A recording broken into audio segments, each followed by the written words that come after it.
Your first year in network marketing. Overcome your fears, experience success, and achieve your dreams.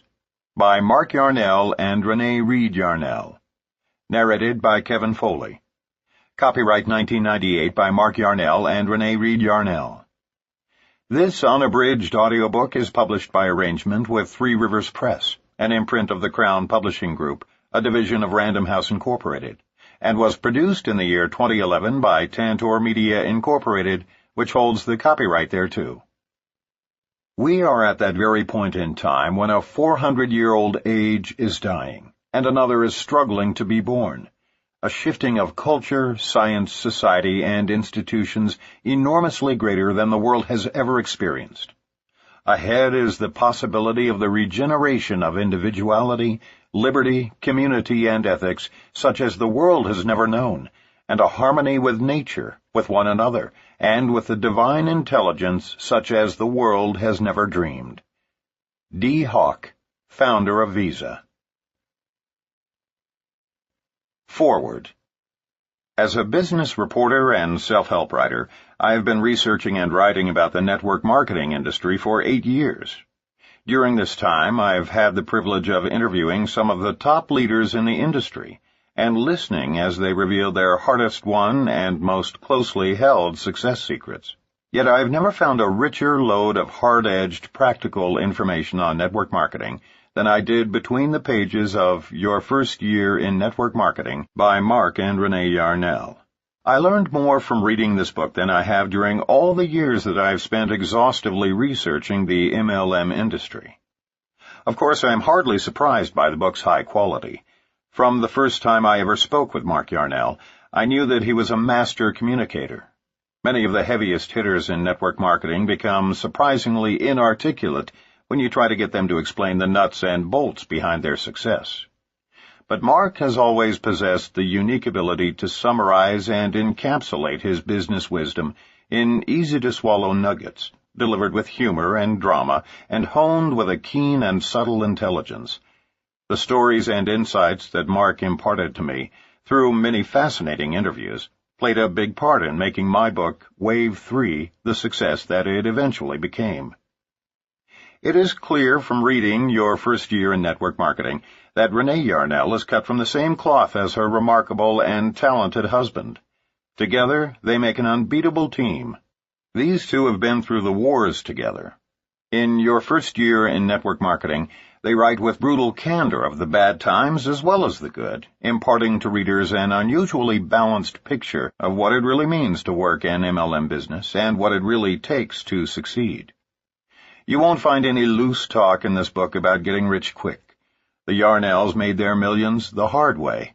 Their formula for success is severe and merciless. It demands strenuous work and superhuman persistence. But for those who stick it out, it offers the realistic hope of genuine financial freedom. This is a book that every first-time networker needs to read. It shows you exactly where the pitfalls lie and how to avoid them. And it does so in language that anyone can understand, reinforcing each point with inspiring real-life anecdotes.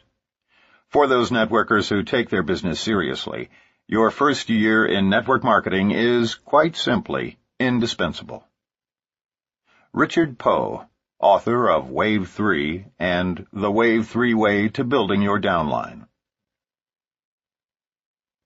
Introduction. According to Webster's dictionary, to survive means to remain alive or in existence, particularly to live on after the death of others. The fascinating thing about network marketing is that, in many instances, survival, i.e. staying in existence after others leave the business, is precisely what leads to dramatic wealth. Attrition is a considerable factor in our business. Yet we have rarely met anyone who has worked steadily in network marketing who doesn't eventually achieve success. And those rare individuals who do not succeed are usually their own worst enemies, constantly reinventing the wheel and complicating the simplest path to prosperity in the history of capitalism. Of course, priorities vary as widely as do people. While some choose network marketing as a means to an end, wealth, others simply enjoy it for its own merits. These folks join multi-level marketing to build their confidence, widen their circle of friends, and feel more productive. And in spite of the fact that they'll never earn huge incomes, you couldn't pry them away from this business with a crowbar. That kind of money was never really their goal, and you'll read many of their stories in this book. In fact, were we to double the number of stories of success, we still couldn't possibly elaborate on all the remarkable benefits to be derived by those who have chosen to participate in this wondrous industry. In network marketing, you persevere or you perish. Quitting is the one sure way to fail. Surviving the first year establishes a new distributor with a good basis for success. Our analysis shows that an estimated 95% of those who survive 10 years in network marketing become wealthy beyond their wildest expectations. These survivors have achieved either staggering financial rewards and/or total time freedom, that is, having all the free time to do the things that really matter to you with the people you love most. At this particular time in history, when traditional business offers so little security, network distribution is literally the last bastion of free enterprise. It's a system in which common people can invest a small sum and, through sheer tenacity and determination, rise to staggering levels of financial reward and personal freedom. It's a field devoid of the pitfalls of traditional business. Payroll, employee benefit costs, advertising, overhead, bookkeeping, and accounts receivable. Network marketing has an entirely different set of entrapments of its own. But once understood, these problems are easily overcome. We believe success is critically dependent on awareness from the very beginning of what these hazards are and how to overcome them. Hence this book. The network marketing industry traces its roots to the 1940s, when Nutrilite Products Incorporated launched the sale of food supplement products, and 10 years later, Amway introduced the sale of household products. Over the past 50 years, the industry has matured into a legitimate and efficient channel of distribution, ideally suited for the next wave about to break in the world of business. All we can say is thanks to Rich DeVos and Jay Van Andel for having the vision to pioneer this industry. Network marketing annual sales are nearing $20 billion in the United States alone, being moved by an estimated 8 million people. Worldwide, more than $100 billion of a broad spectrum of products and services are being sold by an estimated 30 million independent network marketers. And keep in mind that we are still a very young industry with an expansive, promising future. Several studies have predicted that a third of all goods and services will be moved via network marketing in Western nations shortly after the turn of the century, and this could be as high as 50% in developing nations by the year 2110. Historically, the industry has been product-driven, selling from the traditional categories of personal care, vitamin/nutritional supplementation, home and family care, leisure, and educational products. Starting in the 1980s, services became a growing component, particularly in the deregulated telecommunications industry. Other services have included credit cards, financial services, insurance, prepaid legal services, travel, self-development, and motivational programming. With the forthcoming deregulation of the public utilities industries between 1998 and 2002, network marketing companies are positioning themselves to enter this market as well. The evolving maturity of our industry is clearly demonstrated by the 20 network marketing companies now traded publicly on NASDAQ and the New York Stock Exchange, and many others are preparing to go public. In order to file an initial public offering, IPO, companies must establish standardized accounting procedures and be open to Securities and Exchange Commission, SEC, scrutiny and control. Therefore, those companies that do go public must establish and maintain high standards of business practices, which elevates the character of the entire network marketing community. Investors' response to the publicly traded network marketing companies has been outstanding. Upline Magazine, an industry trade publication, maintains an Upline Index that tracks the financial performance of these public network marketing companies. In 1996, this index showed an increase in stock market value for the industry of more than 63%, as compared to the Dow Jones Industrial Average increase of only 33% and the Standard & Poor's 500 index increase of 34%. This nearly twofold gain of the network marketing industry over traditional corporations has created considerable excitement among savvy investors. The average person needs as little as $200 or $300 to get started in network marketing. Included in this figure is the purchase of some widely accepted products or services to be personally used and shared with others. Our industry is based on simple word-of-mouth recommendation of products and services. Distribution moves directly from the producer to the consumer, which cuts out all the intermediate agents and dealers who have nothing to do with production or consumption. As goods are distributed, the network marketer then receives compensation equal to the advertising budget of most large corporations. We've all known for years that word of mouth is the best form of advertising. Therefore, should it not also be the most lucrative? We have recorded a couple of dozen audio tapes during our collective 20 years in network marketing, and the one that is still the most requested is entitled, "If MLM is so great, why am I so depressed?" We think the reason people enjoy that tape is because we dared to tell the truth about the pitfalls in this industry. We admitted that, in spite of our success, we both considered quitting many times during those first years. Unfortunately, many people heard that audio tape far too late in their network marketing careers, and while they enjoyed a good chuckle because they could identify with our admitted first-year problems, most had already lost their upstart enthusiasm so necessary for success.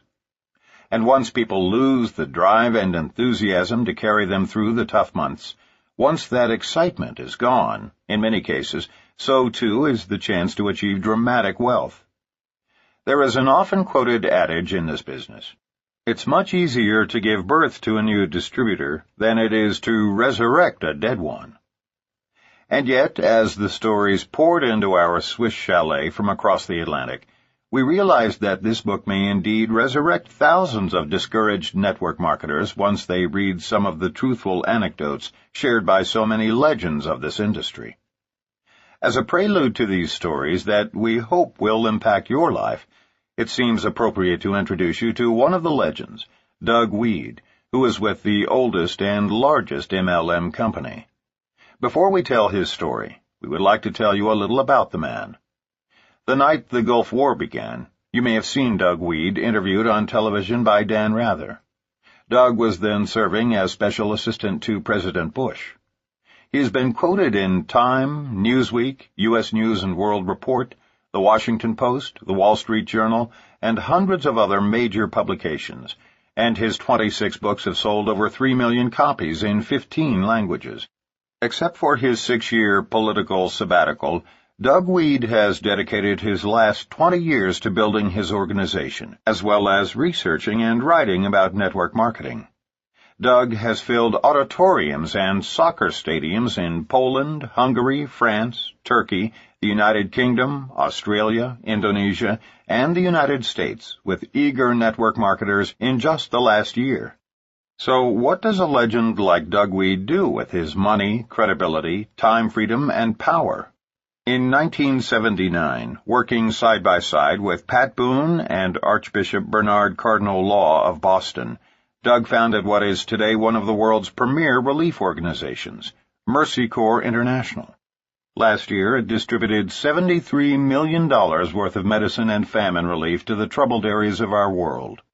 Let's now visit Doug's first year in network marketing through his own eyes, as he writes powerfully and humorously about his life experiences. Most of us involved in network marketing are gluttons for punishment, subconscious sadomasochists. Basically, we hate ourselves. That's why we get into networking in the first place. We see it as almost guaranteed suffering. I need this. This will really make me feel bad, which I so richly deserve. Wouldn't you know that I would end up successful, making money, traveling the world, meeting presidents, feeding the hungry? See? For me, nothing happens the way it's supposed to. I can't even fail right. In that sense, my early anticipated struggles in network marketing were a disappointment. I had no problem with rejection. I enjoyed every one of them. I was much quicker to respect and identify with the people who turned me down than those rare prospects whom I was actually able to recruit. Each rejection was only positive reaffirmation of my own negative self-image. Likewise, going without food or sleep or money was only what I deserved for making such an arrogant assumption that I could survive in network marketing dreamland. No, for me, the very real problem was not physical at all. It wasn't money, it wasn't people, it wasn't product, and it wasn't time. For me, the challenge was entirely between my own ears. It still is, incidentally. For me, the early struggle was only philosophical. Of course I can do it. Anybody can do it. The question, the very real, nagging, haunting question was, should I do it? Is it right? Is this what I'm supposed to be doing with my life? Nothing is more wearisome and draining than self-doubt. Nothing is more effective at stripping off the fine edge from everything you say or do. Nothing can empty your emotional gas tank quicker. In that sense, for the first time in my life, I had met my match. Network marketing, which we see as such a sensitive machine, easily influenced my attitudes, was not a bit impressed with my emotional and psychological drama. It only seemed to crunch numbers like a mindless calculator. The secret for me, I was to learn, was simply to survive and then plod on. Above all, I couldn't quit. Over time, as I slowly fed this monster, it grew and grew exponentially. Believe. You have to believe, they kept telling me. I didn't even have to do that. 2 times 2 equals 4. You don't have to believe it. It is 4 anyway. And my business grew, in spite of myself. Tough? Emotionally, maybe. Spiritually, maybe. But those battles manifest themselves in failure as well as success. Poverty is no refuge for the war-shocked, weary soul. And so I conquered. And with the money, I co-founded Mercy Corps International. Last year, we gave away $73 million in food and medicine around the world. I found my why. We hope this book will help you find your why, too. It is our hope that this book will be given to new network marketers immediately after they sign up in order to warn them of the pitfalls before they lose their initial excitement. Because once it's gone, the chances of ever getting that driving enthusiasm back are virtually nil. The first year in this business is not just challenging. It is more akin to going into combat. It's about survival in the midst of widespread failure. You may not even sense the impending danger, and then all of a sudden you've been ambushed and have lost an entire leg of your downline. One of our primary objectives in writing this book is to take the stealth out of your battles so that you can see your adversaries well in advance, instead of having them creep up and catch you unaware. But equally important is that once you see the clash coming, you are equipped with the necessary skills and tools to win each confrontation and thus survive your first year in MLM. Believe us, in year 1, survival is the name of the game. We know this both from personal experience and from statistics compiled by several companies that suggest well over 60% of all new network marketers quit in their first year, during the most important phase in the learning curve. Given the possibility of earning more each month working from home than a pediatric cardiologist with a staff of 10 earns in a year at his clinic, and it is possible, wouldn't any sane person be willing to invest a year or 2 studying MLM? And compared to the 12-year learning curve of doctors, isn't a year more palatable? While our industry's attrition rate is perhaps no higher than other professions involving overrides and straight commissions, it is nevertheless critical that we do our best to help new associates anticipate the inevitable conflicts that will arise, and equip them with the weapons they'll need to win those battles. It has been suggested that every great MLMer was a lousy MLMer first, and we concur. Unfortunately, it's a fact of life that when any of us first begin a new endeavor, we are, at least initially, vulnerable novices. Although the educational process in network marketing is relatively brief, it can be devastating to many new associates. The main reason is quite simple to understand. We all hate rejection, and none is worse than when we are mocked by friends, family, and acquaintances.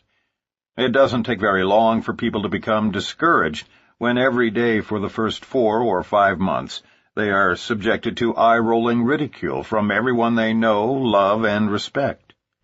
However, if you know exactly what to expect, and you aren't forced to appear foolish by cajoling, deceiving, or pestering those close to you, network marketing, even in the early stages, is quite fun and relatively painless.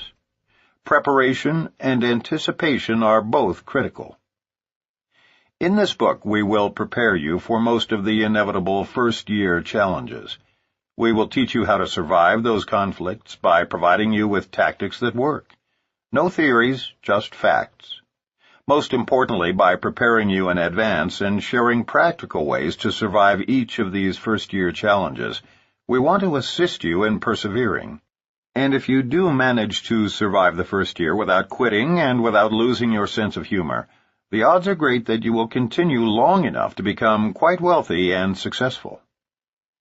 We've had a tremendous resource pool from which to draw our lessons and examples. For the past several years, we've been fortunate to teach America's only college-level certification course in network marketing with Harvard Ph.D. Charles King at the University of Illinois at Chicago. Many of the top networkers from every company, both in America and abroad, as well as many network marketing CEOs, have attended our classes, and we've spent quality personal time with many of them. As course instructors, we learned a great deal from our students. The experiences we share in this book have all happened, if not specifically to us, then to other leaders who have shared them with us. You'll recognize many of their names. So we feel confident that we've left very few stones unturned in our efforts to teach you the best survival strategies available to first-year distributors. Some of our industry's most successful international leaders survived their first year by utilizing the simple maneuvers laid out for you in this book.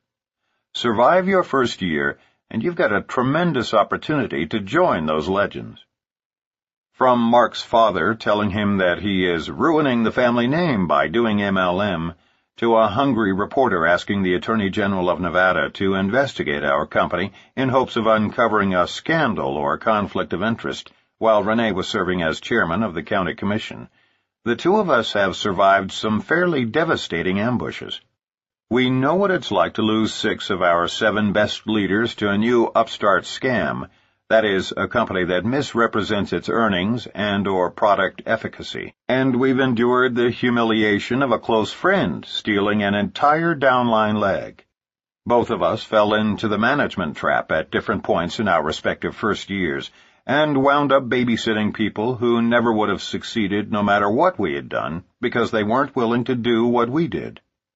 Both of us suffered the misplaced personal guilt of signing up a close friend who just couldn't make it in this business. We'll teach you how to survive all of those booby traps.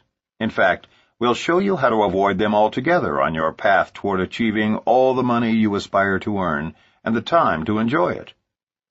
In our first book, Power Multi-Level Marketing, we presented the theory behind MLM achievement. We tried to provide a paint-by-numbers system for both part-time and full-time success. But in this book, we are vitally concerned with practical applications, that is, with giving specific examples of what can and does happen to cause potentially successful distributors to prematurely end their careers. Many psychiatrists subscribe to the theory that 90% of the solution to any problem consists in the awareness of that problem's existence. We agree. Our fervent hopes and prayers are that by bringing to your attention all the problems that successful network marketers face in their first years, we will enable you to survive yours. We are sharing with you the practical, proven survival tactics used by many of the legends of this industry, so that you also can prosper abundantly.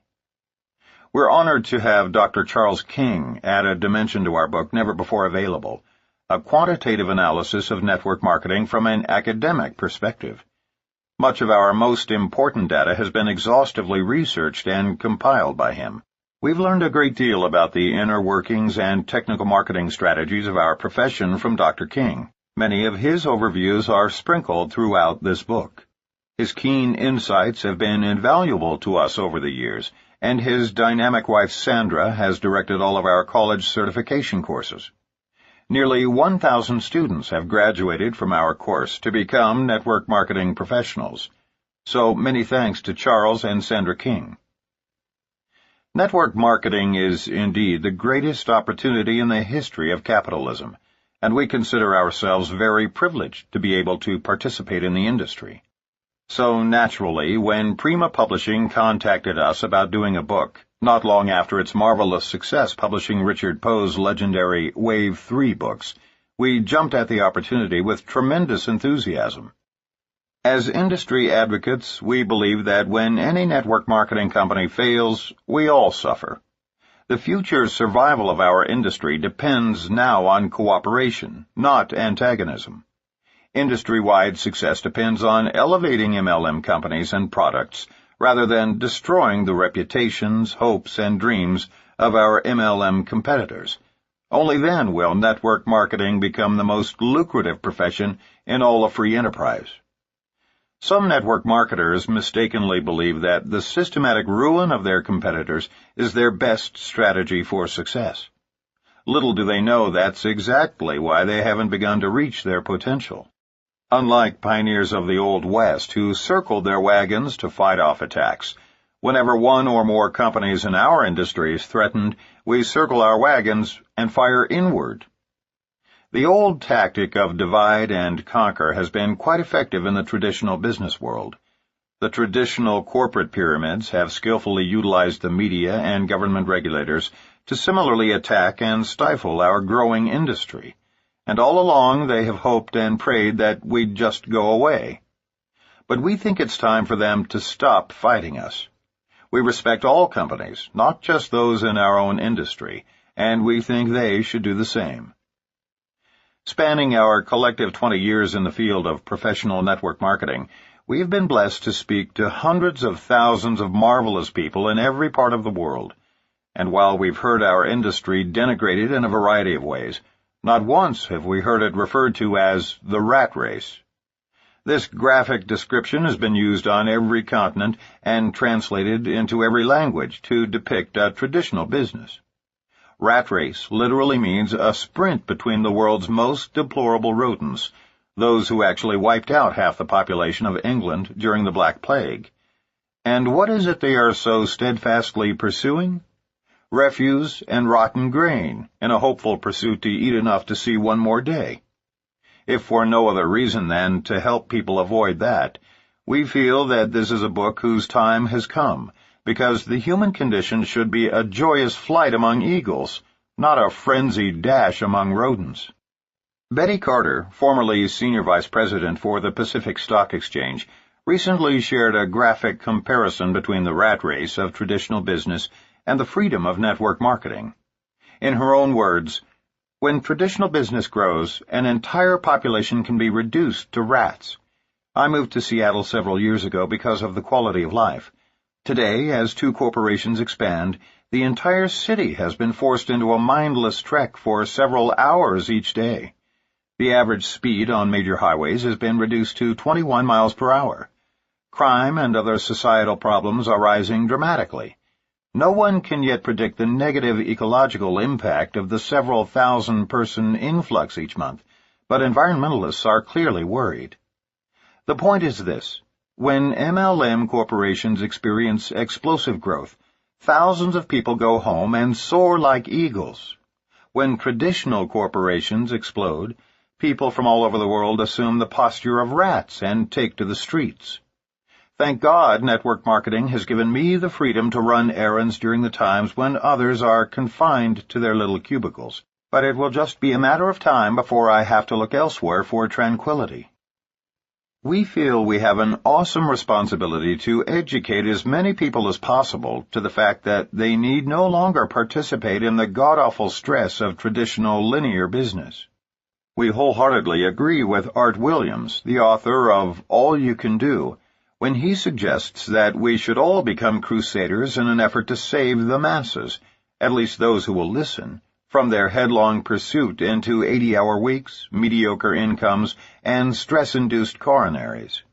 Because the American dream has become a nightmare for so many, and because network distribution is such a viable alternative to more traditional business professions, it is incumbent upon those of us who have reaped so much from this industry to begin to sow seeds for others. The book you are now holding in your hands is the Ultimate Survivor's Manual. Thanks to the hundreds of unselfish leaders from diverse and numerous companies who rose to the occasion by contributing their stories, you will learn how to dramatically alter your life. Knowing full well that they would be educating their competitors, they all dared to tell the unadulterated truth about how to succeed in our industry. That kind of unselfishness alone makes us proud to call ourselves network marketers. If only this book had been written a decade ago, we might not have had to witness the unnecessarily hasty retreat of so many dynamic people from our industry who were simply unprepared for the first year's battles. Because of this book, you won't have to endure the same unnecessary losses we did. And there is one promise we will make to you without reservation. There will be times when your eyes will well up with tears, or you'll laugh so hard at some of these legends' anecdotes about their early challenges that, like us, you will have to put the book down until you can wipe the mist from your eyes. These stories are commensurate with ushering in a new industry. We believe the next decade will bring a noticeable decline in these types of challenges, as new technology and distribution channels make way for network marketing in our world. We received countless illustrations and anecdotes, all of which were heartwarming and inspiring. We regret that, due to editorial restrictions, we were unable to include each and every narrative. We want to offer a special thanks to those legends of network marketing who, by sharing their stories, did something unprecedented in business. They dared to admit, after becoming legends, their innermost vulnerabilities and bouts with anxiety and depression, so that millions of others, including their own competitors, might be inspired to exit the 40-year plan and share in the American dream. Enjoy, and whatever else you do in the first year, just don't quit, because surviving is synonymous with thriving in our industry. Mark Yarnell and Renee Reed Yarnell, Gstaad, Switzerland. Chapter 1. Ignoring the Rejection Rocket. Make rejection your ally instead of your enemy. Network marketing is one of the most fun and rewarding businesses in the world, but eventually all network marketers are faced with certain widespread and universal challenges. No matter how long we participate in multi-level marketing, MLM, and no matter how successful we become, there is always the possibility that we will be shot down temporarily by the most prevalent and dangerous weapon of all, the rejection rocket. It can and will strike any time, rendering us virtually immobile, thus destroying our enthusiasm and excitement, which are the essential qualities for success. Rejection by your spouse. Everyone faces rejection in life, but what makes our form of rejection so very devastating is that it often comes from the very people we most love and respect: our spouse, our parents, our best friends, and business associates. We are convinced that rejection causes more people to fail in MLM than any other factor, and often they fail literally before they ever begin, because their approach is from the head, not the heart. Here's the classic scenario. Bob is at a transitional place in his life and open to a career change. He is receptive to listening to a new business concept. He goes to a network marketing meeting, and for the first time, everything makes sense. He may have considered working in this industry 4 or 5 times before, but he was never in a change mode during previous presentations. Now, because he's about to be laid off, he has a transitional mindset. So not only does Bob begin to see the wisdom in networking, but he actually finds himself enthusiastic about the earnings potential. Throughout the second half of the 1-hour presentation, He begins to make a mental list of the friends and associates whom he knows would be excellent at recruiting. Now, let's look at two possible outcomes.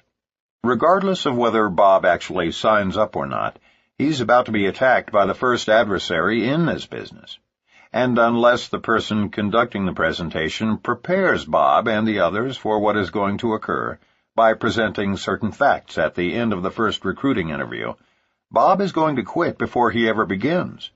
Later, we'll return to the particular details of this story, but first let's see what happens to Bob once he leaves the presentation. In fact, we'll examine several scenarios. Because the timing is right in his life, Bob is excited. And because Bob knows several people who will be naturals at recruiting, he can hardly wait to break the news to them that he has found the ultimate opportunity. If the person who introduced Bob to MLM is one of those folks who signs people up at the first interview, Bob may actually fill out a distributor agreement, promising to come back on Saturday for training. More than likely, he won't be asked to sign up at the first meeting, but will instead promise to think about the business and call the presenter back with his answer. However, unless the recruiter carefully prepares Bob for rejection, Bob is now set up for failure. He's excited, though he may not have admitted that to anyone yet. But Bob is about to be blindsided by the rejection rocket, an inevitability seldom explained properly by most recruiters. Because he hasn't been trained, here's what happens. First, Bob corners his wife. He's really excited, and the conversation goes something like this. "Honey, our worries may be over. I think Phil has given us a gift from God. You remember how I explained the cutbacks at my company, and how I told you I could actually be one of the future fatalities?" "Yeah, Bob, but you don't really think after all these years that you could get laid off? I mean, you weren't serious, were you?" His wife finds this inconceivable. "Honey, listen, it doesn't matter. I was just over at Phil's, and he and Nancy have gotten into a new business that looks really great. I can't believe how much money there is to be earned and freedom to be gained. Honey, Phil is about to get his first big check. And I brought home some samples of the products. Nancy is blown away by this cream and shampoo. Here, I brought some home for you to try. She wants you to call her." The rejection rocket is aimed directly at Bob's head and is about to be launched. Bob's wife takes the 2 packets of moisturizer and shampoo from him, looks at them, then at him incredulously. "Wait a minute, Bob. You're serious, aren't you? Let me get this straight. You've been with your company for 7 years. We have a company car, health insurance, and we just bought our dream home. Your boss loves you like his own son and is about to recommend you to the Golden Acres Country Club. They lay off a few lousy executives, and now you're seriously thinking about giving up a legitimate career and all those years I suffered to put you through your MBA program to do some pyramid scheme. Please, Bob, tell me this is a bad dream. Tell me I'm not hearing you say this." Bob grins and reaches out to touch his wife's arm, and she jerks it away, snarling like a cornered wharf rat. He hasn't seen that look on her face since he accidentally backed over the puppy last summer. "No, honey, you aren't listening. We've got a chance here to get in early. We can be earning over $20,000 a month in a year. Do you realize how many hours I've been working? The baby cries when I pick her up because I'm virtually a stranger. They've laid off 35 men and women this quarter, and I could be next. Honey, look, I'm telling you, Phil and Nancy are our friends. They aren't—" "Oh, come on, Bob," interrupts his wife. "You yourself have said that Phil is irresponsible. He failed at that tire company. He failed at life insurance. Then he tried that stupid greeting card deal, and we both laughed at how dumb that was. Bob, you're not thinking straight." She softens and launches a new tactic. "Bob, honey, we're set. You said so yourself. And besides, what am I going to tell my parents? That you left your company to sell shampoo door to door?" Bob has just heard the same spousal arguments that countless other men and women have heard over the years. It could easily have been Bob leveling the same objections at his wife, who just returned from her first serious network marketing presentation. Often it's the wife who is bombarded by personal affronts from her husband. Had Bob simply said nothing until he could get his wife to Phil and Nancy's for a legitimate presentation, the rejection rocket would have never been launched. Or, had the approach been emotionally positive instead of intellectually negative, the outcome might have been different. But keep in mind that even if the circumstances differ, the outcome is often the same. This discussion could have happened on a Sunday morning following a Saturday training session in which Bob had already signed a distributor application. It doesn't really matter. The point is this. We are convinced that as many as 50% of all potentially successful networkers fail before ever getting started because their sponsor does not prepare them for the spouse rejection rocket. The tragedy is that those very circumstances could quite easily be minimized, if not completely eliminated, through preparation and proactive measures. It's the responsibility of every recruiter to fully prepare prospects for rejection, then provide them with the tools to overcome rejection. Phil should have insisted that Bob bring his wife to a full-blown presentation, either at this first briefing or at another one soon to follow. In addition, he should have said emphatically, "Bob, don't try to explain this to your wife until you have more information. Or better yet, bring her to us." Rejection by family and friends. Before presenting solutions to the previous problem, let's first scrutinize another scenario that occurs frequently. Although the participants are somewhat different, the outcome is equally predictable and negative.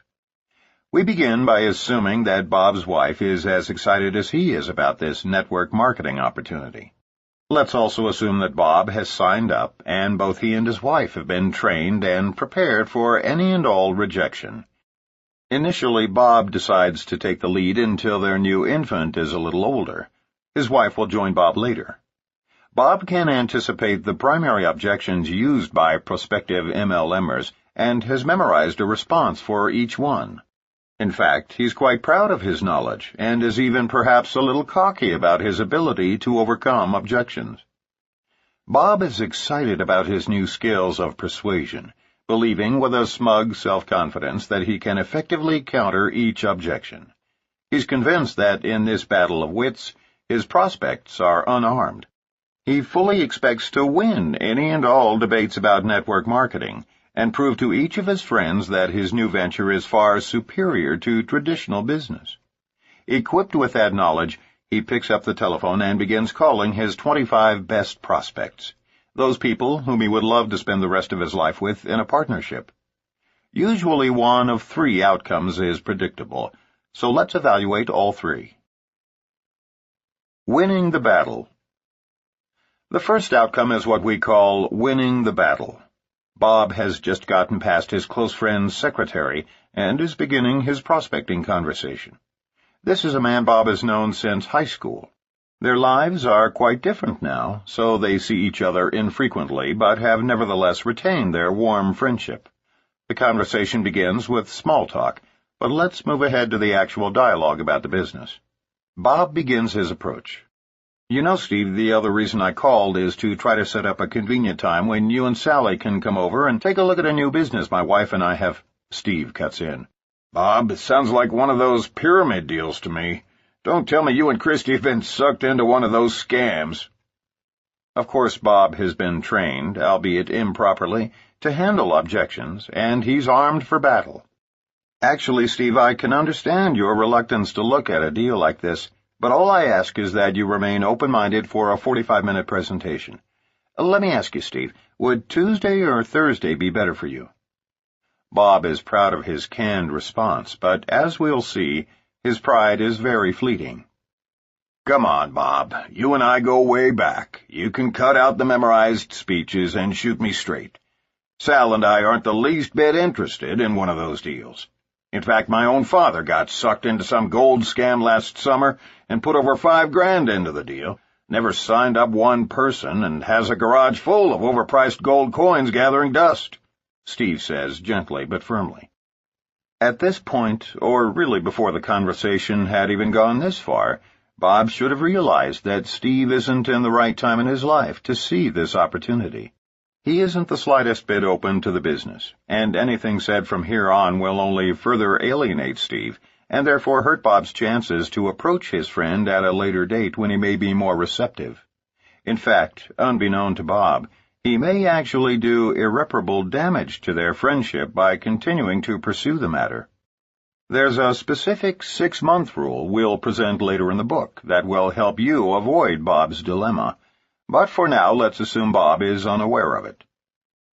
Unfortunately, Bob is relentless. He knows he's in a great business and believes that if he can respond properly to each objection, he can perhaps sign up Steve and his wife. Because Steve is a professional who knows many quality people, Bob is absolutely convinced that, of all his friends, Steve has the greatest potential. Bob believes that all he has to do is skillfully overcome his friend's objections, and he's got a winner on his front line. He's sure he will win the battle. But it won't happen. And the reasons it won't happen are simple. Steve is not in the right time in his life for change, and Bob approached his friend improperly. In this particular scenario, the objections and responses to them will probably continue for another 5 or 10 minutes. In a last-ditch effort to shut Bob up, Steve may actually agree to go to a presentation. Of course, the chances that he will actually attend are slim to none. In this winning the battle scenario, more than likely Bob's prospect will be a no-show, and in the long run, he will even lose the war. Unable to apply the 6-month rule, the battle will never again be waged, let alone won. In other words, another potentially great network marketer is history. And you can bet Steve will tell 10 other friends at a future cocktail party just how bizarre and frenzied their former friend Bob has become. Kiss 10 more possible networkers goodbye. Positive negative. The second outcome is what we call the positive negative. In this scenario, the very instant Bob mentions his intentions, Steve jumps in and aggressively points out how much he hates business deals with friends, detests MLM or any other home business pyramid, and adds, "By God, it better never surface again in the course of our friendship." Of course, Bob shuts up immediately and changes the subject back to small talk. He feels rejected because his good friend is so positive that network distribution is a rotten industry. And because Steve is so positively negative about network marketing, Bob decides to never again extend the opportunity to his friend. That is a serious mistake, as we'll explain later when we fully define the 6-month rule. The good old boy. The third outcome is what we call the good old boy. An example of this scenario is as follows. "You know, Steve, the other reason I called is because my wife and I have become involved in a business that we want to share with you. It will take about an hour at the most, and we can see you on Tuesday evening at 8 o'clock or Thursday at 7:30. Which is better for you?" Steve answers pleasantly, "Gosh, Robert, it sounds great. Can you tell me just a little about it?" "Well, Steve, I'd rather not discuss it over the telephone, because it's about 90% visual. I'd like for you and Sally to see a brief video, then actually sample some products and take home some literature to examine. But I can tell you that this company is expanding globally, and they're looking for brand new recruiters and trainers who have always wanted to earn over $25,000 a month." "My God, Bob," Steve excitedly responds. $25,000 a month? Phew, I can tell you right now we are always open-minded to new opportunities, especially when there's that kind of earnings potential. I think Thursday would be our best bet. What time? This last scenario is actually somewhat common when new distributors are calling friends. In MLM, we refer to friends as one's warm market, because most family members and close friends do not want to reject you. They will often agree to things they don't want, just to be warm, hence the terminology. But we can assure you that often as many as half of all warm market appointments, and by that we mean friends, family, and associates, who commit to coming to your home for a private business presentation, will not show up. And that can be more devastating than any other form of rejection because you'll feel deceived. So remember, no matter how nice they are on the telephone, half of your family and friends may not show up for your meetings, especially if you tell them about products and brochures, videos and samples. Knowing this fact ahead of time softens the pain. Simply put, all people detest rejection, especially rejection by friends and family. Frank Pinelli of West Lynn, Oregon, had been in the business all of 1 week when he experienced one of the worst rejections of his life. As he explains, "I couldn't wait to meet for breakfast with a man whom I had come to respect and admire. Like me, he was a realtor, and a very successful one. Both of us were in the process of leaving real estate to start our own businesses, and I assumed that would give us grounds for being mutually supportive of each other. As I began to describe my networking business to him, without a moment's hesitation, he told me that even if he was a panhandler on the street, pushing a cart around, the last thing in the world he would ever do is network marketing. I grew numb. My world, for the moment, was destroyed. A respected friend had, in so many words, called me worse than a bum living on the streets. 2 years have passed, and today I truly owe my ex-friend a debt of gratitude. He so enraged me that I vowed to become hugely successful, just to show him how wrong he was. His having treated me like such a jerk is to this day a significant part of what drives me. Today, Frank, together with his wife Joanne, earns about $5,000 per month. But rather than homeless or, even worse, 70-hour-a-week realtors like their ex-friend, they are both stay-at-home parents to 2 young children and, in their words, job share the business around them.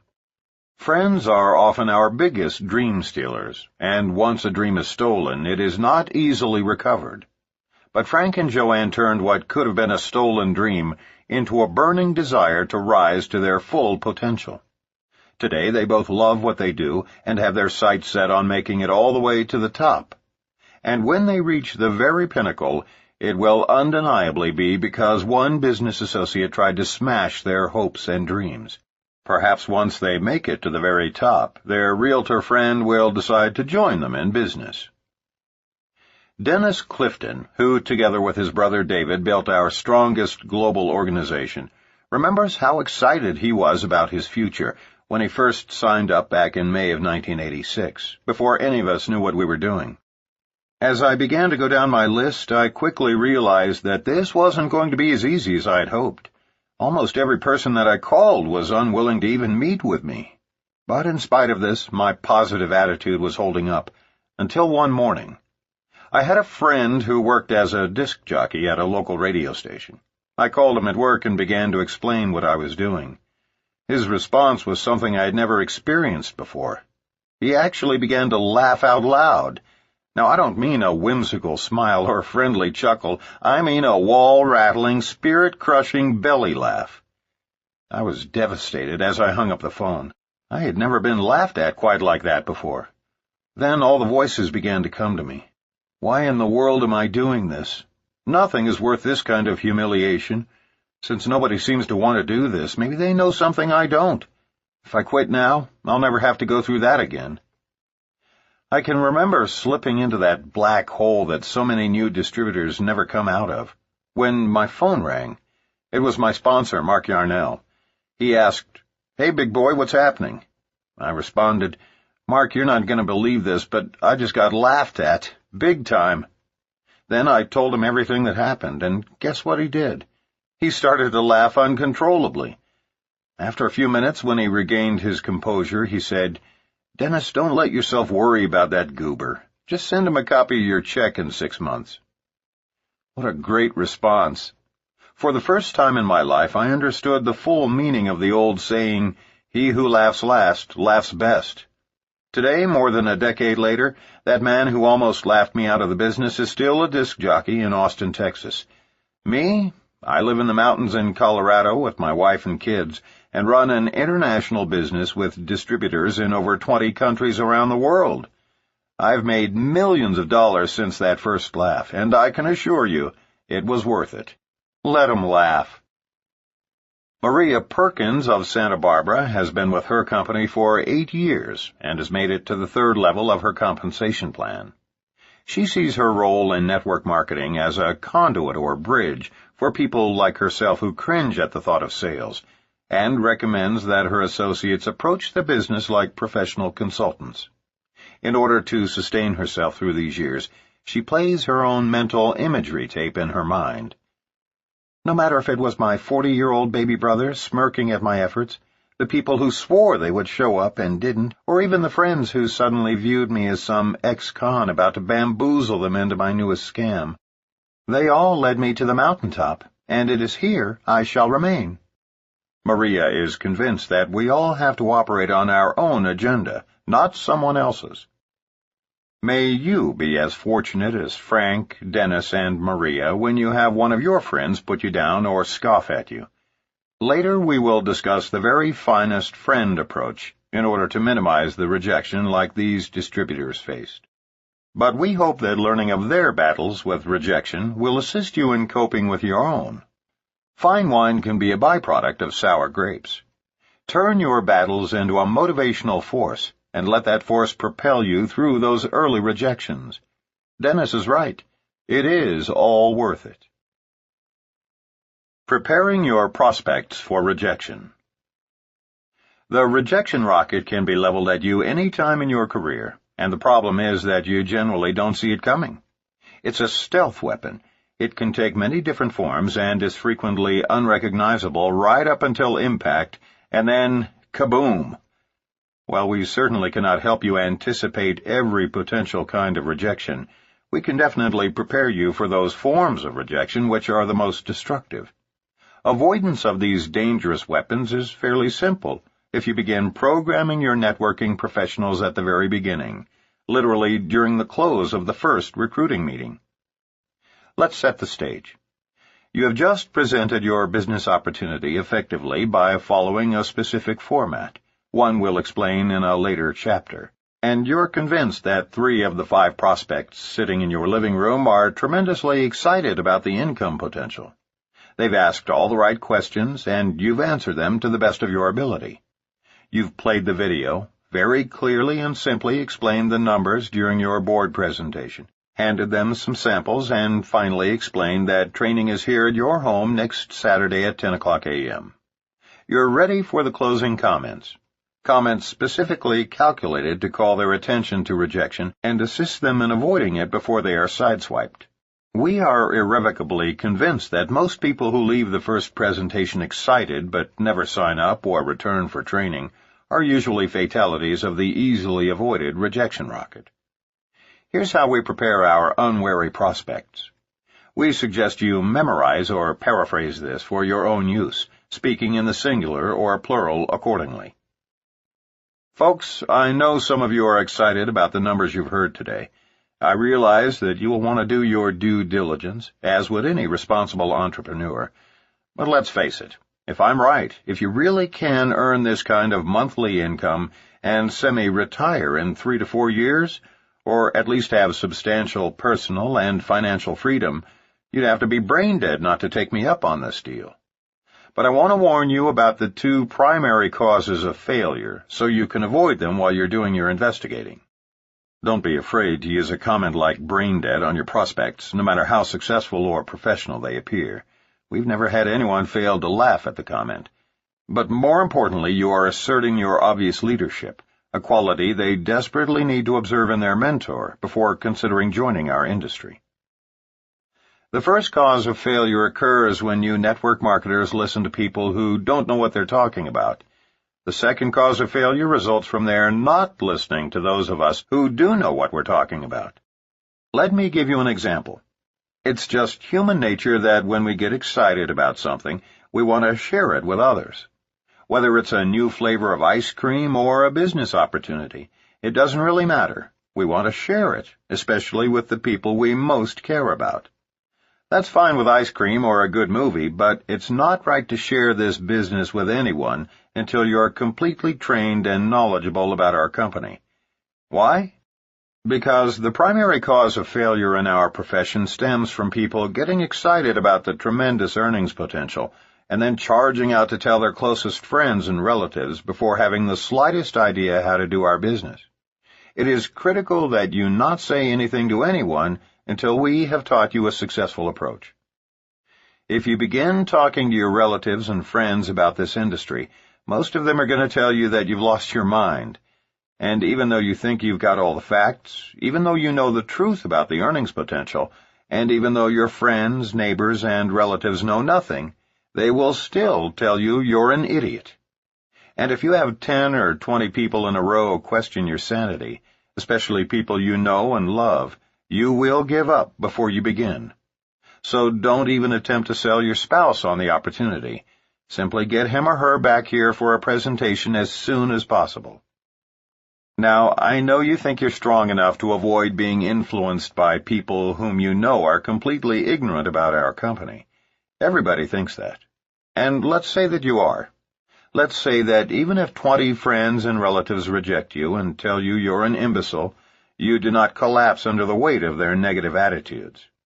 The real problem is this. Once they've told you not to get involved, even if you later skillfully prove them wrong and answer every one of their concerns, they will not sign up.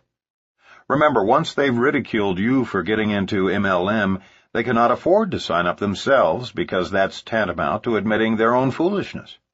And in this era, many folks are more interested in impression management than in taking responsibility for their own lives and creating financial independence and time freedom.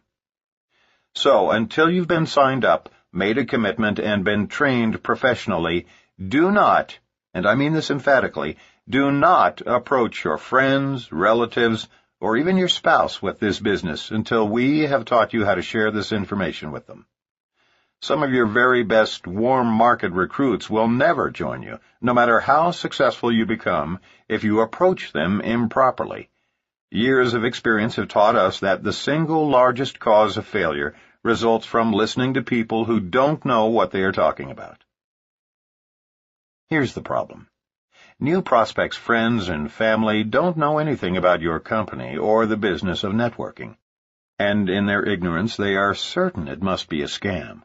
Until you are involved financially, they sense you are not really committed, so they will do everything in their power to save you from making a big mistake. When you say, "Hey everybody, I'm getting ready to open a new restaurant," you can count on the response. "Are you sure you want to do that? I've heard most startups go under." However, once you have already made the investment, your family and friends will do everything in their power to support you in your new venture. When you say, "Hey everybody, I've just opened a new restaurant," the response will likely be, "Oh, good for you. When can we come?"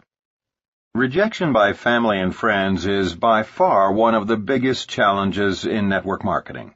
But you can only change their attitudes by changing your own.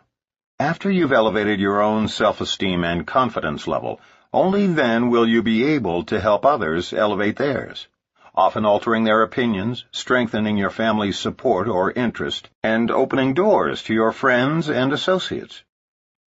We wrap up our business presentation by discussing the second cause of failure, not listening to those who do know what they're talking about. If any of you do decide to sign up and become my frontline associates, you must also be willing to duplicate exactly what I teach you. This business is totally different from traditional business, and if you're going to sign up and then try to reinvent the wheel, you're going to fail. So promise me you'll follow our system, or, frankly, I'd rather not even have you sign up. Fortunately, we are in an experienced organization, and we know what we're doing. Your first 90 days are critical, and we start the clock today as you begin your decision-making. That dialogue is the way we close our in-home recruiting presentations nearly verbatim. In fact, as prospects are preparing to drive away, we will frequently remind them one last time. Don't forget, please don't attempt to explain this business to anyone, especially your spouse, until after you've been trained. As they depart, we are already beginning to visualize them as partners. The rejection rocket can be deterred quite effectively if it is anticipated and fully understood by new networkers and prospects. Actually, if you train new frontline people properly based on the systems we will advance throughout this book, rejection will be the least of your worries. In fact, once new distributors finish with their warm market prospects and enter the cold market, rejection is one of their greatest allies. Why? Because the sooner it can be determined that a prospect is not receptive to a network marketing opportunity, the sooner the distributor can file her away for a 6-month follow-up and move on to viable prospects without wasting time. Like so many network marketers, Paul Del Vecchio and Jennifer Tallow of Berkeley, California, are still struggling to build their group. And because of their positive outlook, it is growing, slowly. But rejection has been their single biggest hurdle to overcome, especially that first year. In Paul's own words, "I'm sure there are people who breeze into MLM and skate their way to the top, but this was not my case. I'm a college dropout who spent my young adult years pursuing poetry, the classical guitar, and Eastern philosophy. I had no background in business, spent most of my time in seclusion, and drove an old '76 Chevy pickup with a snaggle-tooth bumper that I couldn't afford to have repaired. Being somewhat introverted by nature, I'd have to describe my first year in MLM like the South American diplomat who, at an elegant embassy function, tried to explain in his halting English why he and his wife had no children. "My wife, she is impregnable." But when that clearly didn't evoke the response he had expected, he tried again. "I mean, she is unbearable." Puzzled by their shocked expressions, he tried one more run at it with, No, what I mean to say is, she is inconceivable." I felt just as inadequate as that diplomat in my communication skills as I loaded up my truck and went down to the business district to approach strangers in suits about big money and free time, and let me tell you, they were not at all amused. And so I systematically tried everything under the sun to avoid the pain of rejection, including the art of managing a non-existent downline, but it always comes back to taking action and maintaining a positive, open attitude. Napoleon Hill, the author of the classic Think and Grow Rich, helped me understand that my state of mind must be one of absolute belief in what I am communicating to others and in my ability to deliver the message, not just a mere hope or a wish. For me, this business has been the greatest self-development course in the world. As I leave the house to prospect, I have learned that I can create one of two mindsets. I can strive to be well received by those I approach, and that is a one-step process called perseverance. Or I can try to avoid the pain of rejection, and that is a three-step formula. Say nothing, do nothing, be nothing. Persistence coupled with absolute belief can never be defeated, and that is precisely why we know that Paul and Jenny will prosper abundantly. Call reluctance. Often the mere fear and anticipation of rejection will keep new networkers at home. Fear of getting started is one of the primary causes of failure in our industry. It is an obvious but unspoken phenomenon. New marketers will hide behind the need to study the products more, or attend a few more meetings, watching how you do it over and over, even though they've already seen it 10 times. They will gladly attend training meeting after training meeting, invest time in their new business by listening to audio tapes on how to prospect and overcome objections, and generally do anything and everything possible to avoid actual prospecting. They will become involved in all manner of unproductive activities just to avoid having to, in the words of the great Nike, just do it. Then, after days, weeks, and sometimes even months of such busy work, they will decide that this business just doesn't work. After all, they haven't succeeded in building an organization. The reason is clear to everyone except them. The mere anticipation of rejection leads to call reluctance, which can, and often does, lead to failure. Often, a week or so before they quit, we hear the essence of their failure in the remark, "If something doesn't happen soon, we're going to have to get a job to make ends meet." In traditional business, things may just happen, but in network marketing, success comes to those who make things happen. And by the way, call reluctance is not an experience limited to non-professionals. Often it's the most sophisticated executives who carry this secret phobia, not of actually being rejected, mind you, but of the fear that they might be. Mark recruited the mayor of a major southern city, and after 6 months of virtually zero activity, he asked the mayor for his warm market list. He reluctantly handed over his top 25 names, but Mark couldn't find one person whom the mayor had actually called. In the final analysis, the mayor had to admit that he was afraid to call those friends because an election year was approaching and he didn't want to risk damaging his reputation with his constituents. He quit having never called one prospect because of his fear of rejection. He later had the audacity to state publicly, after failing in a second network marketing company for the same reason, that MLM is a scam. He came to that conclusion without ever having called a single prospect. Not being taken seriously. Those who make it past the initial fears of getting started will often be assailed by other elements of the rejection rocket. Common among women is not being taken seriously, one of the most degrading forms of rejection. It is common for an interested male prospect who is shown the business opportunity by a professional woman networker to think something like, "I'll have to talk to my wife about this little home business." It's not a case of the woman being ineffective or the man being demeaning. It's just that most men cannot identify with having a woman recruiter who is working at home. And if she is distributing cosmetics or some other product or service with which he cannot relate, that only serves to compound the problem. No matter how strong a female leader is, in some cases the male ego cannot be assuaged by her alone. On these occasions, the potential rejection can be sidestepped by having a male upline or a male partner assist her in closing such prospects. This is not codependency, but rather part of the intrinsic nature and value of what we call double-gender closing, because ours is a team-based business. First-year associates need not close prospects alone. It's teamwork that earns leaders the right to receive multi-level compensation. In some situations, women have discovered that their gender challenges come from within rather than from without. Historically, men have had more self-confidence, while women still struggle with poor self-esteem. For years, some women have been financially dependent on their husbands and frequently overlooked for promotions in the workplace. We realize this is changing in America, but this phenomenon is still prevalent in Eastern cultures and among older generations. Women have so very much to offer this industry, their companies, their husbands and male partners, and certainly the members of their own organizations.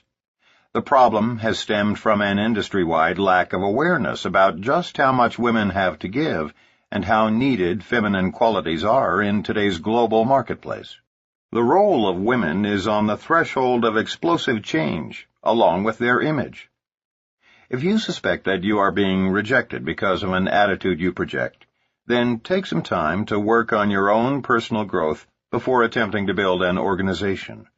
Read books, attend seminars, and listen to audio tapes to enhance your self-image. Surround yourself with positive people who constantly remind you of your worth as a person and the contributions you are capable of making.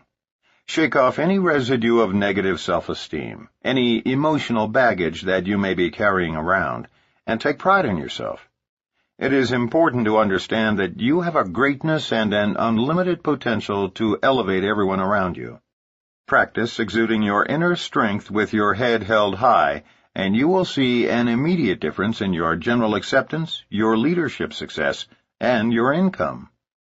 Perhaps no woman in network marketing's 45-year span has better exemplified the transition that can occur in a woman's life once she begins to accept and project her strength than Kathy Dennison.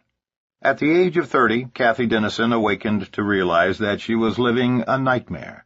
She was in an abusive marriage, and her 12-year-old daughter was suffering the pain of seeing her mother mistreated. She decided it was time to take action. She left her husband and moved to the tiny town of Basalt, Colorado, where she began cleaning houses to support herself and her child. While her personal life improved dramatically over the next few years, her finances were in shambles. But without a degree, there were few options available to her. Kathy had always believed that she had the talent and mindset to become a millionaire. But her introduction to MLM was the very first time she'd ever been exposed to a business with no limits and no major capital investment. Within 5 years, she would be relaxing on the beach in San Diego in her dream home with a husband, Mark Rogao, who shares her goals and dreams. Many people were first introduced to Kathy Dennison and her remarkable story in Richard Poe's bestseller, Wave 3. But no one can write as dramatically and accurately about Kathy as Mark Yarnell, who personally sponsored her and served as her mentor for her first years in this business.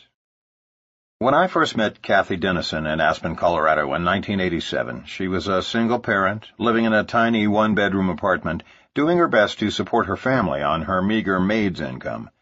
I had begged our realtor to help me find a housekeeper because we were entertaining so many friends, our home rapidly became like a bed and breakfast.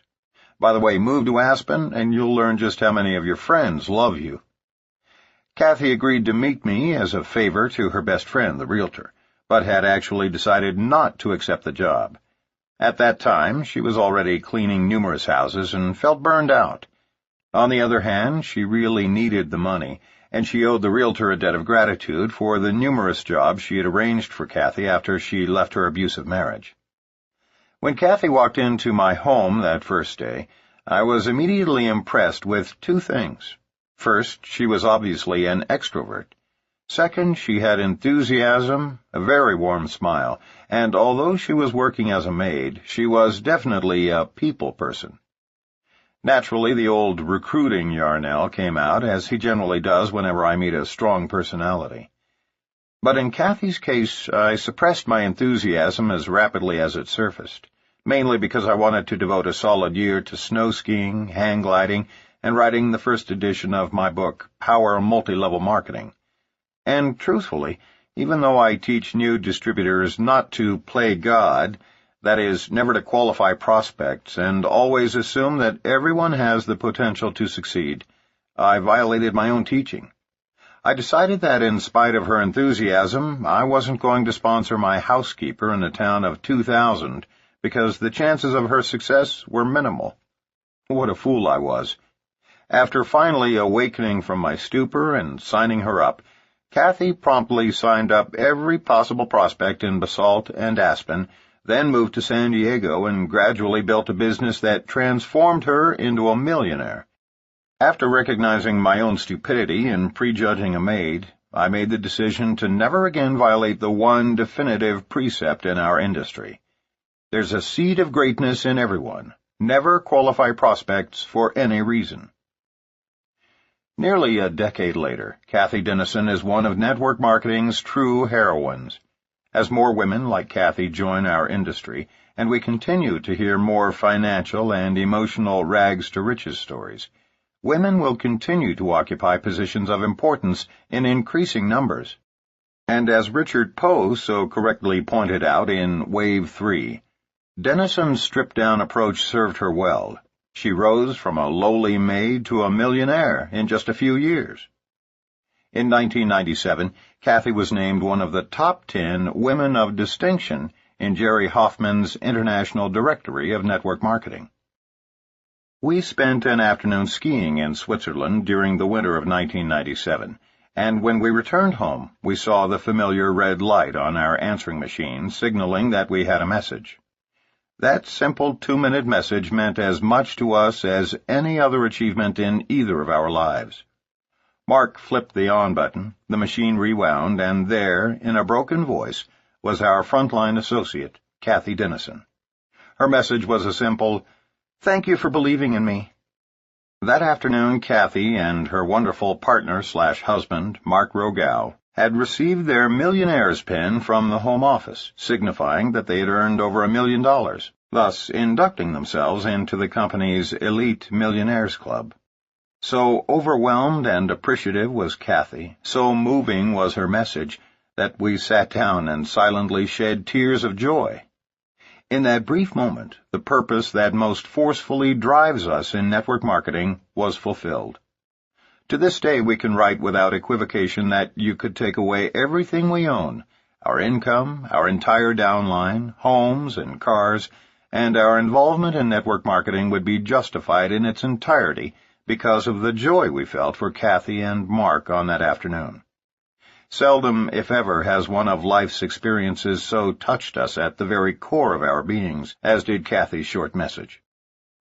Kathy has an inner strength, a personal belief, and an unmistakable self-worth that allowed her to rise from maid to millionaire. We believe there are thousands of women out there just like her, and every one could succeed if they could shake off their limited programming. To any woman who may feel assaulted by the rejection rocket because of her own self-imposed struggle with a negative self-image, we suggest that you select another successful woman as a mentor. Allow her to coach you every step of the way, and duplicate her steps to success. Don't take rejection personally. New associates must be taught that a no thank you is not a personal rebuff. A waitress pouring coffee in a coffee shop might be told, "No thanks," by one, "No more for now," by another. She might be told, "I have plenty, thanks," or even, "I don't like coffee." But none of these responses sends her running to the ladies' room in tears because all of her customers rejected her. And yet that is comparable to what happens to brand-new distributors. They take no, however it is said, too personally. In our industry, a decline to participate in the opportunity most often means, "The timing isn't right for me now." Occasionally it means, "I don't like direct selling." But it never means, "I don't like you." Think of prospecting in MLM as a sifting process. Like the waitress walking around with a coffee pot, we are merely searching for those who would like to have what we have to offer. Accepting no is merely part of the process of finding those who say yes. Consider this fact. Of the first 67 individuals whom Mark first approached about joining his organization, 66 said no. This slow start was mainly because Mark abandoned his warm market. He was a minister at the time and felt that it would be a conflict of interest to call on his church members. So he began in a predominantly cold market. Later, he finally recruited a few parishioners after he was himself certain of his company's long-term stability. However, his first prospects were cold calls, and all but one rejected his offers to even see a presentation. Mark felt like quitting right then, and his sponsor actually did that week. Instead, Mark called Richard Call, his upline mentor, who persuaded him to remain in the business. Had Mark's original upline sponsor not become discouraged by rejection and stayed involved, he would have, after 5 years, been earning over $1 million a year off Mark's downline alone. By the time we married and merged downlines in 1991, it had exceeded twice that amount. That's what the rejection rocket can cost a person. Personal rejection is one of the toughest human emotions anyone can experience. But as we all know, life is about balance, and where there is rejection, there must also be acceptance. Dealing with it is an ongoing task. At one point, rejection nearly drove Phil Mims of Grapevine, Texas, out of networking. As he explains, "I had a good career with 17 years in the wholesale jewelry business prior to getting involved with network marketing. That career gave me a good lifestyle, wonderful friends, and a professional ego. Making the transition into MLM meant starting over, forcing me out of my comfort zone.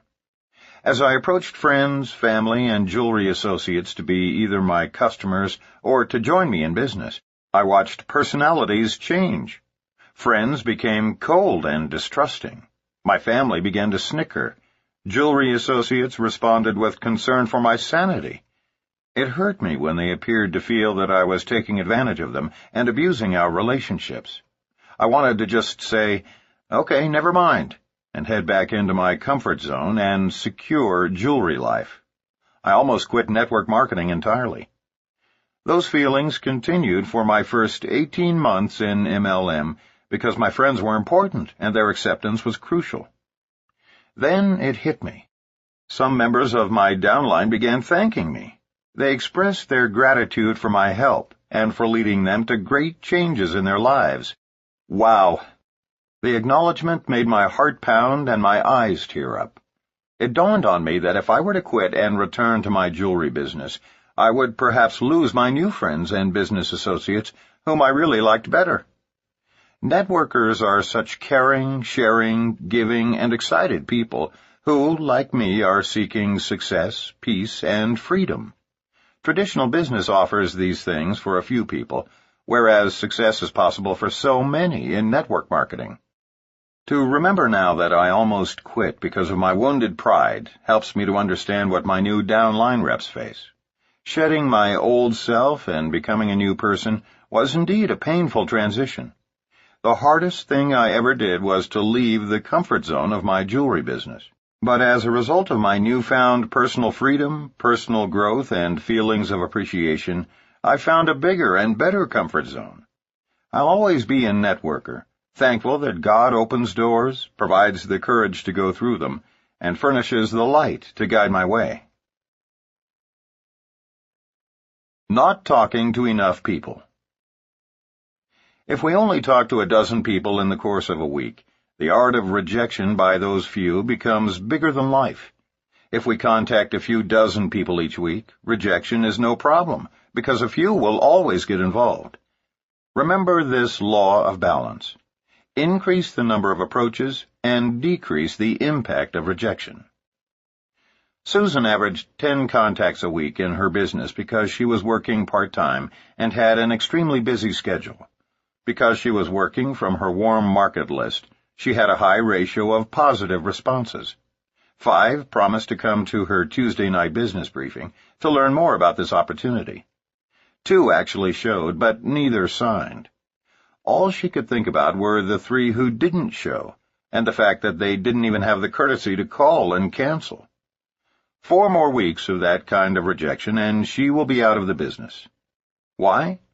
Because her prospecting numbers are too small. Susan may be a hypothetical prospect in our example, but such low-number prospecting can, and indeed has, forced would-be legends right out of business, shot down by rejection. Unless, as a part-timer, you are approaching at least 5 to 10 prospects per day, you're not serious about succeeding in this business. As a serious part-timer, those numbers should increase, and as a full-timer, they can grow to 30 or more per day once entering the cold market. Meeting attendance and brochure reading doesn't count as real-time. When first launching your business, if your goal is to build an organization, 80% of your time should be spent prospecting. All other activity is busy work until you have achieved a certain level of success. Do not become a professional audience participator. Get out of the bleachers and onto the field. In contrast to Susan, the 2 of us prospected huge numbers of people when first building our individual organizations. Before marrying Renee, Mark's biggest rejection rocket was launched when 6 of his 7 frontline executives bailed out and went into a vitamin deal back in 1986. He didn't just lose 6 out of 7 distributors, he lost major leaders. That is the ultimate rejection. Again, he leaned on Richard Call to keep him focused on the importance of perseverance. Consider the impact of Richard's inspiration. There were 2 major triumphs. First, the one remaining executive distributorship today earns us more than 50% of our income. Second, because Mark continued to approach large numbers of prospects, he had 7 more qualifying executives who would soon take the place of those who left. Remember, it is the sheer magnitude of the numbers of prospects we approach that keeps us from overreacting to those who do reject our approaches. Prospecting small numbers makes the rejection bigger than life. Prospecting large numbers focuses our attention on those who say yes. If you make contact with 100 people in the course of a week, 20 of whom say, "Yes, I'd be interested in looking at what you have," and 80 of whom say, "No thanks," your focus will be on the positive. Out of that 20, you will be excited about the 3 who signed up, rather than the 80 who weren't interested. On the other hand, if you approach only 10 people, 2 of whom say they are willing to take a look and then decide against it, your attention inevitably is on the entire 10 who got away. Network marketing begins as a numbers game and evolves into a people business while a legitimate organization of excited networkers is being built. The narrow focus syndrome. Many people make the mistake of inviting rejection by presenting a far too narrow focus. They often promote a single product or just one division of their company, as opposed to creating wide appeal by stressing the leveraged income and free time that result from orders of commonly used products and services. Network marketing is intrinsically designed to appeal to everyone. It is not meant to be an elitist club, nor is it effective if you promote just a single product line. And yet newcomers and old-timers alike often make this mistake. Some people failed to earn as much as they should have when their company added an exciting new nutritional division in the early 90s. And the reason is obvious. Even liberal estimates suggest that less than 30% of the population used vitamin supplements back then. Thus, 7 out of 10 people approached with only the new division just weren't interested. They couldn't relate to nutritional products and were unwilling to change their behavior. The original division upon which the company was founded consisted of personal care products. 100% of our population bathes, shampoos, shaves, moisturizes, deodorizes, and brushes their teeth with reasonable regularity. So success would have been more widespread had the distributors offered both lines of products in their presentations, thereby avoiding the needless problems created by limited focus. Even more significant, they should have been selling prospects with the American dream, big money and free time. Nearly everyone is interested in ways to achieve wealth, so focus your presentations on personal and financial freedom, making certain to call your prospects' attention to all your products, services, and divisions. This comprehensive approach is how legends ultimately build large and dynamic organizations. Turning rejection into positive motivation. John Corkill worked for a large title insurance company for 10 years, the same one his father had been employed by for over 40 years. They enjoyed working together and shared a track record of success. When corporate politics became unbearable, John, with his father's understanding and support, went to work for a competitor and tripled his income during the first year. Over the next 5 years, he created a 6-figure income. Then, due to a merger, he was laid off. His father, still with the original title insurance company, was now in charge of starting a new division and offered his son a full-time position, but the company could only pay him a pittance of his previous income. 1 week before he was due to start the job, John was introduced to network marketing. He found the right company and chose to go full-time immediately.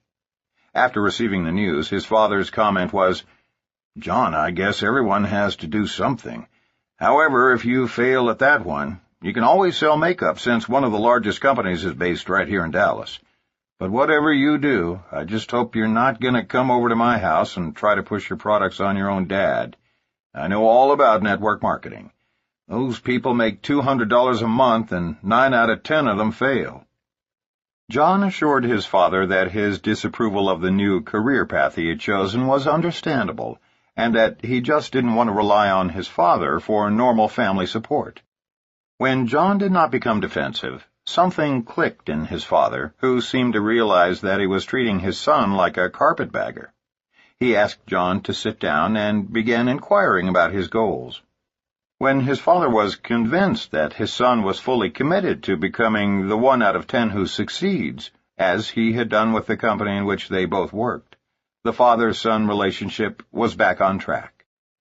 For John, the story of his father's rejection-turned-acceptance became a driving force that motivated him to stick with his new network marketing business. Not only is he well on his way, appreciative for his father's rejection and eventual acceptance, but John plans to retire at the same time as his father, so that they can enjoy the wealth together, grateful for his father having started him off on the right foot. Reaction to family rejection can often be redirected, becoming a positive force for building your business. Summary. Failure in network marketing often results from 2 problems. 1.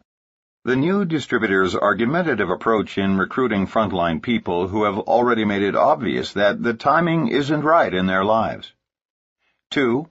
The mistaken belief that the goal is to overcome objections, sign up people at all cost, then drag them across the finish line through motivation and management systems.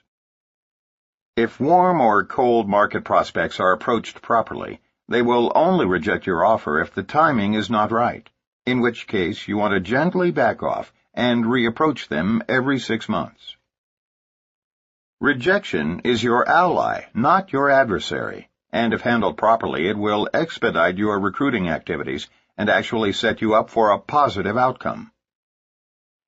Don't talk about this business with friends or relatives until after you have made a commitment and have been trained. Make it a point to teach this at the close of your presentation. As you begin talking to prospects, you have the choice of creating one of two mindsets. 1. You can strive to be well received by those you approach by setting yourself up for a friendly callback. 2. You can try to avoid the pain of rejection by saying nothing, doing nothing, being nothing. Persistence, coupled with absolute belief, can never be defeated. When you are not getting the support that you desire from family and friends, begin first by focusing on your own attitude, and changes in their behavior will naturally follow. Once you are trained, begin immediately by picking up the phone and calling the people on your list. Don't let call reluctance and the fear of rejection stop you before you start on your adventure in network marketing. Rely on the credibility of your upline leaders. Remember, you are in business for yourself, but you are never in business by yourself. As their sponsor, prospects look to you as their mentor and leader. If you are feeling low self-esteem, read, study, listen to tapes, attend seminars, and do all that you can to continue working on your personal growth. As you grow personally, so will your networking business, and as your business grows, so will you. Building too slowly is discouraging, and often results in networkers focusing on those who rejected the opportunity, rather than on those who accepted an invitation to look at the business. The growth of your business will be in direct proportion to the numbers of people you are prospecting on a regular, daily basis. Network marketing is a numbers game after the first 90 days of warm marketing. It becomes a people business once distributors begin interacting with their sponsors to build their organizations. Rejection is not to be taken personally, but merely as an indication that the timing isn't right in people's lives. Persevere with every ounce of enthusiasm in order to give yourself the necessary excitement to do this business correctly. Prospecting small numbers makes the act of rejection bigger than life. Prospecting larger numbers focuses your attention on those who said yes. Don't make the mistake of presenting too narrow a focus, that is, by promoting a single product or just one division of your company. Create wide appeal by stressing leveraged income and time freedom based on generating orders of commonly used products and services. When retailing, 1. Offer your customers the opportunity to redirect their spending on commonly used products they are already using. 2. Educate your customers about all your new products or services, thereby undertaking to change their behavior. Rejection can be redirected to become a force for good in building your business. Chapter 2. Avoiding the management trap. Reinforce self-sufficiency rather than dependency. Network marketing is based on a team-building philosophy rather than a supervisory one. Perhaps the single most frequent cause of failure in network marketing is the mistaken belief that we must manage our downline distributors. Typically, after new associates spend their first month or two recruiting 10 or 15 friends, they end up devoting the rest of their time attempting to make those few people successful. That's what we call the management trap. Let us quickly point out that there is a significant difference between managing and supporting a downline organization. Playing caretaker to their organization causes new networkers to spend a disproportionate amount of time on a particular leg or legs of their downline, to the exclusion of everyone and everything else. It creates a false codependency, doing for others instead of teaching and encouraging them to do for themselves.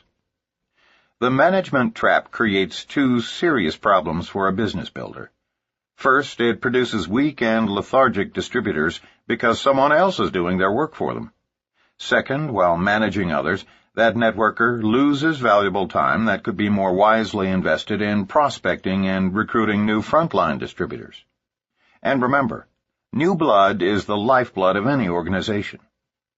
Continually sponsoring new associates adds vitality to an entire business. If you stop recruiting before you are earning enough to live comfortably, then you lose valuable ground. And worse, since our business is a business of leading by example, your leaders will emulate you so that everyone ends up managing and no one is prospecting or recruiting. Supporting an organization, on the other hand, is part of the team approach inherent in network marketing. It involves responding to legitimate requests on the part of any and all of your associates to help close a serious prospect or give them encouragement when they are feeling down. In this chapter, we intend to describe the difference between creating dependency in your organization and reinforcing self-sufficiency. It is critical that novice network marketers recognize the difference between productive activity and ineffectual, time-wasting practices. Sponsoring family members and building for them. Mark discovered the pitfalls of supervising his family's line the hard way when he recruited his own father. As he tells the story, "It really hurt when my father said, 'Son, you're embarrassing me and ridiculing the family name in Missouri by selling snake oil in one of those damn pyramid scams.' It hurt because I had always loved and respected my father. He never made much money while we were growing up, but he did start his own advertising and public relations firm. He also wrote 2 novels, one of which, Man Trap, became a bestseller in 1948. Dad was a proud man who always told me that integrity is more important than wealth, and to never do business with a man whom you can't trust with a handshake." By the time I was a 16-year-old sophomore at Glendale High School in Springfield, Missouri, Dad left the field of writing novels and magazine articles to launch an advertising agency. I was so proud when he trusted me to go out and solicit clients. He said that if I could get a client to use our agency, he would let me have a shot at writing the copy. I was so enthusiastic that I went charging out and actually obtained a client the first week. The guy's name was Jerry Vaughn, and he was preparing to launch a new pet store in a little shopping center near our home. Somehow, probably on sheer guts and enthusiasm, I convinced him to give me a chance. I went back to Dad's office, scarcely able to contain myself, and broke the good news to him. I don't remember Dad ever really getting too excited about any of my accomplishments, but I could tell he was pleased. For the next several years, I wrote copy and created ads for clients whom I picked up along the way. Some of my ad campaigns were quite well received, while others were not so successful. But through all the years, Dad supported and encouraged me. That is, until 6 months before my graduation. I didn't realize it at the time, but Dad really wanted out of the stress. Apparently, in my ignorance, I failed to see his hope that following college graduation, an event, by the way, that never occurred, I would be interested in becoming his partner, perhaps even one day taking over the entire ad agency. I had other plans. In hindsight, I suppose my pronouncement at our 1971 family reunion that I intended to enter seminary and ultimately become a minister really caused him pain. I later found out from Mom that he saw it as a real slap in the face after all the years of working together. But that's life. I was to become a minister several years later, after a series of sales jobs. Just about the time my father was accepting my ministry and actually beginning to tell our friends with pride how his son's church was growing, I told him something that would result in our not speaking for nearly a year. I told him on the telephone that I had become a distributor in a new company in the field of network marketing. I'll never forget the uncomfortable 2-minute silence that occurred when I asked, "Dad, can I send you some shampoo and conditioner? I know you're going to love them." Silence. After a couple of minutes that felt like an hour each, I broke the uncomfortable silence by asking him to which address he wished me to mail the shampoo. That's when it hit the proverbial fan. "What the hell, son? You go to seminary, become a minister, now you're quitting that too? You're a quitter. And how could you disgrace the family name by getting into a pyramid?" He abruptly hung up. Naturally, I was miserable with rejection. That all changed, however, when I received an apology call a year later. Dad had heard from my sister that I'd built a sizable downline and was earning more each month than he was earning in a year. He called and congratulated me for my success. Then he came clean about his health. The stress was causing him heart problems, and in addition to apologizing for judging me so harshly, he also intimated that maybe I could help him get out of the rat race of public relations. That was all I needed. The next week I was on a plane to Missouri to sign up my father and get him out of traditional business. I was very excited about the prospect of helping my dad change his life. And the reason I explained our backgrounds here in such detail is to help you understand my reason for wanting so desperately to help him. You see, this was my first experience with the formidable management trap, that is, the supervision of one's downline. Before pointing out my mistakes, I want the reader to fully understand the situation, and I want to do everything possible to help you avoid this devastating trap, because it is very counterproductive and most often leads to failure. Our parents, siblings, and closest friends are usually the ones who lure us into the management trap. I spent 4 months in Springfield, Missouri, helping my father build his organization. The problem was that all Dad's people looked to me for leadership because I was doing everything for him. Not only that, but the rest of my entire group was suffering because I wasn't available to respond to their questions. Those 4 months that I dedicated to managing my father and his entire group were the most counterproductive of my entire career in networking. The only real value to come out of it was that I learned about the devastation of playing nursemaid to one leg of my downline, and began immediately to incorporate it into our training sessions in order to keep others from making the same mistake. When I left Springfield, everything I had built began to crumble immediately. The new people on my father's front line regarded me as their mentor, and when I no longer had time to support them as effectively as I had while living in Springfield, several became despondent and quit in the first month. Dad was frustrated because he had no idea how to lead his people, and they didn't look to him for leadership anyway. I created a cripple of my own father because, for all practical purposes, I became the director of an adult daycare center. But here's the real tragedy. Dad had the ability to succeed dramatically in network marketing. He had great communication skills, loved working with people, and had the overall competence in business that would have allowed him to build and run a quite successful organization worldwide. But I ruined it for him. You see, I loved him so much and was so committed to his success that I inadvertently created a weak person out of a strong one. My father's gone now. He passed away last year.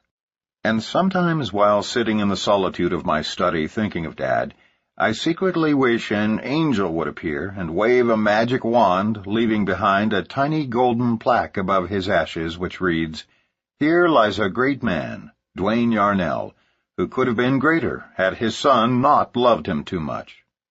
But because I didn't know then what I know now, I feel no real guilt. Dad and I had a great friendship to the very end. Next, I headed straight to Orlando, where my sister Melissa was a very successful executive analyst for the Tupperware company.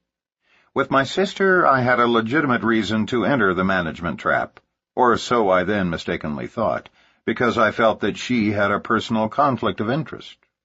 Because Tupperware is a direct sales company, Melissa felt that for her to build a network in another company would be entirely inappropriate. I admired her decision and decided, once again, to manage my sister's entire downline. I recruited her frontline leaders, trained them, and supported them, because Melissa just couldn't violate the trust Tupperware had placed in her. Once again, I fell unwittingly victim to this administrative role. Meanwhile, all my other organizations across the country were feeling the frustration of seldom reaching me because I was so vitally focused on managing my own family's groups. To make a long story short, when I went back to my own home in Aspen, Colorado, I had successfully wasted over 8 months building my executive downlines for both my father and sister. Within a year, both relatives had quit, and virtually everyone in both of their organizations had either quit or become wholesale buyers of the product. I had wasted so much time, and worse, by loving them too much, had unwittingly stripped them of their leadership roles. Fortunately, Dad had managed to recruit a couple of my old high school and college buddies, Gary Turner and Jim Grundy. Over the years, they did quite well, but in the end, both opted to pursue other avenues, and today we earn not one penny from the efforts of extensively working with relatives. Taking on the position of caretaker to my group served to lower my income, spoil both my father's and sister's chances to succeed, and throw me off track for nearly a year. The truth is, I should have spent only 1 week in each city training Dad and Melissa. Then they might have both been prepared to build their groups. If you find yourself alone in network marketing, with none of your family members supporting you, there are better ways to transform them than trying to coerce them into the business, and then doing it all for them. If we want to change others, we begin by changing ourselves, and alterations in their behavior will naturally follow. The truth is that we are empowered far less by heredity, luck, and circumstances than by our vision of what we believe is truly possible for ourselves. Jimmy Cossert of Renton, Washington, is one of the legendary big money earners in the networking industry. But it took an early morning self-evaluation to break an inherited cycle that had predominated in his family for over a century. He explained it to us in this way. It was near the end of my first year in MLM that I chose, early one morning at 5:00 a.m., to break the cycle of poverty that had been in my family for generations. Everyone I recruited had quit. Everyone. Everyone I loved had told me no. I had no money coming in, no chance to return to a downward spiraling real estate market with any hope of financial recovery, no experience in other fields, no college education, and no will to persevere. My great-grandfather had been poor and uneducated, as had my grandfather, my father, and now me. Poverty, I thought, just ran in the family. My wife and children slept silently, and as I sat contemplating these people I so loved, and our uncertain future, a blinding flash hit me. Everyone in my past, perhaps at one time or another, had probably lamented the rotten hand they'd been dealt. But unlike them, I had one ace in the hole. Unlike my ancestors, I was now privileged to be in a great company, where people were actually earning unlimited income. None of my forefathers had ever been given that option. I, Jimmy Cossert, had been chosen to lead the charge out of generations of servitude and mediocrity for an entire ancestry who, before me, were never so privileged as to be able to restore dignity to our family tree. As I tiptoed to the bedsides of my 1- and 3-year-olds, I silently affirmed, "I will do for you what my great-grandfather would have done given the same opportunity. I will finish this race, and I will win." From that moment on, I set out to break the cycle of poverty. I know my predecessors might have done so themselves, had they been blessed with an unlimited income opportunity. My wealth now stands as a testament to a great-grandfather who persevered in everything he did in a generation which offered no possibility for wealth and time freedom for poor, uneducated people. None of my kids will ever have to sit in the dark at 5:00 a.m. and feel depressed because they're impoverished. Thanks to network marketing, the cycle is now broken. The Messiah Complex. With both of us coming from theological backgrounds, we know what it's like to be victims of the Messiah Complex, which is very similar to the management trap, but with more emphasis on saving people. Given our backgrounds, at one time or another, we wanted to save the entire world and every single person we sponsored. Each time we found a good person, especially one who appeared to need saving, we would end up dedicating much of our time managing that individual and his or her entire organization. But it doesn't work, as Renee and I both learned over and over. Here's the irony. Those frontline recruits who demand the least attention are usually the ones who become the most successful. For example, let's consider Dennis and David Clifton, brothers from Texas. At the time, Dennis was a student in the doctoral program at the University of Texas, and David was a detective with the Houston Police Department. After only about a month in the business, Mark recruited Dennis and taught him everything he knew, and Dennis then taught David what Mark had shared with him. Mark initially thought he had offended them somehow when their phone calls ceased to come daily, but he discovered that they didn't need him like they did in the very beginning. They had their serious prospects call him to confirm the authenticity of this business and to be closed, but otherwise they understood the simplicity of recruiting and training others, and they just did it. If there's one primary lesson we learned during our first few years in networking, it's that those recruits who need us the most usually succeed the least, and those who prosper self-sufficiently deserve all the credit. Mark recalls, "I remember it feeling like a real slap to my ego the first time Dennis Clifton went an entire month without calling for help. Yet when I awakened from my need-to-be-needed stupor, I was astounded to discover that the Clifton boys had passed me by. Only in MLM is it rewarding to have our downline members reach the very top level of our compensation plan before us." Kathy Dennison and Terry Hill needed no messiah either. In spite of the fact that neither had ever participated in MLM before, even as frontline distributors, they simply didn't need Mark to save them. Except for a few telephone calls their first month or two, and some help closing prospects in their first years, they became totally self-sufficient immediately. The new people who whined and moaned and complained were all out of the business in a few months. Those who have become millionaires did it primarily on their own. Mark gave them the support and the duplicable system Richard Call taught him, and they proceeded to successfully accomplish great things. They are all winners. The last thing a winner needs is a manager or a savior. Remember, if new recruits finish their training and go to work without calling you every day and asking you to do everything for them, don't be offended. Be joyous. In this business, everyone has the ability to do great things, but those who lean on their uplines for everything are usually the ones who fail the most rapidly. What makes our industry so much grander than traditional employment opportunities is the fact that we are compensated for our productivity. We aren't like some traditional corporations, such as TWA, who, at the time of this printing, haven't given their hardest-working employees a raise in 10 years, while their CEO allegedly continues to earn $3,000 a day. If new associates want to earn more than a particular leader above them, they just need to be more productive, i.e., find more frontline distributors and customers who will use and share the products. That's what we love most about our business. While we can never actually lose our downlines, unless we stop ordering products, our downline leaders can certainly pass us in earnings.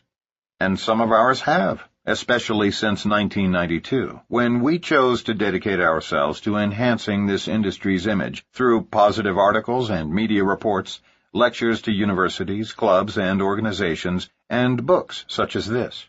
We haven't actively pursued frontline recruiting nearly to the extent we did our first few years because we've elected to use the freedom earned for other causes. Additionally, we are upline leaders to some very sizable international organizations, all of which expect us to be present in their cities at least once a year. We travel extensively in some 20 countries. From Tokyo to Dallas and Sydney to London, we love to spend time with our friends and associates throughout the world. And even now, while we conscientiously avoid sinking into the director's seat, we do nevertheless feel a definite desire to spend quality time in each leader's city. Due to our travel agenda, several key players in our downline, some who have been in the business half as long as us, have become more prosperous. Why? Because they kept on frontline recruiting. That's the primary way to increase income. Yet we still have a significant number of people who deserve to earn more but don't because they are bogged down in the management trap or caught up in the Messiah complex. To be frank, there have been times when people earning $1 million a month, far more than us, question our sanity for choosing to try to elevate the entire industry instead of becoming gazillionaires by continuing to frontline recruit globally. Our response to them is simple. Read Living with Passion by Peter Hirsch. We found our passion. We are irrevocably convinced that network marketing is the very best, high-integrity economic system for global solutions to some very pressing problems in such places as third-world countries. And lest you not understand what we mean by pressing problems, we'll give you just one example. It has now been estimated that by the year 2000, some 40 million people worldwide will have died of AIDS, leaving behind some 5 million orphans, 90% of whom live in Africa and other third-world countries. As of this printing, not one agency has yet been created to deal with this problem. There are so many enormous global problems just waiting for us out there. Many network marketers earning millions each year have joined us in projects to make the world a better place. There are indeed things more pressing than becoming excessively wealthy, and we in MLM have the money and time freedom to make a difference. We aren't alone in being plagued with the Messiah complex. Joe Tonita is one idealistic network marketer who, like many, shares this phenomenon. The biggest challenge to me was figuring out who was really going to build a business once they showed an interest. To succeed, one must have belief before evidence. That is, they have to be able to picture themselves there and feel the emotions of it long before it actually happens. I didn't understand that initially, so I simply worked and managed others who were unable to see the end results, and then became quite frustrated when they quit. I wanted everyone to succeed, so I tended to spend too much energy and time helping in whatever manner I could. As a result, I found myself drained of energy and taking their failures personally. I overcame these challenges by learning how to facilitate visionary goal setting, but I'm still very selective about those with whom I choose to work. I realize that my success will be directly related to what I think about the most and where I direct my energy. It's unnecessary to fall into a management mode when what we truly need to do as a leader is provide a duplicable strategy for our new associates, then allow them to create their own success. Joe and Rick Tonita are networkers who are among the top sales leaders in their company in Canada, having now been nearly 20 years with only one company. It is our hope that many more network marketers will be able to say that with pride over the next 20 years. When you find yourself frustrated because your associates are not successful, teach them how to visualize the end result and direct most of your energy toward those who do. Just recruit a few and drive their lines deep. One common misconception in the network marketing industry has led people down into the administration pit. Certain leaders contend that the key to success in our industry is finding 4 or 5 good people, then driving their groups by focusing exclusively on supporting them until they are wealthy, then finding 5 more and doing the same thing. That is the absolute antithesis of what is required to succeed in our profession. The 3 magic words are, go wide fast. Recruit as many frontline distributors each month as you can until you are earning at least $10,000 a month consistently. Then you can relax a bit until you feel refreshed, only to run right back out there into the frontline recruiting trenches. Unfortunately, some well-meaning authors and leaders have done a horrible disservice to our profession by misleading new distributors into believing that success in our industry requires less effort than it really does. People who teach this philosophy do so innocently, because that's what they've been taught through their upline leaders, who learned to do this through books and tapes. The first 90 days of warm market prospecting are much more personal and support-intensive, since new distributors are focused on their friends and families. We will discuss this more in later chapters. But the truth is that you cannot hope to achieve a tremendous income, like those huge figures the legends in our industry earn, unless you play it as a numbers game, especially once you enter the cold market. Ron Wiggins, who left the shoe business after 11 years to join network marketing at the age of 27, said one of the most important things he learned in his first year is that success defies all logic, so quit trying to figure it out. Just do the numbers, and when prospecting large numbers of people, don't try to tell them everything you know. It's a matter of raising their curiosity, not satisfying it. He goes on, "I was doing so much of the wrong, eventually it just started to add up. From all the mistakes I made, I learned and now teach from experience to eliminate logic in your own mind and simply do what's been done by the experts and authorities of the industry, who have already made all the mistakes themselves. You've got to get rid of any personal perceptions you may have and try to accept from the beginning that it's going to be a lot of hard work on a very consistent basis." After a year of hard work, Ron had matched his previous income. Shortly thereafter, his wife, Chris, also left her job, and together, working full-time, they have become one of the top network distributor teams in Dallas. It took Ron and Chris 4.5 years to reach the very pinnacle of their company's compensation plan. Today, they earn a 5-figure monthly income. They have utilized their experience to become experts at training, and have learned to keep it simple so that their system can be easily duplicated. If network marketers were truly doing the numbers that it takes to succeed, no one would have time to fall into the entrapment of administration. Human nature looks for the line of least resistance, and clearly it is much easier to work with existing distributors than it is to face the daily rejection that occurs when recruiting new people. Because this is a business of duplication, your people will do what you do. If you manage your downline, so will they. If you spend most of your time prospecting and recruiting, so will they. The secret is not managing your organization. Rather, it's finding leaders who will in turn find other leaders. Generally, leaders must be found. They cannot be created. But many people have untapped leadership skills that do not manifest themselves until the timing is right. In order to find those leaders, you must keep prospecting and recruiting, realizing that new blood is the lifeblood of any network marketing organization. Recruiting is the only viable way to offset the inevitability of attrition. This is a numbers game that inevitably becomes a people business once distributors are sponsored into the business, often forging lifetime bonds.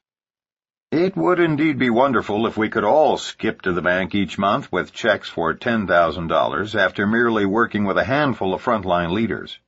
It is human nature to want to believe that there is an easy way to achieve this goal.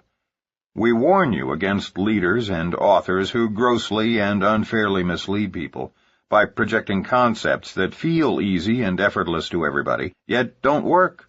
Don't be taken in by those who teach management as a philosophy of success, because it is indeed the very cause of as much as 50% of the failures in our industry. Here's the scenario.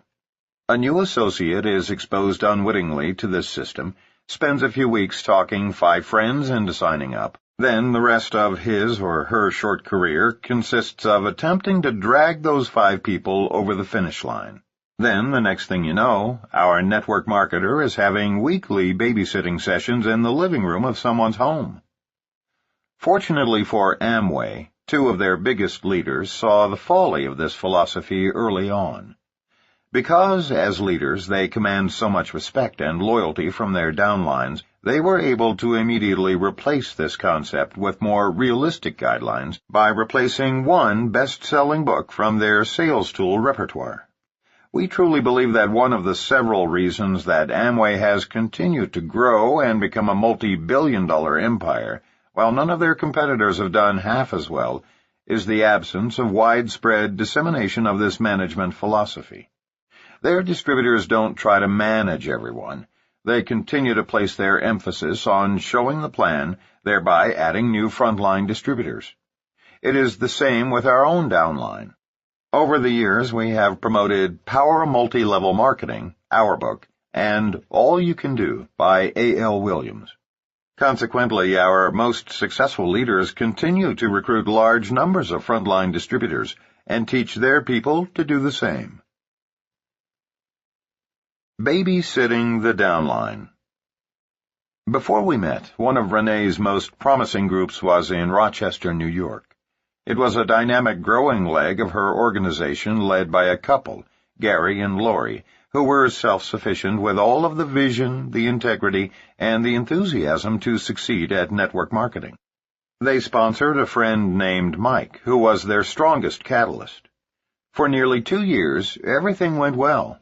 Renee traveled there twice a year to work with them, and the rest of the time she supported them with teleconference and speakerphone meetings. There were generally 200 to 300 people in attendance, and the number of emerging leaders was growing with each visit. It was the epitome of how a long-distance networking organization can succeed. Then, almost in a single week, it all changed. Mike, once the best recruiter in the whole group, had secretly slipped into a management mode. His group was sizable, and he felt it was time to devote his energy to overseeing their recruitment activities. Because of his strong personality, no one felt they could do anything as well as he did it. With Mike so readily available, his organization leaned on him for everything: presentations, hand-holding sessions, closings, sizzle sessions, product clinics, and pep talks on the phone. Depressed and discouraged, Mike phoned Gary, who suggested that he talk to Renee. The phone call went something like this. "Mike, you sound down. What's the problem?" Renee was concerned. "I don't know. It just isn't working anymore. I'm absolutely fed up with babysitting my group. Isn't there anyone out there who can just do it on their own?" "Mike, you're the best recruiter in the business. How many people have you sponsored this month?" There was a hesitation before he answered. "I'm too busy babysitting, and no matter how hard I work, my group isn't growing anymore. I don't get it." "You know the saying, new blood is the lifeblood of this business. Stop recruiting and your organization dies a slow death. You want it to come alive?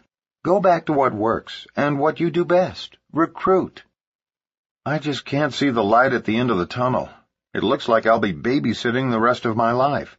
Ask my wife, I'm not even good at babysitting my own kids. If I could just find a way to do this without babysitting." 1 month later, Mike found a new company, a wholesale buyers club. It was exactly what Mike was looking for: a deal with no inventory, no product information to learn, no training required, and no babysitting a downline. Just sponsor people, and when they order anything, the upline gets a cut. Or so he thought. He told everyone in Rochester about this great new company. Gary and Lori were horrified, but fearing that they would lose out, they also signed up in the new company, just in case. Nearly all the leaders followed Mike into this new deal, but only as a backup to our company, of course. Yet because of this distraction, many of Gary and Lori's downline lost focus. The last time Renee went to Rochester, Gary and Lori were out of the business, and the number of serious players had dwindled from a few hundred down to about 25. 6 months later, the Wholesale Buyers Club was out of business. When we stopped to analyze what happened, we realized it all started when Mike stopped recruiting and became discouraged with babysitting his group. This was the time to give extensive support to the Rochester group, a time for new leaders to emerge. Had Gary and Lori been able to stay focused themselves and not let Mike divert them and their entire organization, this group could have become one of our largest legs. If the clock of time could be rewound, Renee would love to have them all back. "I'd built a close relationship, both upline and downline, to Gary and Lori, and I miss these friendships that were once a regular part of my life. But once an organization has fallen apart, it is far easier to give birth to new people than it is to try to revive the dead." Experience abroad. One of our most graphic examples of the management trap occurred when we opened a foreign market. We sponsored one couple, taught them everything we knew, and worked through them to build a dynasty in the new country. We developed a friendship and found that we shared many things in common, including similar life values. Prior to the official launch, we did weekly teleconference calls, which is both a legitimate and efficient way to build a new market prior to a company's opening. Through our mutual effort, and to our delight and surprise, we had more than 1,500 serious prospects attend our opening day celebration at a private location hosted by us. For us personally, it was the single largest launch of a foreign market in which we had ever participated. And yet, a year and a half later, our frontline couple's income continued to drop below their first executive check. How was this possible after such an awesome beginning? Prior to the official launch, everything was kept to a simple system. No hotel meetings, just friends telling friends. No literature, not even products, because they weren't allowed to be sold yet. But almost immediately after the opening, the couple we sponsored stopped building their frontline and started managing their group. In fact, they spent the next 18 months creating sales tools and coaching those struggling on their frontline to buy as much product as they needed in order to meet monthly requirements for advancement. Although we translated our own materials for their use, they were convinced that their culture required something different, so they developed a new manual to replace ours. They developed slides for hotel meetings because they believed their compatriots would respond especially well to that kind of presentation. They worked with flip chart presenters and overhead projectors, and then, of course, wound up continually updating all those materials because their downline leaders were never quite satisfied. They traveled all over the country spending money they didn't have to speak at hotel meetings being held by their downline. While serving as administrators to their organization, they had no time left for such mundane activities as frontline recruiting. This couple sponsored 31 people their first month. They sponsored an additional 19 people over the next 4 months. But both of them working full-time sponsored only 6 new distributors over the next 15 months. In other words, they sponsored 50 people the first 5 months, and then, with so much time invested in managing their organization, averaged only 1 new associate every 2.5 months thereafter.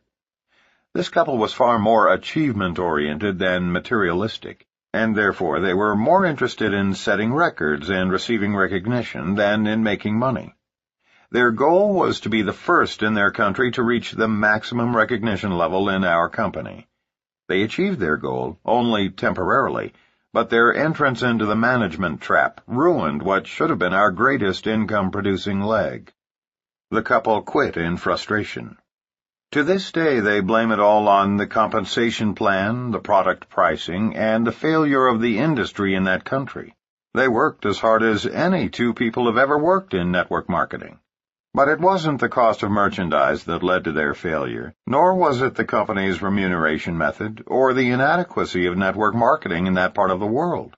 It was caretaking their organization, combined with their futile need to be first, that brought them down. Their downfall began their 5th month in the business when they stopped recruiting frontline. The good news is that this is not the end of the story. 2 other top leaders followed them out of the business. But at the request of some of the emerging leaders in this group, we are continuing to work with them. They have learned the hard way this lesson of trying to watchdog their groups and have gone back to basics, building a small customer base, prospecting, going wide on their front lines, working a simple, easily duplicated system out of their homes. We believe in this group and in its leadership, and are convinced that this time they are on track to set both economic and industry records in their country. It's crucial to learn from other people's mistakes, so pay close attention to this story. If you stop building your front line before you have a solid income, you will fail in this business. No one can succeed by sponsoring only 1 new distributor every 2.5 months. And even worse, by your example, you will teach your people to do the same. Full-time network marketers recruit for a minimum of 2 to 3 years before they can slow down. For part-timers, it takes longer than that. Set your sights on the goal, strive consistently to meet the steps outlined in your business plan, and don't look for excuses. Whatever it takes, just do it. The Piano Story. We have a story we like to share with people early in their careers. It's a great illustration that may help you in training and supporting your own organization. Imagine an audience of 500 people seated before a stage with a grand piano. Suddenly, out walks a person who has never had even 1 lesson and knows nothing about music. After the applause dissipates, he very aggressively begins to bang out horrible combinations of sounds that literally hurt one's ears. At first, the audience glances around the room in utter shock and disbelief. Following a full 10 minutes of pathetic piano beating, the audience begins to boo and hiss. Within a couple of minutes, their boos drown out the performer, who calmly stands, bows, and walks off. As the hacker exits, a pianist with 30 years' experience enters from the other side of the stage. He methodically and flawlessly plays a beautiful Mozart concerto.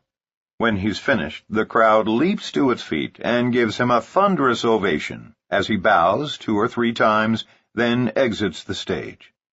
In the dressing room, the expert pianist notices that the first performer is gently humming to himself and adjusting his tie before leaving. Although the expert pianist is somewhat embarrassed to bring up the subject, his curiosity finally gets the best of him. He smiles in the mirror at the first performer and asks a question. "Forgive me for intruding, but I notice you aren't particularly offended by what just happened out there. I have to ask you, what's it like to be booed off a stage? I mean, isn't it horribly degrading?"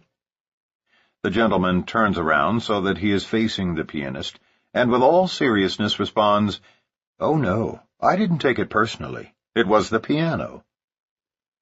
Perhaps one of the most interesting elements of human nature is our tendency, and to a greater or lesser degree we all possess it, to place blame elsewhere. The truth is, while many people criticize our industry after they fail, it's not the fault of the industry. As in the preceding story, a poor musician can't legitimately blame the piano for his lack of talent. You may want to remember this story and share it with new distributors. The buy-in. Of all the possible fiascos stemming from the management trap, buying in for your downline or teaching them to do this for their distributors is the worst. Marketers who get caught spending more time managing than recruiting often get snared into this trap, which has serious legal consequences. And when law enforcement goes after a buy-in pyramid deal, we all look bad by association. Success in network marketing results from the creation of real volume as opposed to promotional volume. Real volume is produced from orders of satisfied customers and distributors who use and love the products or services, ordering them month after month, thus creating long-term stable sales volume in that organization. It is the most important type of volume because it represents money spent by bona fide customers for items that their families consume and then reorder. Promotional volume results from multiple product packages that are ordered by distributors who may be attempting to buy their way to the next level, or intend to use these packages to get their new distributors started in the business. Buying in will always backfire with distributors who simply cannot afford it and have no legitimate outlet for moving the products. When new associates join your organization and have definite prospects to whom they know they can sell their starter packages, promotional volume can be a valuable tool for creating the often needed initial volume swell to get distributors through qualification requirements. But first-year networkers often get confused by this sudden spurt of success and start thinking that they have created a solid flow of volume throughout their organization. Promotional volume does not result in a stable organization. Both types of volume serve their purpose in network marketing, but the majority of new distributors will benefit from being introduced to a low-cost product starter package consisting of products, training, or services they will personally use, which is the essence of starting people in our business. Some people caught up in supervising their groups who are simultaneously working toward promotions and higher rankings within their companies will often purchase unneeded products and then teach their personally sponsored frontline distributors to do the same thing in order to meet requirements for advancement. However, if distributors are doing this business right, they will be recruiting enough new people each month in order to advance through the ranks properly. But if they start attempting to manage a small group of marketers, they may find at the end of the month that their sales volume requirements are not adequate. So they simply call in an order for products they don't really need or intend to sell in order to meet promotion requirements, hence the name promotional volume. Front-end loading is forbidden by state and federal regulators who believe that such activities are pyramid-like in nature. We agree. In fact, we have a term for this kind of activity: garage qualifying. We sometimes wonder how many American garages are crammed to overflowing with non-run pantyhose, 3D cameras, home insulation, videos, and other non-consumable products. If all of America's garage products were put together for one big flea market, we're sure it would stretch from Missouri to Maine. Don't ever allow yourself to be duped into believing that you can buy your way to the top of a company. You can't. And if for any reason your company's compensation plan is set up to reward those who buy in, it's just a matter of time before some Attorney General or Federal Trade Commission representative slams the regulatory cease and desist order on the company. The process of buying in never leads to long-term success. It only serves to bridge the gap between levels in a compensation plan. We do not know any distributors earning big money who bought their way to the top. But we know many who have garages full of products. Of course, if the leader is seen buying in, the troops will all do the same. In a short time, you've got a bunch of people with garages full of dust-gathering products, and then it's just a matter of time until they become disgusted and quit. And when they do, rest assured they'll tell everyone who will listen what a horrible scam this industry is. Many of the better companies have implemented product return policies of up to 90%, which precludes people from being burdened with so many products. It can be a rude awakening for a buy-in leader when his check arrives and it's minimal because his company has charged back all returns from the very angry distributors whom he front-end loaded. Some network marketers, in their eagerness to get off to a fast start, simply don't understand this philosophy and will make the mistake of skipping over the critical step of creating real volume in their organizations. It is vital that all new distributors begin with a solid commitment to use as much product as possible, share the product personally, especially among close family and friends, and teach everyone in their organization to do the same. As simplistic as this may seem, it must be done before beginning the more dramatic and gratifying process of creating large recruiting volume through your power players and teaching them to duplicate the process. It is the balance of both types of volume, promotional, to propel you into success in the early days, and real, to stabilize your volume and provide ongoing residual income that results in the long-term success we all desire. Promotional volume is extremely valuable, but your business can survive without it. However, failure to create real volume can lead to the eventual stagnation and collapse of your organization. Just give me your list and I'll do all the work. In early 1990, Mark recruited a man whose father-in-law owned the largest citrus company in the South and had access to the most prestigious office address in Florida. Their boardroom on the 55th floor overlooked the ocean and had seating for 300. We'll call these distributors by the names of Jeff and Mary. Jeff and Mary had a Rolodex of over 5,000 people, many of whom were small business owners and most of whom were entrepreneurs. Although Jeff and Mary had thousands of people to prospect, they fell victim to running an adult daycare center to which anyone in their organization could send prospects. Mark didn't fully understand the whole problem until it was too late. All he saw were the numbers, and their volumes looked great. Unfortunately, Jeff and Mary began managing their organization prematurely, and the group decreased in size from 3,000 to 500 people. Here's what went wrong. Never tell people that all they've got to do is sign up, give you a list of potential distributors, and then you'll do the rest. It doesn't work. Jeff signed up 10 people on his front line, then immediately told these men and women, some of Miami's real movers and shakers, to start sending prospects to his weekly meetings conducted exclusively on the top floor of their corporate building. He explained that he and Mary had the time to do the meetings and train the distributors, and that his people would merely need a wheelbarrow to take to their mailbox each day in order to carry all the money. For 2 months, everything went fine. Every one of the noon meetings on Tuesdays, Wednesdays, and Fridays were filled with curious prospects sent by bosses or close, wealthy friends to investigate this business opportunity.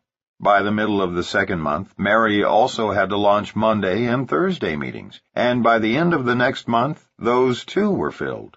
Many prospects were signing up, and their weekly volumes, in starter kits alone, were going through the ceiling.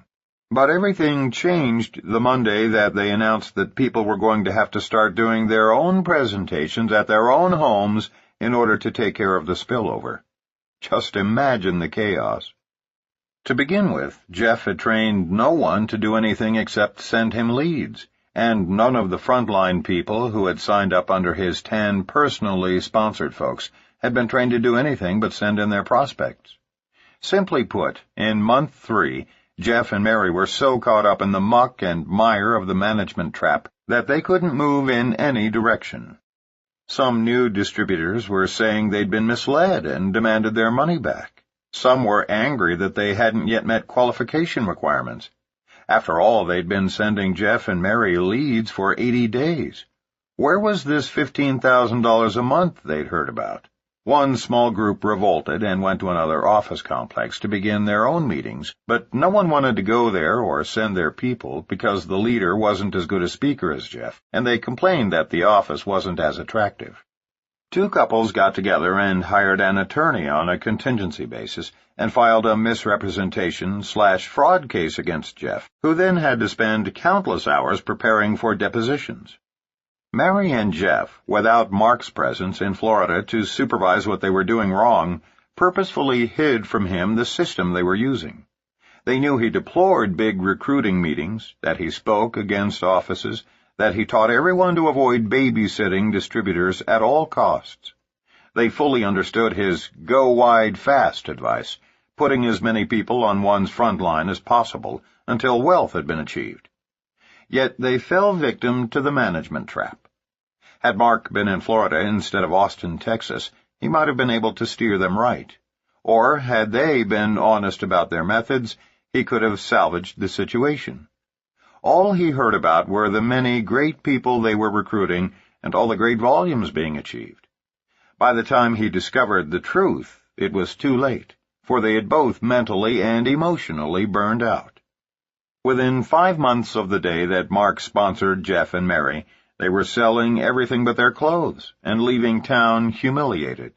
Mary's father had virtually disowned the 2 of them for embarrassing an old-money family in the Deep South, where image is everything. And we can tell you unequivocally that with their talent and with all the names in their Rolodex of reputable entrepreneurs whom they knew on a first-name basis, all they had to do to succeed was teach the big hitters to begin with their 25 prime contacts, do in-homes, and go wide fast. Those 3 magic words are synonymous with building your front line, not your depth, as quickly as you can. The depth takes care of itself with sufficient numbers and width.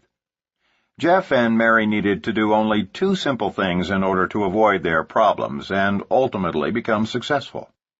First, look for close friends who were entrepreneurial types, ready for change and fed up with stress, and then show them by example the wonderful simplicity of in-home recruiting meetings. Second, do the first couple of meetings for each new distributor, then cut the cord, thus enabling their distributors to become leaders themselves. Ours is a business of leaders building their front lines and teaching their people to do the same. Those with leadership ability will seek out other top leaders to mentor them and give them help in closing serious prospects. It is in this way that genuine support is given. Rather than working your new associates list, teach your distributors how to work their own. They can come to you for support, that is, assistance in closing, after their prospects have been shown the presentation. How do you support a large group, you may ask? By teaching them 3 words. You call me. And when those calls come, be there for them. Be there to render moral support, coaching assistance, help in closing prospects. But don't do for them what they must do for themselves. They must prospect, recruit, and train their own frontline associates. Quit or take it to the moon. The truth is that success in our industry does not result from extensive management. Success comes from a person with leadership skills having the vision, enthusiasm, and willingness to recruit other frontline leaders who, in turn, use and share the products or services. Then simply teach them to duplicate the process. Larry Pepe was a new networker who experienced a series of nightmares starting up his business. His sponsor quit almost immediately. His upline executive tried to talk him out of going forward on the accelerated program. Of his first 23 distributors, 22 quit, and of his first 3 in qualification, all failed. One of his gold stars was arrested 1 month before becoming his first executive. Another turned out to be a con man who was being sued for fraud, and a heavy hitter from Australia was diagnosed with terminal cancer. All of this in the first 3 months of Larry's new network marketing business. Then came the crowning blow. The upline leader who had supported him called to say she would not be available for a while because of personal problems that she needed to resolve. Larry remembered sitting on the edge of his bed after hanging up the phone, staring blankly into space, thinking, God is testing me. This is it. I either quit or become a leader right now and take this thing to the moon. A few minutes later, his mother called and said, for the life of her, she couldn't understand why a talented young attorney with a master's degree in clinical psychology, who owned a successful business, would give all of that up to be a vitamin salesman. Larry is convinced that all of those experiences, especially being left on his own, which forced him to become a leader to his organization, were the best things that ever happened to him in business. He went to work frontline recruiting and refused to slow down until he achieved his first goal. Today, he and his upline leader work closely together, and she fondly refers to him as Hercules. And the best part, says Larry, is, my mom doesn't think of me as a vitamin salesman anymore. Thank God for small miracles. This story teaches us that we need not be managers, and demonstrates that people who have the will to succeed will succeed, regardless of the circumstances. Summary. Managing an organization is a time-wasting practice that does for others what they should be doing for themselves, thereby creating codependency. Supporting the members of your group means being there for them when they call to ask for guidance, moral support, or request that you talk to one of their serious prospects. Managing organizations for our families and friends often causes the very people we love most to fail. Practicing a management mode is counterproductive for both those being managed and those doing the managing. We are empowered far less by heredity, luck, and circumstances than by our vision of what we believe is truly possible for ourselves. Don't be offended. Be joyous when new recruits finish their training and go to work without calling you every day and asking you to do everything for them. In this business, everyone has the ability to do great things, but those who lean on their uplines for every single thing are usually the ones who fail. What makes our industry so much grander than traditional employment opportunities is the fact that we are compensated ethically and generously for our productivity. If new associates want to earn more than the leader above them, they just need to be more productive, i.e., recruit more active frontline distributors and customers than do their uplines. If you become frustrated because your associates are not successful, teach them to visualize the end result and direct most of your energy toward those who do. Because this is a business of duplication, your people will do what you do. If you manage your downline, so will they. If you spend most of your time prospecting and recruiting, so will they. Babysitting a downline is not an effective way to build a business. The key to successfully building a large, dynamic organization is to steadily continue to prospect and recruit, creating a wide front line. Don't make the mistake that results in nearly 50% of the failures in our industry, building your front line for the first few months, then stopping to manage your people. Merely overseeing the activities of your organization is not leading them, but rather misleading them into rearranging their deck chairs on the Titanic. Set your sights on the goal. Consistently meet the steps outlined in your business plan, and don't make excuses. Whatever it takes, just do it. Of all the possible fiascos stemming from the administration of your organization, buying in for your downline or teaching them to do this for their distributors is the worst. Promotional volume, that is, money spent on products, samples, and multiple kits, is initially a means of helping distributors meet volume requirements for qualification. Real volume, that is, products or services ordered for regular monthly usage by satisfied customers and distributors, is what ultimately creates passive residual income, and is the essence of what makes network marketing a viable, ongoing business. Your business can survive without promotional volume, but failure to create real volume by not acquiring legitimate customers or not using all your own products can lead to the collapse of your entire organization. Network marketing is a business of distributors building their own front lines and teaching their people to duplicate that process. If each network marketer builds his own front line, following the advice, "Go wide fast," the depth will take care of itself, and the cream will always rise to the top. Support a large organization by teaching them 3 words: "You call me." Be there for your downline to render moral support, coaching, and assistance in closing their prospects, but don't try to do for them what they must do for themselves. Success comes to people with leadership skills, a sound vision, enthusiasm, and the willingness to put forth the effort to build an organization and find others who will do the same. Chapter 3. Dodging the Depression Torpedo. Maintain enthusiasm in spite of the inevitable setbacks. Although this business is 90% fun after the learning curve months, the depression torpedo is among the more difficult challenges facing new and seasoned network marketers alike.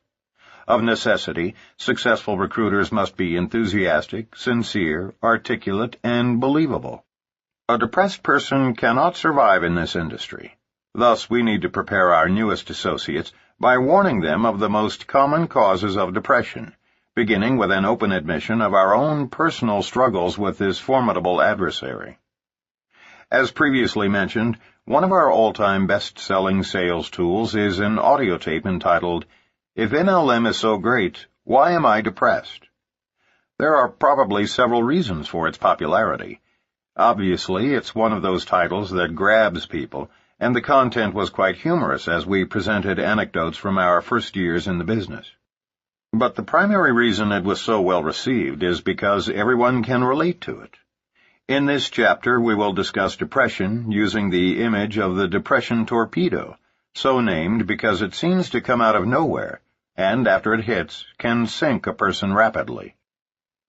One prerequisite for success in network marketing, often not as critical in traditional business, is the appearance of being emotionally charged. Every weekday, millions of people climb into their cars in a state of semi-depression and fight traffic on their way to jobs and professions which, simply put, do not require emotional energy. Some people are computer experts who are involved in data entry. The computer doesn't care if they're depressed, and since their supervisor is often more despondent, there's no need to be overflowing with joy. In fact, we could probably list hundreds of examples of boring, routine jobs that require nothing more than one's semi-conscious attention. Remember the saying, "Oh, I can do this in my sleep." In the world of traditional business, that's not just a saying.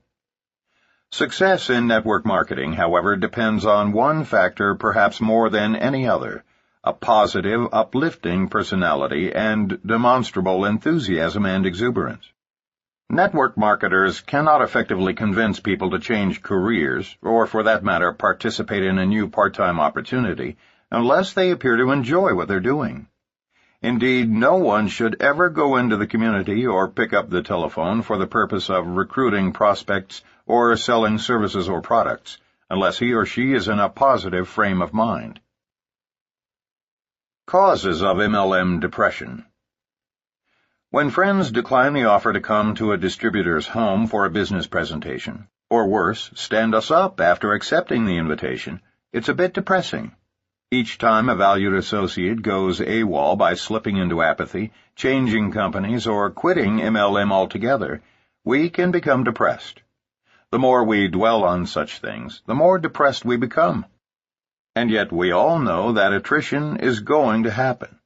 Over time, attrition can account for as much as a 75% dropout rate as we move through the ups and downs of building our business. It is a fundamental reality in MLM, and one from which we will never be exempt.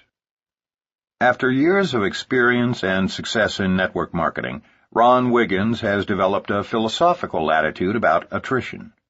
The sooner someone quits who isn't serious about the business, the sooner he knows with whom he need not waste a lot of time. Unless people are blatantly doing everything wrong, Ron's advice is to let people do what they want to do with their business and not what you want them to do. There's a place for any and all levels of participation in this business. He's right. Since we know that attrition is the wrong thing on which to concentrate, we need to focus on the positive numbers instead. The more people we have active in our business, the more successful we will be. A well-balanced organization will be made up of a large body of wholesale buyers, many retailing distributors, some part-time business builders, and a few full-time gung-ho recruiting maniacs. So, Ron concludes, work with the leaders and do whatever it takes to protect your mindset. You must stay focused for this business to work. We will discuss this point in more detail in Chapter 6, Fending Off the Scatter Bomb. Whether you are prospecting and receiving a series of rejections, whether you are setting up appointments and getting no-shows, or whether you are recruiting and watching people drop like flies before they've even scheduled a personal training session, remember, that's all inevitable. Nothing is wrong with you or your business. You are no different than the waitress offering people coffee in a coffee shop. Some people just don't care for any. You are merely sifting for those for whom the time is right. Depression results not from attrition or even rejection. Depression ensues from dwelling on those factors and taking them personally. Learn to be as philosophical as Ron Wiggins about the disappointments. All right, I just got 9 no's today. I'm that much closer to a yes. Or, thank God John quit before I invested any more time in him. Attrition happens. People lose their initial enthusiasm. Some people are not coachable. So move on and start working with the new people who are coming on board. And if you don't have any new, enthusiastic associates, go find some. If you spend too much time trying to boost up people who don't want to be in this business, it will drag you down. And the deeper you sink, the more vulnerable you become to the depression torpedo. It is much more energizing to look for new people who are excited, interested, and willing to learn. When you're down, go up line. We have an age-old adage in our industry. If you are up, go down, and if you are down, go up. Each of us has upline leaders who are, theoretically, more experienced than we, and who have a vested interest in our success. We should turn to them when we are feeling concern, anxiety, or depression. Hence, when down, go up. David Dryden from Dallas, Texas, learned this lesson just in the nick of time. About 2 years ago, my wife Terry and I were looking for a way to bring her home from corporate America so that we could raise our kids instead of some daycare doing it for us. I decided to work harder and start my own business, but it wasn't working out. One day my wife came home after being prospected by a young man named Al Hewitt. After sitting in a meeting with my arms crossed and my mind closed, I gave her the okay to do the business, as if she needed my permission. Before I knew what was going on, we had products all over our home and a house full of people curious to see what we were doing. Without realizing it, I was hooked on the business, that is, until I met my first and biggest adversary, no-shows of people whom we considered good friends, folks who had promised to come to our meeting. I was so discouraged I was ready to quit. But I had thankfully heard the adage, "When we are down, go up." So I decided to call and introduce myself to my upline. I left messages for almost all of them, not fully convinced I'd receive any calls back. Then one day something happened to change my life. I had finally had it. Too many no-shows, too many no's, too many late nights without success happening as fast as I thought it should. I was going to take my wife to lunch. She was still working at that time, and tell her that this was her business, her idea, and that I would support her, but she was going to have to do it without my direct involvement. I was walking out the door when the telephone rang, and I almost let it go for the answering machine to pick up. Something told me to answer.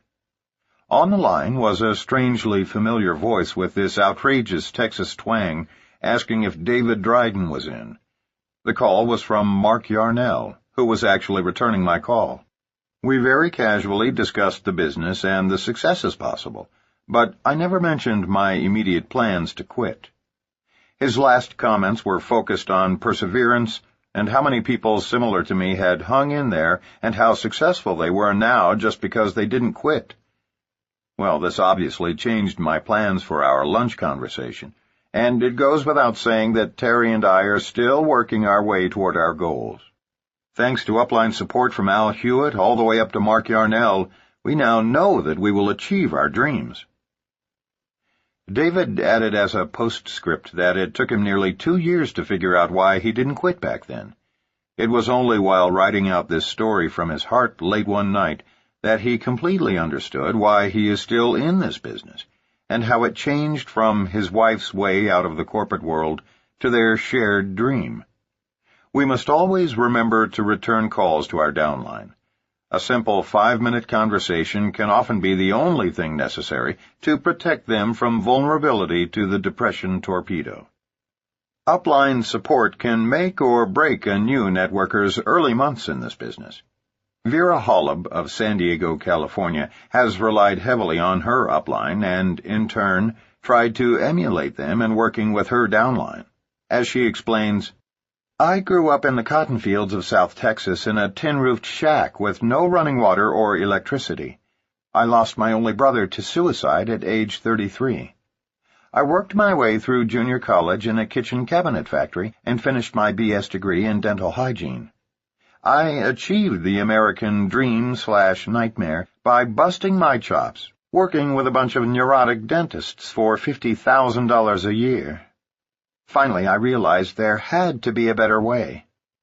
That day in 1988, when I saw Mark Yarnell's video explaining network marketing, I knew my prayers had been answered, and that I would do this business for the rest of my life.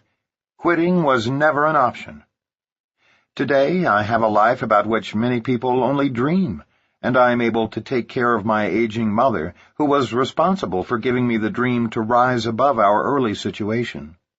I've taken some time to enjoy life and touch other people's lives while building my business. I am so grateful to Mark Yarnell and Kathy Dennison as my upline coaches, and for their having turned me on to this marvelous industry." Never convey a down attitude to your downline. The last thing we want to do is negatively impact our downline organization by taking our negativity down. Thus, when you are up emotionally, that's the best time to talk with your downline. This industry is so much fun that you may find yourself seldom negative. But don't ever share your negativity with anyone in your downline, or you could poison a huge percentage of your entire group. You see, it's quite devastating, especially to a new distributor, to discover that their leaders are down emotionally.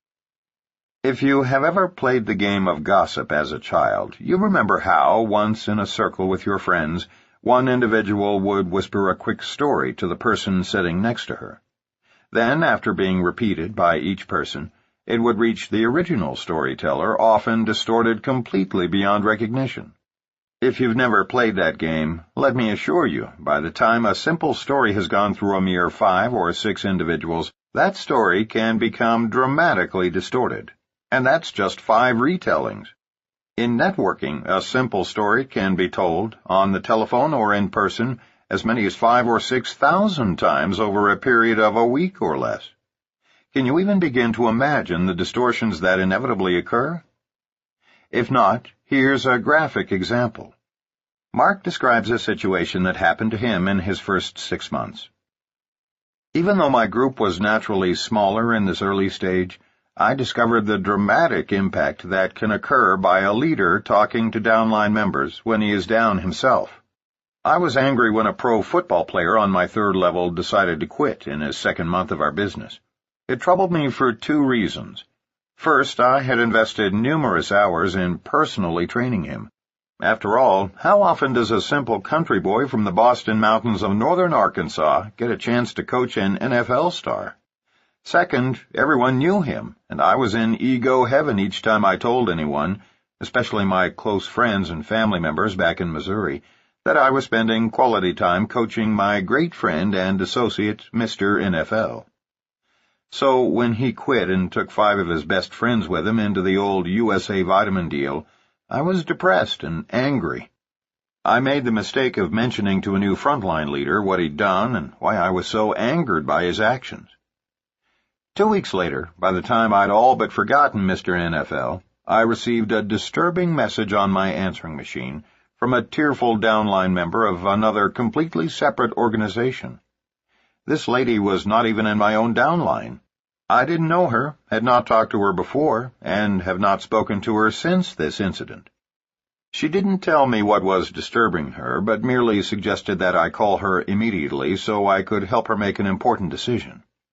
As best I can recall, and it's going to be reasonably accurate because it was such an emotionally charged 30-minute conversation, here's how the dialogue played out. Following the 2 minutes of ice-breaking small talk, she began her story in a depressed and, at one point, sobbing manner. Mr. Yarnell, I can't blame you for leaving the company and bettering your finances, if that was your problem. Your family deserves prosperity, especially considering the amount of effort you've put into network marketing. But what upsets me is that, from what your upline has told us, you were making a ton of money. It shakes my confidence that you would believe that, at your age, playing professional football in the NFL could be as lucrative and long-term as the passive residual income from this business. My husband thinks you're gutsy to go for it, but I can't for the life of me. I cut her off.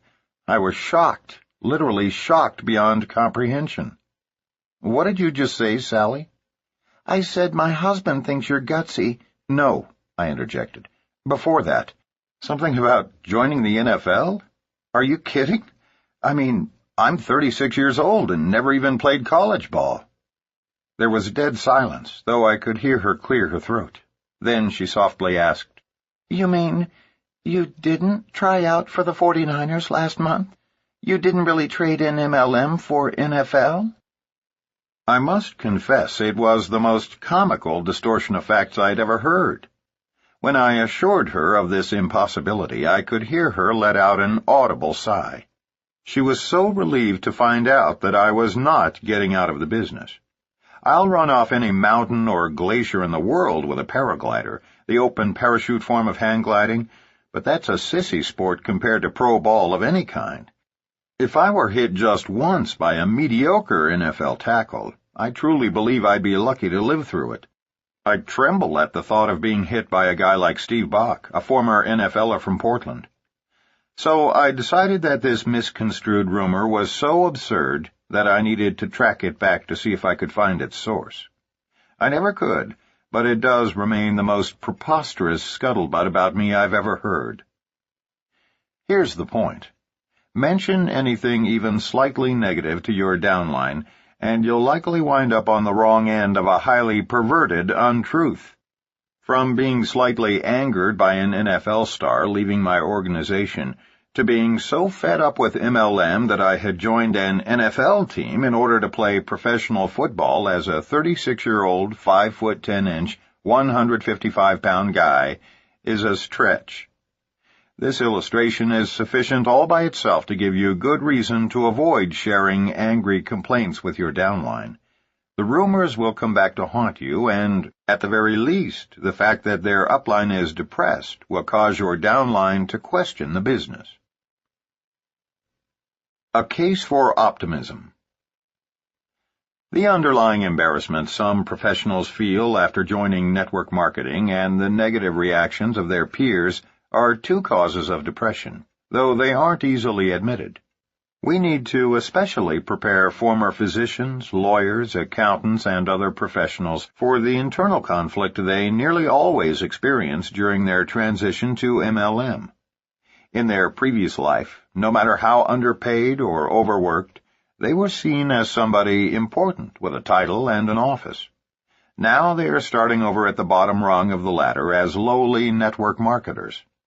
To even consider taking on this challenge, such professionals often suffer the anguish of feeling that, in order to go forward with this new business undertaking, they must sacrifice their very identity. In order for professionals to be successful in network marketing, they must be willing to use their reputations and credibility toward building their business. By hiding behind the pretense that it's their spouse's business or that it is just an insignificant little side business, they will set themselves up for failure by subtly denying their commitment to their warm market. It is the responsibility of serious players in network marketing to provide such professionals with a real vision of why MLM is a remarkable industry, and how many people they will help avoid the rat race, and perhaps even stress-induced coronaries. Without an optimistic outlook, people are doomed to failure in this business. One of the greatest books Mark ever encountered as a minister was entitled A Case for Optimism by James Dillett Freeman. Mr. Freeman is a poet, minister, and scholar from Lee's Summit, Missouri, who devoted a significant part of his adult life to a prayer ministry called Silent Unity. As a part of the worldwide unity movement, Silent Unity receives thousands of prayer requests each day by telephone and mail, and has a vigil of quiet prayers 24 hours a day for those who request them. Who better than a man devoted to prayer and meditation to write a book on optimism about our often pessimistic species? Read any chapter and you will feel just a little bit better about yourself, your life, and your world. We've come to realize that in network marketing we have literally the greatest case for optimism in the history of free enterprise. We want to share a few of the reasons for stating this and encourage you to mark this place in the book. When one of our reasons for optimism is particularly relevant to you, underline it, then come back to it when it's necessary to lift your spirits. First, we have the only entrepreneurial home business with literally no downside risk. You see, most businesses require significant capital before you can even hang up a sign. Not network marketing. So we are, first of all, extremely pleased with the fact that anyone can get involved with us for the nominal price of a few products and sales aids, and even that is optional. Thus, in the competitive world of home businesses and franchises, we have no equals. Second, there is literally no ceiling, no limits on earnings. A lawyer can only bill so many hours in a day, and a doctor can only perform a handful of surgeries a day. Some great people working in traditional business haven't had a raise in 10 years. But in our case, we can create a raise for our family every day if we choose. Since we can recruit an unlimited number of people who each can do the same, we are ultimately paid on the efforts of hundreds of thousands of individuals. We can't speak for you or any other, but we can tell you this. We absolutely love the fact that it's possible to earn $1 million a month. There's just something appealing about life when you first catch the vision that, if you apply yourself, your grandchildren will be considered old money in your town. Third, and most exhilarating of all, in network marketing, time freedom is directly commensurate with wealth and prosperity. In our opinion, nothing in life equals the joy of spending quality time doing the things we most enjoy with the people we most love. In traditional professions, small businesses, sales, or corporate management, everyone is struggling through 80-hour weeks doing mundane, boring work in order to have, maybe, a Sunday afternoon with their family. Nothing is more precious than free time, and those of us who have achieved it are optimistic about an industry that offers this precious commodity to others, thereby improving the possibility of family values throughout the world. Fourth, there need not be any stress at all in MLM. According to a late 80s cover story in Georgia Trends magazine, the #1 trend in America is stress-induced coronary. And as the article suggests, it's no longer just a risk for men. Death from coronary disease has increased 100% among women since 1980. In network marketing, if you aren't having fun, you aren't doing it right. We've had a blast the last few years in spite of the fact that our business required large-scale recruiting and a lot of good old-fashioned rejection. So, like us, if you pay the price in the first few years, stress need no longer exist in your life. That brings us to our fifth reason for optimism, the 4-year plan. The 40-year plan is the best that folks can hope for in traditional businesses. So, what's the 40-year plan, you ask? By age 25, most people have an idea of what profession they'll enter, anything from a fishing guide to a surgeon. But 40 years later, out of a typical 100 people, 5 are still working, 36 are dead, 54 are dead broke, or at least earning far less than when they were employed, 4 are well off, and 1 person is wealthy. Thus, the 40-year plan means that for 4 decades, most of us go back and forth from home to work, back and forth, like a silly, sick, caged lion. And yet, at the end of that time, only 1 out of 100 persons has something to show for it. In stark contrast is the 4-year plan. Work diligently for one MLM company for 4 years, build an income based on the honest movement of products or services, and you're set for life. Even more exciting, so are your heirs. Every person's MLM business is fully inheritable. If trading the 40-year plan for the 4-year plan doesn't get your heart pumping, you may need to be checked for Alzheimer's. It is said that recognition is our most sought-after reward in life. Babies cry for it, and grown men die for it. We are convinced that this adage is right, and no other business can hope to provide all the recognition we receive as leaders in the networking industry. The only times either of us have broken down and cried publicly in front of large audiences have been on 2 occasions when we were presented with recognition plaques from our downline. Such recognition awaits all those who become reasonably successful in network distribution. Nothing in life so pleases us as when other human beings, with tears of sincerity and joy, thank us for giving them the opportunity to make their lives work. Finally, the joys of travel and stimulating cultural experiences await everyone in this business. Work hard, succeed, and then fasten your seatbelt and be prepared to see the world and enjoy new adventures while cultivating international friendships. There is nothing we human beings detest more than boring routine work. In MLM, we have a ball traveling, learning about new cultures, visiting major museums, and sampling new and unique meals from entirely different worlds.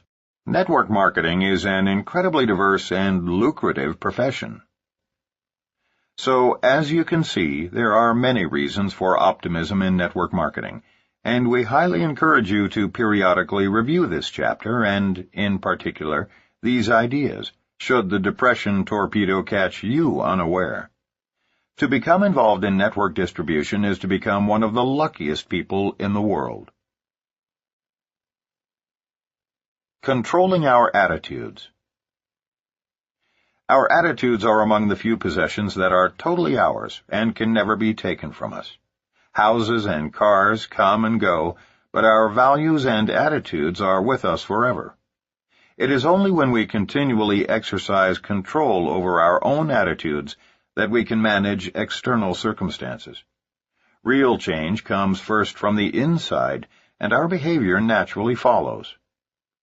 Without this personal realization, people often become depressed in their first year of networking.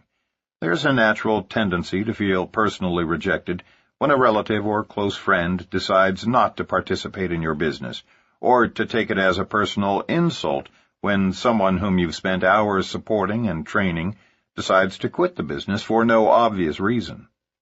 More than likely, those events will occur, but it is up to you to determine how you react to them. No one can successfully perform the tasks necessary to succeed when he is depressed, especially in a business in which success results more often from attitude than ability. Many people fail simply because of their attitudes. And as we pointed out earlier, it is virtually impossible to convince people to change careers if you don't show them your enthusiasm and joy. We can't expect others to join us in business if it is obvious to them that we are less than satisfied. Always remember, enthusiasm is contagious. In our own recruiting, we freely express excitement and effervescence as key tools in convincing others to join our business. Our prospects can tell how excited we are, while many of them know their lives are boring and routine. We make certain at some point in our presentation to say, "In our business, if you aren't having fun, you're doing it wrong." Now for the practical advice.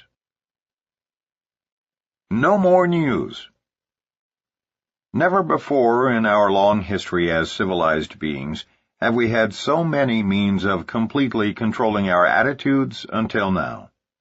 We are convinced that the old adage, originally aimed at computers, can also be applied to people. Garbage in, garbage out. Because of our backgrounds in theology, both of us have participated in extensive counseling. Often we found that depression was the result of the garbage people allowed into their brains. One man who showed up for marital counseling explained how he'd lost the fire in his relationship. In fact, his whole life was becoming increasingly more depressing. As is so often the case, as Mark recalls the incident, a brief evaluation of this man's daily activities told the tale. Philip was a 40-year-old computer analyst for a major technology firm who explained his day as nothing out of the ordinary. "I get up each morning and sit at the breakfast table reading the newspaper. Because I'm in a carpool, I either pick up my two friends or they me for the 45-minute commute." I stopped him with a leading question. "Once you're in the car, what do you talk about?" I wondered for an important reason. "Oh, you know, the usual small talk," he replied. "But we really only spend a few minutes talking. Then we flip on the radio because one news station gives traffic reports every 10 minutes, which helps us strategize our commute. If there's a serious traffic problem ahead, we avoid it. And besides, during that time, those who aren't driving normally have business files to examine." It was just as I expected. Philip then proceeded to detail his mundane day. He and his co-workers had permission to listen to the radio at work. "That breaks some of the monotony," Philip explained. When he got home from work, he first read the paper while sipping a glass of wine. He had dinner with his 2 kids and wife, during which they all discussed their days. He spent less than 2 hours with any paperwork he brought home. Then he and his wife curled up in bed in time to see an A&E program entitled Law and Order, followed by the 10 o'clock news. He again emphasized that he led a reasonably good life, but nothing extraordinary. At the end of 45 minutes of reflective listening, I recommended that Philip go 6 months without reading one newspaper, watching one television show about crime or newscasts of any kind, and no radio news at all. 6 months without news. Following 2 more counseling sessions in which routine marriage counseling techniques were employed, Philip and Nancy never returned.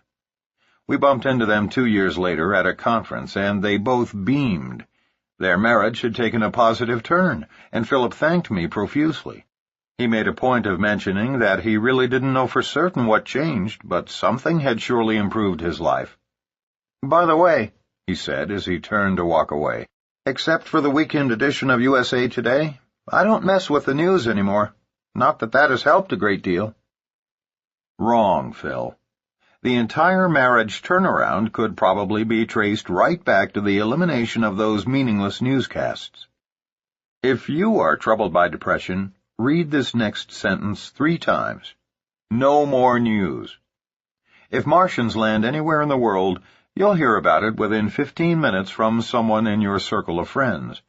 If a princess dies, you'll hear about it even if you're on a boat in the Caribbean. We did. Of all the absurdities in modern life, nothing creates as much depression and misery as news.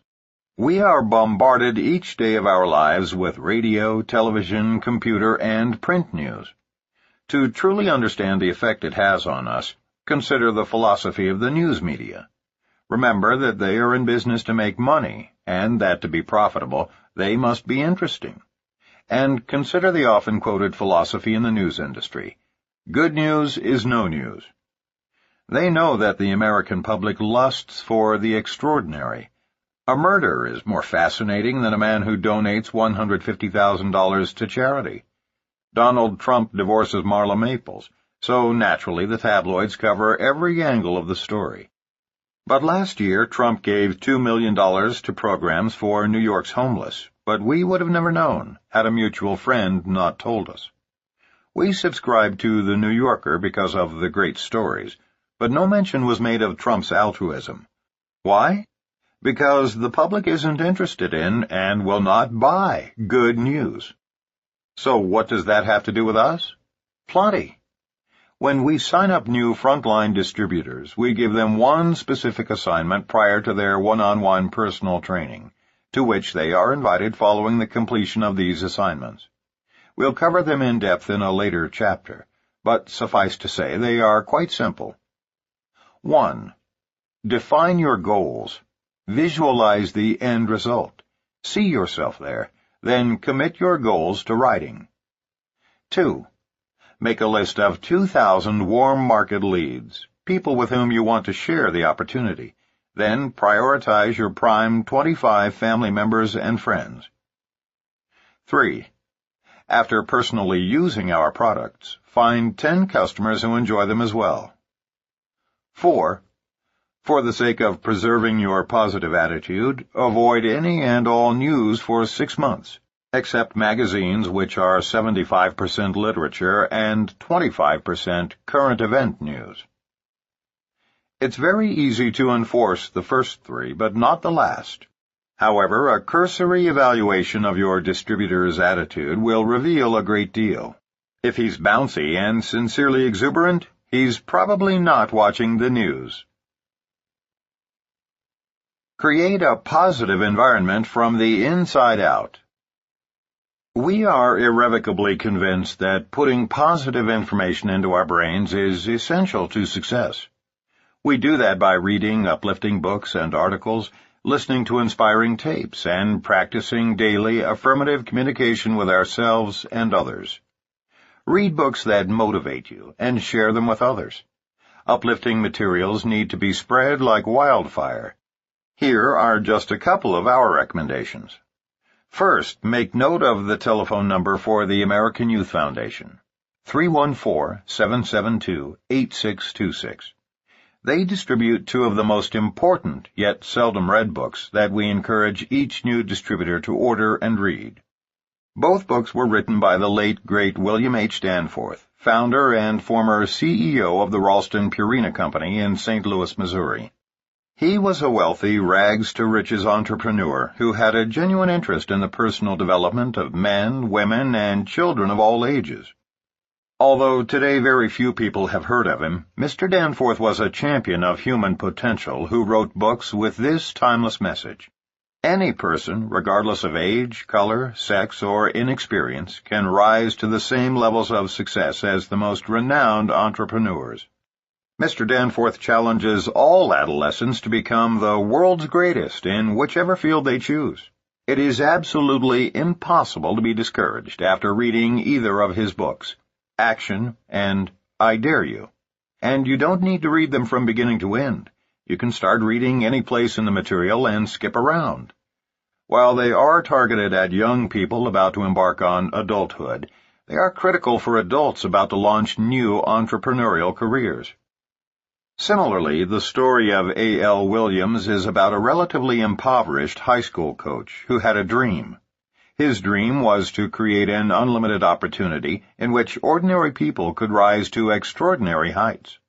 He founded a network marketing life insurance company comprised of former teachers and coaches that became so successful that in just their 7th year, they sold more term life insurance than New York Life, Metropolitan, and Prudential combined. Yet those companies were, at the time, over a century old. How? Simple. Mr. Williams did it through boosting people's self-confidence. We recommend you read his books, Pushing Up People and All You Can Do. Both books are remarkable, but pay special attention to his chapter in All You Can Do about having a cause and being a crusader. During many days when we were convinced that the difficulties of network marketing would defeat us, the words of A.L. Williams touched us and wiped out our depression. There are hundreds of inspirational and motivational audio tapes available today. Put one into your cassette player at every possible opportunity, during drive time or when doing menial work at home, for instance, to continually absorb positive messages. These tapes will assist you in achieving your full potential, expanding your belief in yourself, and achieving your highest goals. 50 to 60,000 thoughts a day go through each of our minds. 95% of them are about the past, and frequently it is the past that holds us back. Dwelling on negative events from the past that cannot be changed will only limit our possibilities. Do you know what happens when you play a country western song backwards? You get your dog back, your pickup back, your girlfriend back, and you're right back where you started. In order to move forward, we must spend more time, 1, recalling positive emotional experiences from the past, or 2, focusing on the future.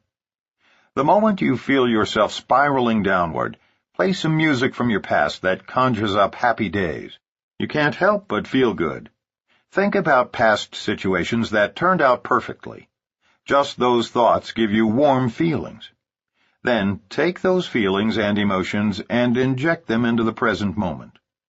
When a husband walks into his house and sees the girl he courted, rather than the wife with whom he now lives a routine life, he will behave differently.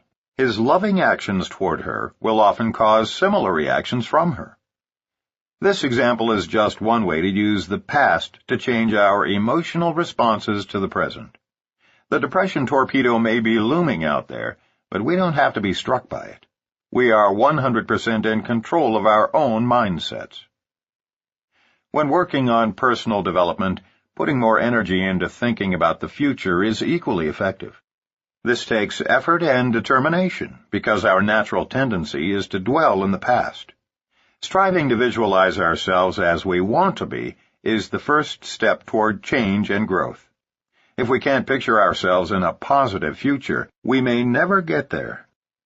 Too often, people limit their goals by what they know to be true at the moment, but breaking out of those boundaries allows what seemed impossible to become possible. Goal setting is simply the process of adapting to a new reality, beginning from the inside out.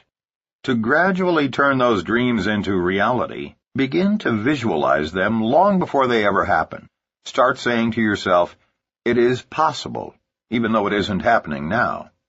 Think in the future tense and visualize goals as already accomplished. Allow yourself to feel as if your dreams were happening now. Successful people always concentrate on the end result, while others get stuck focusing on the process, the how. People with limited thinking ask, why? Those with unlimited thinking ask, why not? The skeptics among you may worry about setting unrealistic goals or an inability to make them happen. If you believe in the value of your goals, trust us, you'll find the resources to make them happen. Set big goals and then strive to meet them. Whatever you do, don't ever give up on your goals. Just change your attitudes. When the belief that we are locked into our present reality is stronger than our vision of what we really want, our growth becomes stifled. Think about what's coming in order to effect change. Use affirmations. An affirmation is a trigger tool, a statement of belief, written and repeated as if the goal were already an accomplished fact. Affirmations have the power to effect that outcome. Many prominent behavioral scientists have documented in several landmark studies the effectiveness of autogenics. We can now state to the most cynical, conservative pragmatists that self-talk, affirmations, visualization, and autogenic programming work. Prior to the release of Dr. Bandura's studies at Stanford and those of Dr. Charles Garfield at the Performance Sciences Institute at Berkeley, California, as well as the pioneering human potential research of Lou Tice at the Pacific Institute, we would lose some of our audience when we got into affirmations and autogenic commands. Now only those who have been living in a closet could doubt the effectiveness of visualization and daily affirmations. Today, we know that one of the best defenses against depression or any other form of mental anguish is the daily process of drafting and repeating positive statements about yourself. Write a few down on a slip of paper and keep them in your wallet or day timer, or on your bathroom mirror for daily recitation.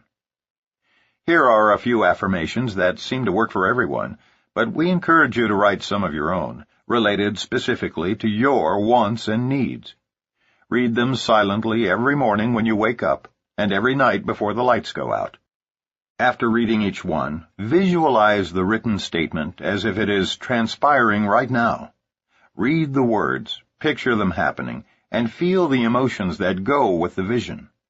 As the affirmations are gradually assimilated into your daily life, creativity, positive decision-making, and goal-setting become free-flowing events.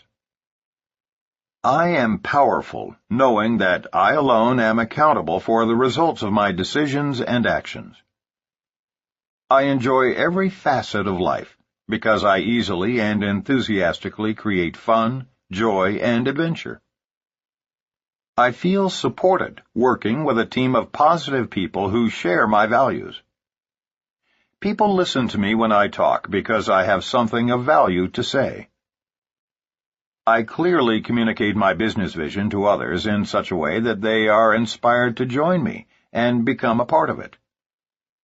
Because of my high self-esteem, I feel enormous satisfaction reaching my goals.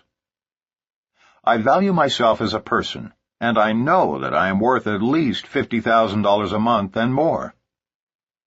I am proud to be building an MLM dynasty as I recruit dozens of excited people who rapidly duplicate my success.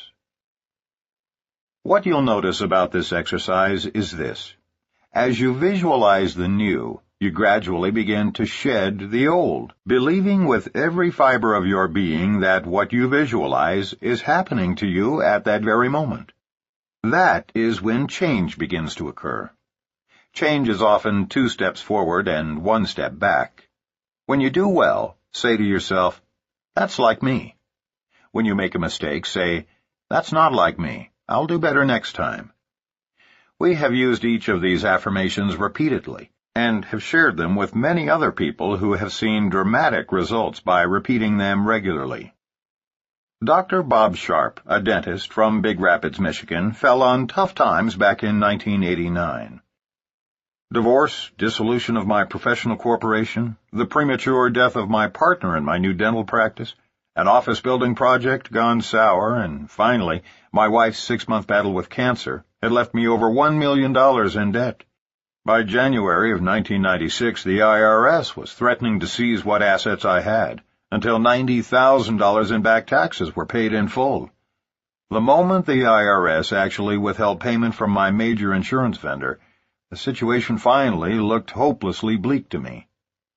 I had recently attended a vision workshop with the president of my network marketing company and came away reading and repeating the following affirmations every morning and every night.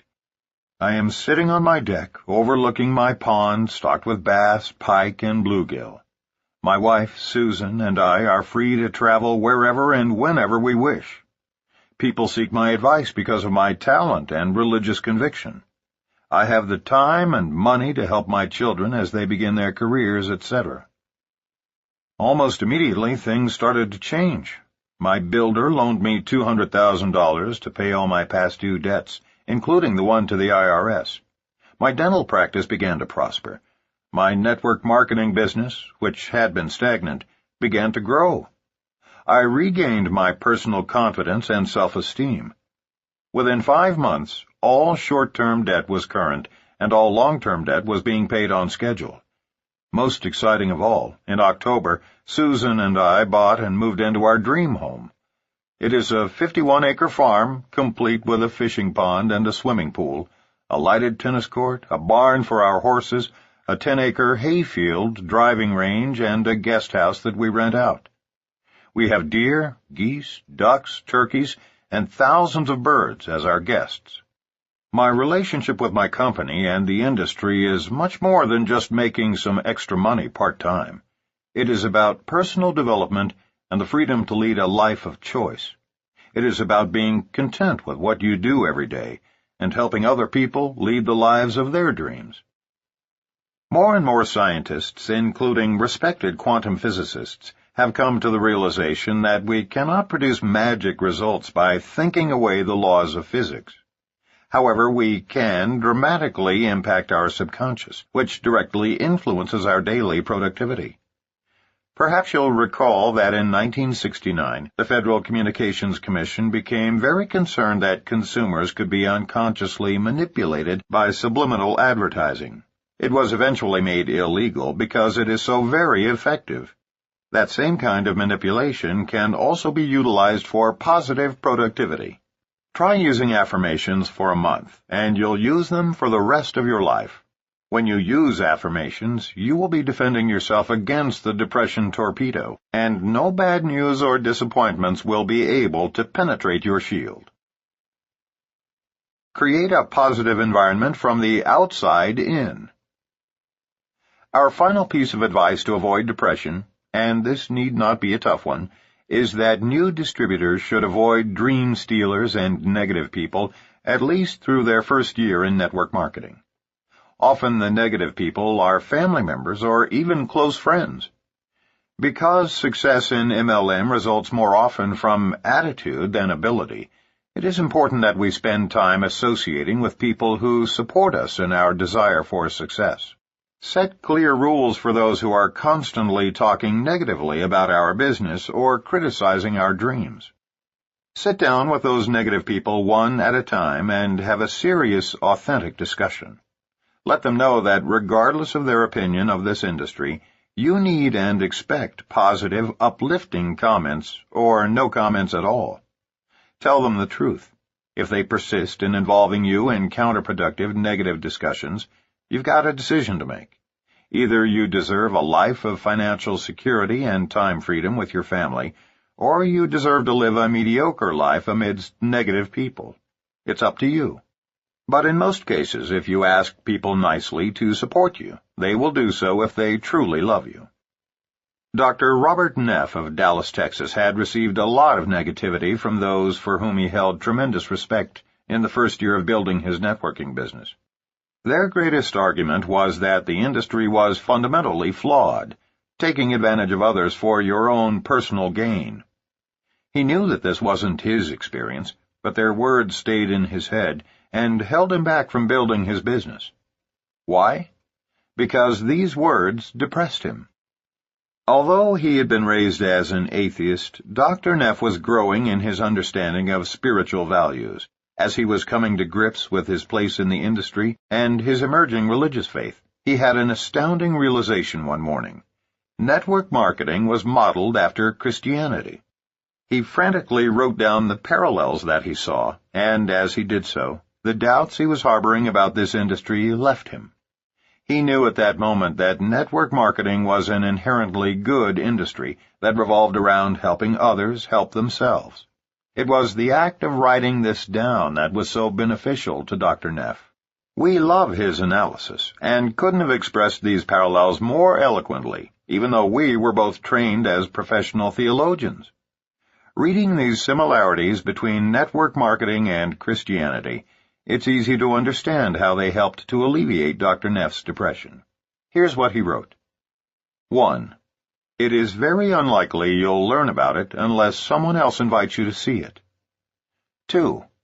You are shown something that initially sounds too good to be true. 3.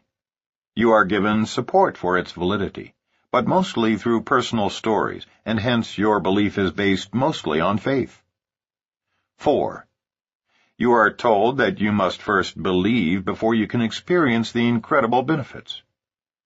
5. You can measure your belief by the amount of good that goes on around you. 6. You are given a manual to guide you. 7. While you may not understand it at first, you are asked to be teachable and follow those who have already experienced what still lies ahead for you. 8. Along the way, you will encounter difficulties and you will need to ask for assistance. 9. When up, you're asked to help others beneath you, and when down, you're able to get help from above. 10. That assistance will be given in a form that will make you stronger and more self-sufficient. 11. You will not be perfect along the way, but as long as you believe, you will reach your destination. 12. You are asked to delay gratification by putting your own needs aside for the time being so you can help others first.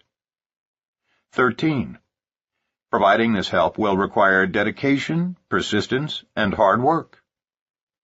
14. Do not fear people, but instead offer a hand to them even though many will say they do not need your help. 15. By surrounding yourself with other good people who also carry the same beliefs and commitments, you are protected from negatives that can hurt you. 16.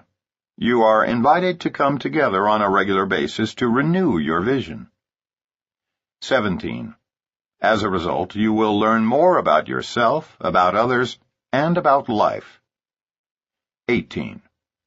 In the end, you will have directly or indirectly helped thousands of people to live better lives and move on to a better place. Network marketing is the great equalizer because it is built on attitude. Charles Swindoll, a minister and best-selling author, wrote, "The longer I live, the more I realize the impact of attitude on life.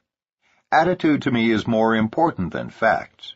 It is more important than the past, than education, than money, than circumstances, than failures, than successes, than what other people think or say or do. It is more important than appearance, giftedness, or skill.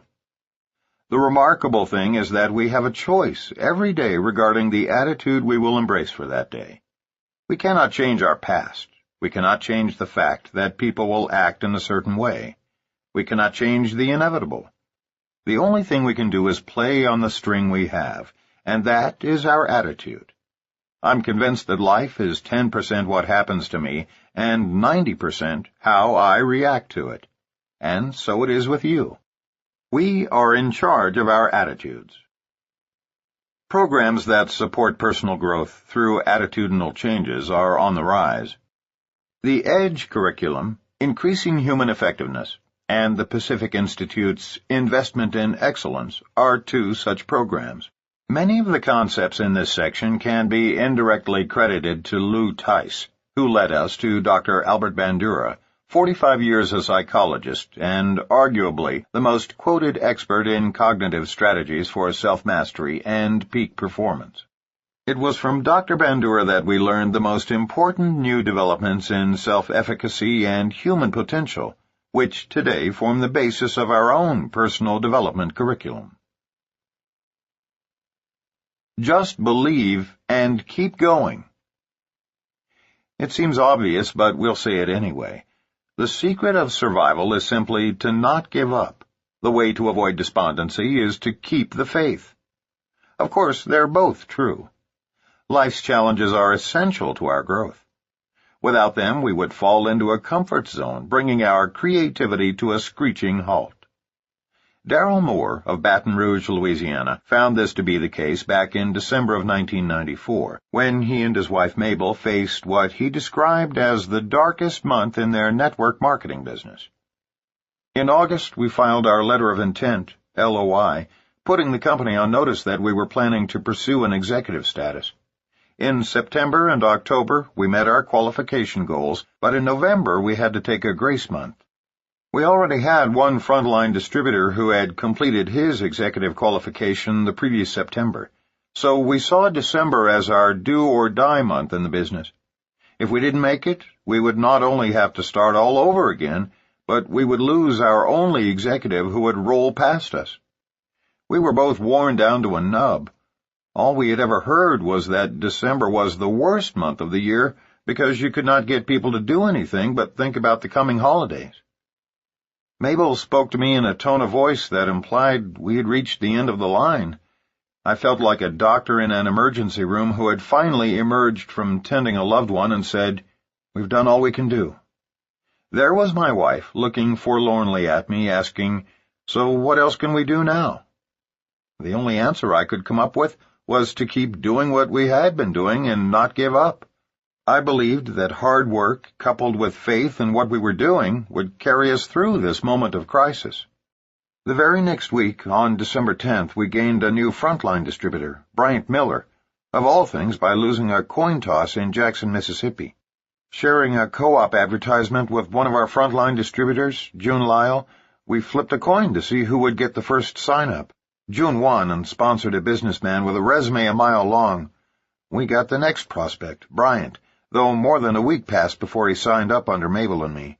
He was extremely well-connected, highly motivated, and submitted his LOI that following week. That helped us reach our executive qualification volume for December and saved our business. Today, both Bryant Miller and we are still in the business, although the businessman who signed under June is not, moving steadily toward our goals. Faith is the only thing that got us through those trials and kept us going when there appeared to be no end in sight. We had faith in our company, faith in our products, and faith in ourselves. Most of all, we had faith that if we were doing our part and operating from the heart, God would show us the way. He did, and brought them out of depression into the Promised Land. John Seeney from Annandale, Virginia, had an extremely short stint in corporate America that ended at age 23. After 2 years of college, 2 years in the Army, and 2 more years as a computer geek, I discovered I'd never make a fortune working for somebody else. In the last JOB, Journey of the Broke, I'll ever have, I was running the computers for a car dealership, putting in 70 to 80-hour weeks for $2,000 a month. I'm no genius, but it didn't take me long to figure out I was worth a lot more than $6 an hour. John wanted his own franchise, but had no capital. He called every ad in several papers, and after looking at many networking companies, found the right company for him. What was the biggest appeal? The successful people who were making millions in the business were mentors I wanted to emulate, and they were willing to teach me everything they knew. Here was a group of people with integrity and a company with products that were going to grab significant market share. But the problem was that during that first year, I was terrified to talk to anyone about the business. I was shy, lacking confidence in myself, hoping but not knowing if this business would work, and feeling extremely inadequate about being so young, inexperienced, and without money. But my sponsor, Barbara Groff-Feldman, believed in me, called me every morning to encourage me to get on the phone and start sharing with others the incredible information I had. Somehow I managed to contact about 100 people in my first few months. Most laughed at me. I actually only sponsored one of those 100, and she quit a week later. After 6 months, I had only made about $1,500 total. But an interesting evolution had taken place right in front of me. I had observed Barbara's sponsor go from $4,000 a month when I met her to over $20,000 a month in that same 6-month time span. She was a 26-year-old single mother, Lisa Fairbanks, with a journalism degree and a great attitude, who in 22 months went from startup to over $60,000 a month. That made her a legend in our company, and I was fortunate enough to witness everything she did firsthand to make that money. You know what I learned? She didn't do anything I couldn't do. She just worked really hard and had complete confidence in the company, the products, and her ability to make millions. So even though I was very ineffective and had almost zero income, my belief level began to explode. That's when my business changed forever, when I believed I could duplicate the success of my mentors. In the next year, my income went from a little over $1,100 per month to almost $10,000 a month. And today, nobody believes the story of how I began, shy and broke and ready to quit.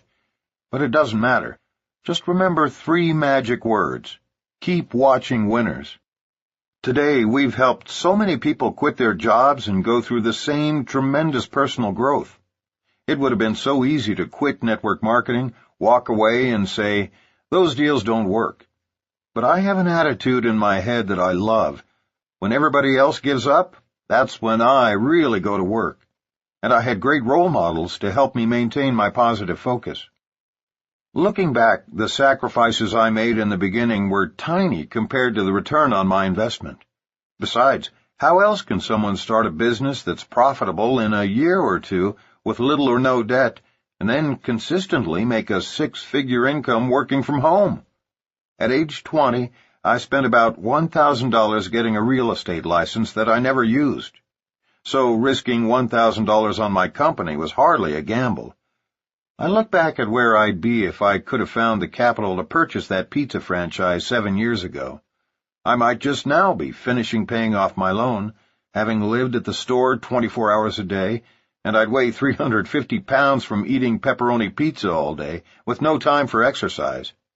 Instead, I travel the world, have peace of mind and 0 headaches, and I can be a professional dad for the rest of my life. At a young age, John has made it to the top of his company, all because he found an abundance of belief instead of the abundance of investment funds that he thought he needed to make his life work. Negative beliefs about ourselves are the only barriers to our success. There's an important lesson to be learned from John. Instead of yielding to depression, simply observe other successful people and recognize that if they can do it, so can you. Keep watching winners and believe in yourself. Whatever you do, just don't quit.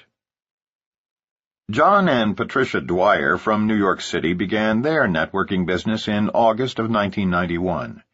Having just signed up, they came home and turned on the television to watch 2020. Barbara Walters was interviewing an attorney general by the name of Frank Kelly, who vowed to put the very company in which they had just sponsored out of business, claiming it was an illegal pyramid.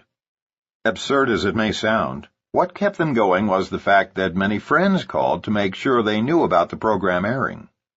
What they experienced was similar to the classic joke about the assassination of Abraham Lincoln. But other than that, how was the play, Mrs. Lincoln? Fortunately, what stuck with many of their friends was not the attack on the Dwyers' company, but rather Barbara's closing comments. "But I hear the products are good." Patricia continues the story. "With all the publicity, this was not the most enjoyable time to build a business. We could have said, 'Yes, they are right. This is too hard. Nobody wants to join our business.' And believe me, they didn't join. As far as they were concerned, it was a pyramid. We felt we might as well quit.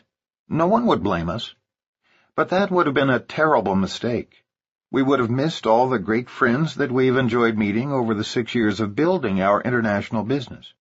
One of our turning points was attending the network marketing certification course offered by the University of Illinois at Chicago.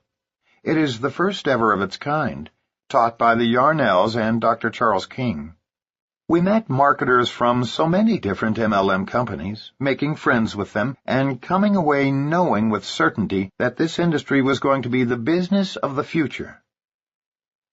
Today, Patricia and John have an international business with over 8,000 distributors worldwide. Network marketing has enabled them to get out of their former restaurant business and enjoy the rewards of working together. It has given them unlimited free time as well as financial freedom. They travel the world and support their associates along the way. They are especially grateful that, like so many others who bailed out at that time, they didn't listen to the media expose attacking their company.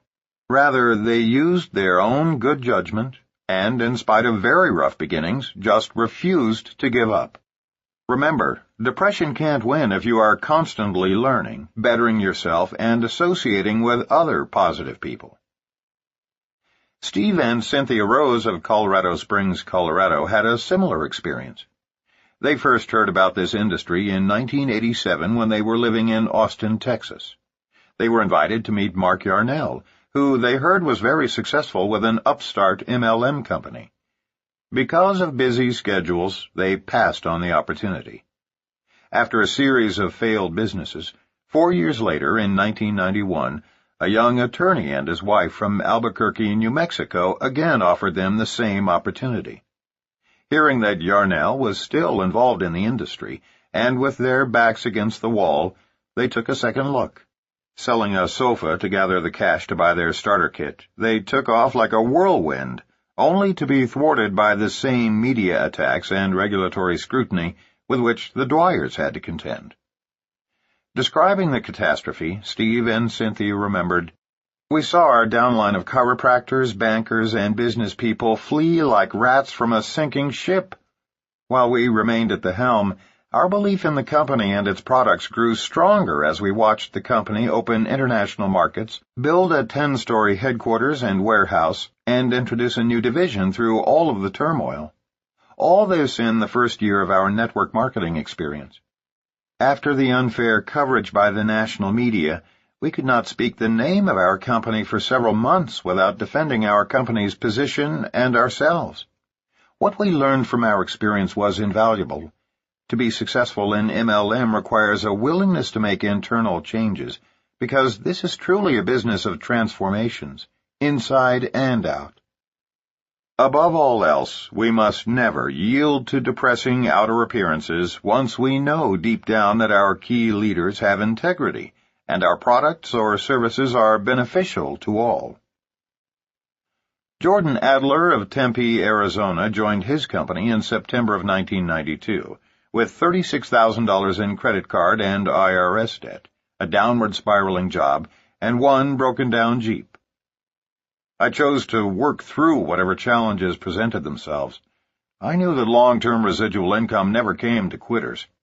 Although I knew this, I had this habit of quitting.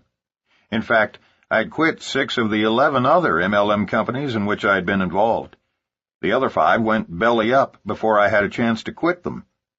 I now know that it's not how many times you get knocked down that matters. It's how many times you're willing to get back up that separates the winners from the losers in this business. Some people saw overnight success in me after I joined our company. What they didn't see was the 10 previous years of never sponsoring a single rep and failing over and over again.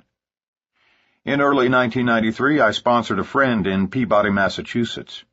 After 2 $1,000 trips to Boston on borrowed money to work with his organization, we built up a group of about 30 representatives.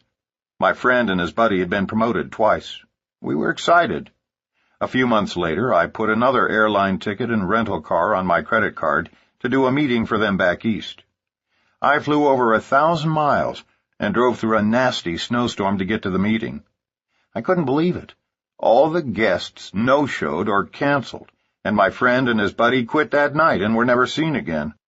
All 30 of their downline quit as a reaction to them.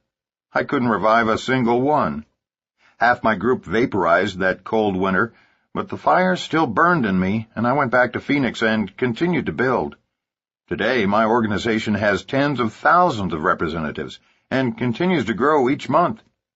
Failure can't handle persistence, but clearly, persistence always wins in the end. Jordan, a living example of persistence paying off, is now a senior director and top 100 money earner with his company. All of these stories share one thing in common. When people just like you met their darkest moments, all of which were in their earliest stages of this business, they didn't let the depression torpedo sink them. When they were hit by circumstances outside their control, they just didn't give up. Throughout the industry, it has been observed that, statistically speaking, an enormous percentage of people quit the business in their first year. Of more interest to us, however, is this revealing fact. As many as 95% of those people who remain in this industry for 10 years or longer reach the highest pay levels in their respective companies. Whatever you do, just don't quit. Summary. Network marketing requires an upbeat, enthusiastic person who will, in turn, attract others seeking their own well-being. Attrition is a basic fact in the network marketing industry. The disappointment about those who fail to show up at meetings, or worse, those who quit, can be alleviated by putting your energy into approaching a greater number of new prospects. Don't waste your energy supporting those who resist you. Just think, next, and move on. Work with people who show an interest and will keep your spirits up. If you feel like quitting, call Upline for support and encouragement.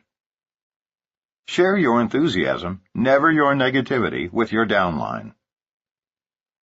In order for professionals to be successful in network marketing, they must be willing to use their reputations and credibility toward building their business.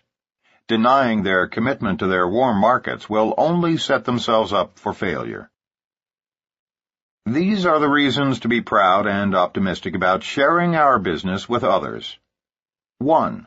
We have the only entrepreneurial home business with no upside limits and no serious downside risks. 2. Total time freedom goes hand in hand with the wealth and prosperity we achieve. 3. By working diligently in the beginning, we can ultimately have a stress-free life. Better to trade in the traditional 40-year plan for a new 4-year plan. 4. Recognition and travel await all those who are successful in building a network organization. 5. In our industry, recognition is derived from things in life that truly matter, such as helping people make their lives work. 6. Global travel often involves bonding with new friends and sharing exciting cultural experiences with them, adventures beyond the grasp of those caught in the 40-year plan. If you attempt to recruit others while in a state of depression, your efforts will be futile. You alone have control over your attitude. If you exercise that control, adjusting your attitude from the inside, then your outward behavior will naturally follow. To change your attitude and eliminate depression, we encourage you to 1. Avoid watching or reading the news. 2. Read uplifting books. 3. Listen to inspiring tapes. 4. Only speak and think to yourself in a positive, uplifting manner. 5. Recall positive emotional experiences from the past. 6. Focus on the future, not on past disappointments that limit your possibilities. 7. Set goals and use affirmations to reach those goals on a regular basis. Striving to visualize ourselves as we want to be is the first step toward change and growth. 8. Avoid negative people, or at least negotiate with them to avoid acting negatively around you. Don't ever give up on your goals. An affirmation is a trigger tool, a positive statement of belief, written and repeated as if the goal were already an accomplished fact. As you visualize the new, believing ardently that what you visualize is happening to you at that very moment, you gradually begin to shed the old. It is then that change begins to occur. As many as 95% of those who remain in this industry for 10 years or longer, working steadily at building their groups, reach the highest pay level in their respective companies. So just don't quit. Chapter 4. Blocking the False Expectation Tank. Win through integrity rather than exaggeration. Ours is an industry that has acquired a reputation for producing millionaires. As a result, people feel they've somehow failed if they aren't earning $100,000 a month during their first year. Even worse than this false expectation of premature wealth is the notion promulgated by a number of misguided distributors that success in MLM requires no significant effort and no major time investment. The truth is, this is a work industry. Those of us who have achieved high incomes have applied ourselves diligently to succeed, and we have stayed with it for a number of years. Equally wrong is the idea that you need not do anything except send people to a weekly hotel meeting, and the leaders will do all the rest. In those meetings, some leaders have been known to indeed do it all, including signing up your prospects for themselves. This is a home-based industry where rewards are commensurate with effort. In this chapter, we will take a close look at what we call the false expectation tank, by exposing and carefully refuting many of the myths used to recruit unwitting distributors. We will replace them with the actual facts about your first-year efforts. An analogy. Imagine the following scenario. Basketball superstar Michael Jordan just happens to be sitting in a coffee shop in Chicago, where you and a friend have chosen to eat breakfast. You recognize him immediately, of course, but the last thing you want to do is pester him on a Sunday morning. The table next to him is vacant, so you sit at that one to be near him. As you are sitting down, you notice that Michael's two companions are both in wheelchairs. One of them is a paraplegic, and the other has a metal brace on his leg, probably indicative of multiple sclerosis or some other muscle disease. They are both in their late teens. You sit down with your back to Michael, but you're so close you can hear his dialogue. You don't mean to eavesdrop, but you can't help but overhear the conversation. Jim, Danny, I know you both may not believe me, but many of us in the NBA earn over $30 million a year because we were willing to pay the price of hard work and countless hours of effort. I started practicing when I was your age, and I never stopped believing that one day I'd make the team. You owe it to yourselves to look at this. Michael, you notice out of the corner of your eye, hands one of the boys a piece of paper. The adolescent looks at it closely and exclaims, "My God, Mr. Jordan, that's more than my dad made over the past 10 years, and he's a doctor." "I know," responds Michael, "and that's just 1 month's income." "Jimmy, look at this," Danny says as he stretches just as far as he can across the table to hand him the check. Jimmy takes one look at the $2.8 million check and shakes his head in utter disbelief. He's never seen this kind of money, and can hardly imagine it's possible to earn so much in 1 month. As they both continue to stare at the check, Michael then interjects, "And you know what, guys? You can do it too. Why get involved with some menial job when you can get into something with unlimited potential like playing for a pro basketball team?" You shake your head and glance back quickly to make sure your eyes have not played tricks on you. Nope, they're both in wheelchairs. He continues, "I'm not saying you won't have it tough. We all did. I was actually cut from my high school team, so I understand the pain of failure. But I didn't give up. I practiced and practiced until I could shoot from anywhere on the court and even rip the nets half the time." "I've seen you do some remarkable things, Mr. Jordan." "Yes, Danny, and you can too. I'm not discounting for a minute the difficulties and challenges you'll both face, but I want you to know that you can do anything that you set your mind to do. You really do have unlimited potential, and don't let the fact that you're both confined to wheelchairs keep you from trying. Make me proud. Work hard, give it everything, and one day you too can live the life you want to live, and I know you'll deserve whatever you earn." Of course, such a scenario could never occur because Michael Jordan knows good and well that those wheelchair-bound adolescents cannot reach the NBA. Impairments of some kind keep millions of people from having the opportunity to rise to the top of virtually every field of endeavor. Physical, educational, intellectual, and experiential handicaps keep most people at the bottom of the traditional corporate pyramids, such as IBM or Coca-Cola.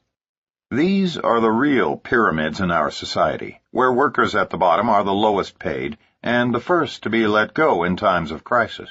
While some few move up through the system, no one has a prayer of earning what the man at the top earns, much less of replacing or surpassing him.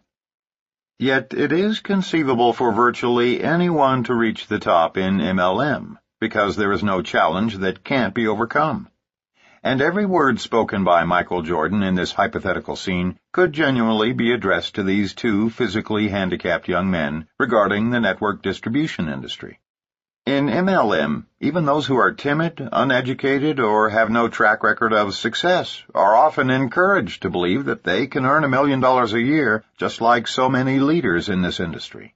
In network marketing, everyone is given the benefit of the doubt and has the possibility of transcending the highest earner in the company. There is nothing to hold you back but the limits imposed by your own mindset. Having said that, we now want to distinguish between the potential of this business and the reality of what it takes to achieve success. While it's true that everybody, regardless of their handicaps, can achieve upside earnings potential in network marketing, we are concerned about leaders who imply that great success in this business is easy. Sometimes, after years of hard effort, all resulting in failure, some people who truly are not cut out for this business continue to be misled that they can still reach the top. There is a place in our industry for everyone, but each will experience success in his or her own way and time, and the level of success can vary immensely. And success need not only be measured in dollars. Some will develop solid, lifelong friendships, and that alone makes it worthwhile.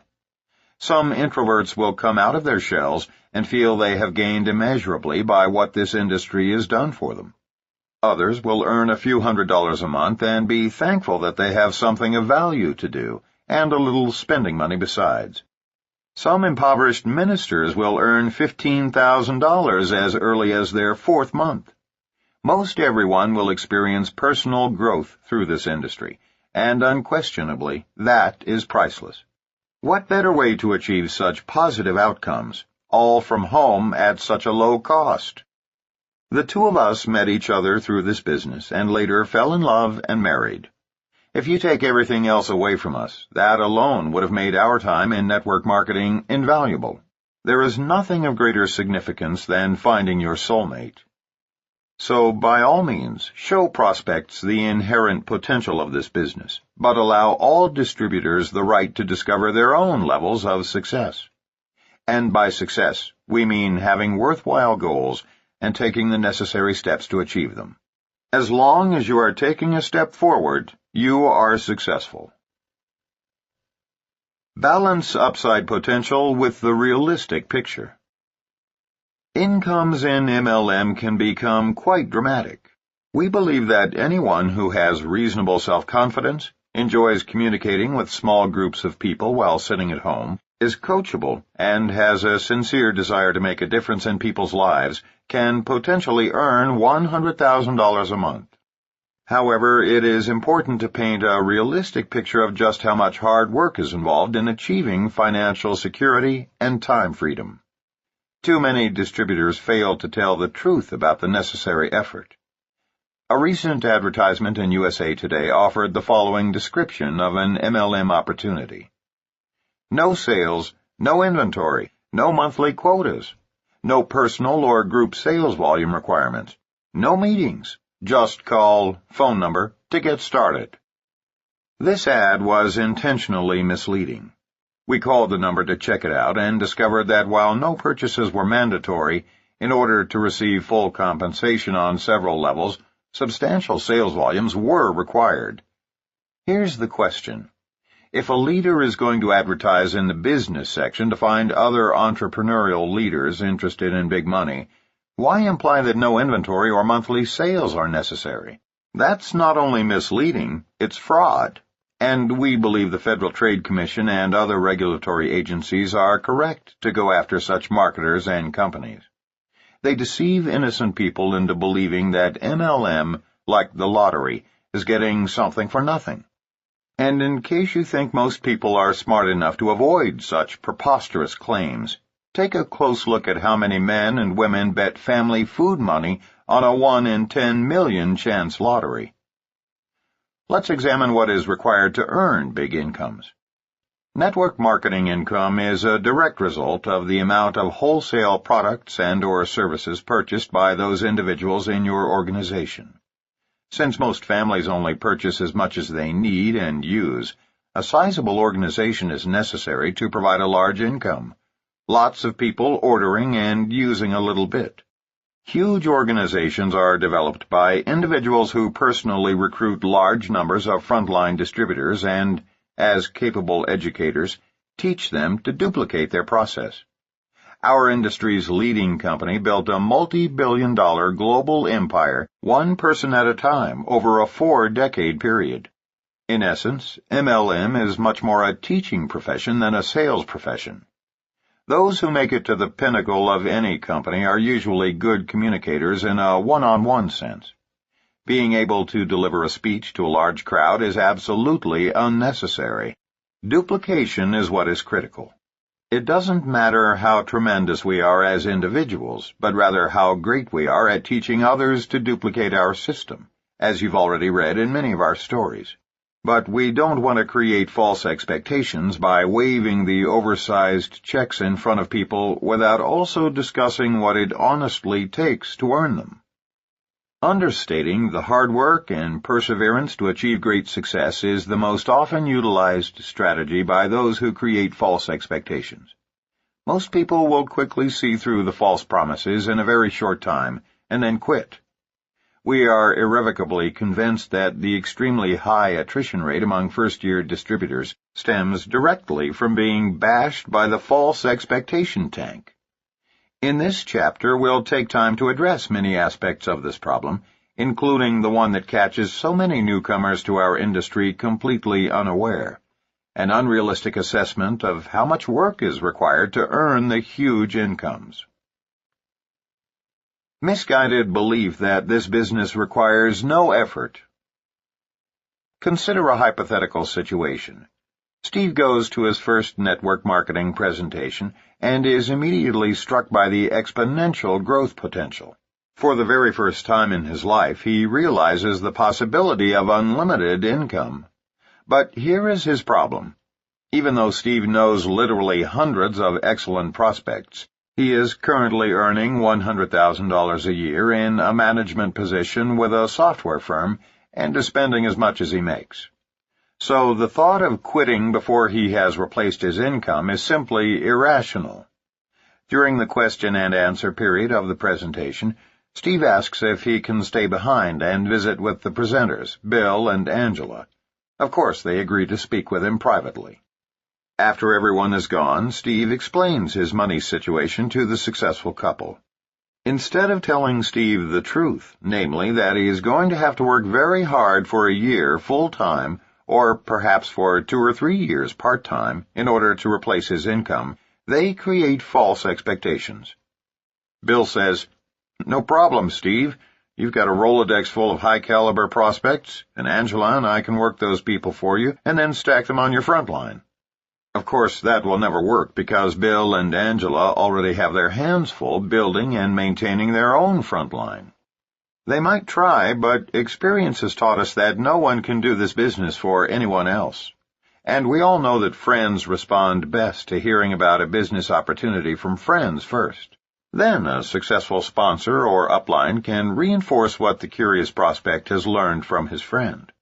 The power of networking is at its highest peak when it is friend telling friend. But Steve cannot possibly know all of that at this stage, having just been introduced to the industry. So, to him, it sounds good. Based on what Bill has told him, he signs up, makes a list of his top 200 prospects, and turns it over to his sponsor. The false expectation tank hits Steve hard and fast. It doesn't take very long for him to realize that he is not going to get something for nothing in this business. Even if Bill makes good on his promise and signs up a few quality distributors on Steve's front line, Steve will still have to roll up his sleeves and work extremely hard, or the people beneath him could roll past his pay levels. But what ordinarily happens is that Bill can't convince Steve's friends to do something when Steve is not actually approaching them himself. Here's the point. Rarely, if ever, has a person in network marketing had the time and energy to recruit, build, and train more than one large frontline. We have not met anyone who has done so. Typically, after half a year of little or no activity, Steve quits. But he doesn't really go away. From that day forward, whenever network marketing is mentioned in his presence, Steve remarks, "Yeah, MLM is such a scam. I gave it my best shot for half a year and had a sponsor who was supposedly making big money, but I never saw a penny. There are thousands of Steves out there bad-mouthing our industry because of unrealistic claims that lead to overblown expectations. And unfortunately, there are numerous Bills and Angelas who have been taught to be sifters instead of relationship builders. Their underlying motivation is to simply blast through Steve's Rolodex, hoping to find one winner, instead of helping Steve build a business based on his close relationships with friends. So what should have been done? Well, Bill and Angela should have been honest about Steve's chances. Not only would Steve have respected them more, but he would have fully understood how much effort it would take to make the business work for him. Here's how it should have been handled. Bill sits down with Steve and looks him squarely in the eye. You know, Steve, I can appreciate your dilemma. I know you still need an income while you grow your business. But if your corporation was to decide to enhance their profit structure by downsizing and you were targeted, they wouldn't even consider keeping you on salary until you found a replacement income. You'd be gone overnight with some severance package designed to placate you, but not meet long-term needs. The truth is, in our business, it's only those of us who treat it like a profession who get to the big money. Give it all of your energy and you'll naturally get there sooner. Undertake it part-time and stay with it steadily and you'll get there eventually. But there is no way for you to earn big money by exerting only minimal effort. That is, by simply turning all your prospects over to your sponsor. Steve listens but still doesn't fully understand. He responds, "Well, how do guys like me do this business? How does anyone ever get to the kind of money I've been hearing about?" Steve, it's true that many leaders in our industry earn over $50,000 a month, and most could afford to retire on that income in half a decade. Compared to retirement on a little pension after 40 years in your profession, our offer is very attractive. But I'd be doing you a disservice if I didn't tell you the truth. And the truth is, to hit those numbers, you would have to tighten your belt and do this business full-time. The other option is to work very aggressively part-time until you've replaced your income, and then go full-time. If you decide to do it either way, great. Angela and I will work with you side by side until you reach your goals. Otherwise, let's just sign you up so your family can use our products and services at wholesale prices, and I'll touch base with you again in 6 months to see if your circumstances have changed." Can you guess what Steve will do? He's going to go home and give this business serious consideration. He has no illusions about how hard he's going to have to work, and, frankly, he respects Bill immensely for his honesty. Bill shot him straight, thereby preventing Steve from being a target of the false expectation tank altogether. He's going to carefully think it through. 1, either his future is brighter in network marketing and he's willing to make the gutsy move to live off his savings for 6 months and give this business his full-time effort. 2, he'll choose to take the precautionary approach and replace his income first by remaining on his job and working the business part-time, which will take substantially longer. Or 3, he'll order some products or services at wholesale and become a good customer. If he chooses against all of these options, at least Bill ends up with a great prospect he can call every 6 months until the time is right, instead of creating an angry distributor who, because of misinformation, now badmouths the entire industry whenever possible. Remember, in the network distribution industry, honesty is everything. Cheat someone at work and 8 office workers will hear about it. Cheat someone in our industry and 200,000 people in 20 countries know about it within a week. And when an upline distributor deceives a downline distributor, it is not easily forgotten or forgiven. It is the most detestable offense in our business. Think about it in terms of your own company. Those who are guilty of cheating others are the most despised people. And the sad part is, no matter how many apologies you make, once it is done, you can never recover. Your reputation within the company is irreconcilably damaged. We've seen it happen in several companies, and it is one of the most easily avoidable tragedies of our business. Our industry affords us daily opportunities to discover our true worth. There are countless moments when we are faced with situations that require moral decisions. Each one is a personal test of our integrity, and sometimes no one will know but us, but we are challenged more than anyone in any field of endeavor to raise the standards of human values. This integrity must begin with our very first presentations. Tell the truth about your marketing plan and the tremendous amount of work necessary for success. Offer your support, but never offer to do work for a new distributor that you barely have time to accomplish for yourself. The more honest we are about the hard work in our business, the less attrition we will experience, and the more respect we will build for our industry. Unrealistic assumption about the numbers needed to succeed. Beware of the unrealistic assumption about the number of individuals that you need to personally recruit. Some companies have joined with field distributors in an effort to further the myth that you need not be particularly prolific in sponsoring people in order to prosper. Bunk. While there are exceptions, most successful leaders have had to sign up large numbers on their front line. Most of the truly big-time income earners in the field of network distribution have, over time, personally sponsored at least 100 frontline distributors, and many have sponsored even more. However, there are always some exceptions to this rule, and Michael DiMuccio of Kleinburg, Ontario, is one such example. After struggling for 13 months in one MLM company, Michael found another that had remarkable products with which he could readily identify. This is how he describes his experience after joining the new company. During the initial launch phase, I prospected about 100 people and recruited 26 frontline. By placing so much emphasis on the relationship between myself and those 26 recruits, 5 became long-term business partners. Not everyone who signed was as committed as I was, or, obviously, they would still be with me. Yet their contribution in the beginning added synergy, excitement, and volume that helped produce my personal success story. $126,000 group volume in the opening month that generated about $15,000 in personal income. This success added fuel to the fire, and the momentum continued over the next 3 months. I didn't recruit for almost a year after this. Instead, I put into place an infrastructure for communications and recruiting, and developed a model that could be duplicated for presenting and training. I went back to work by launching Mexico, where I recruited 5 new legs and produced around $150,000 in the opening month's sales, almost entirely from a cold market. 6 months later, my average income had grown to $20,000 per month. By this point in time, I had recruited perhaps a total of 30 to 35 frontline distributors.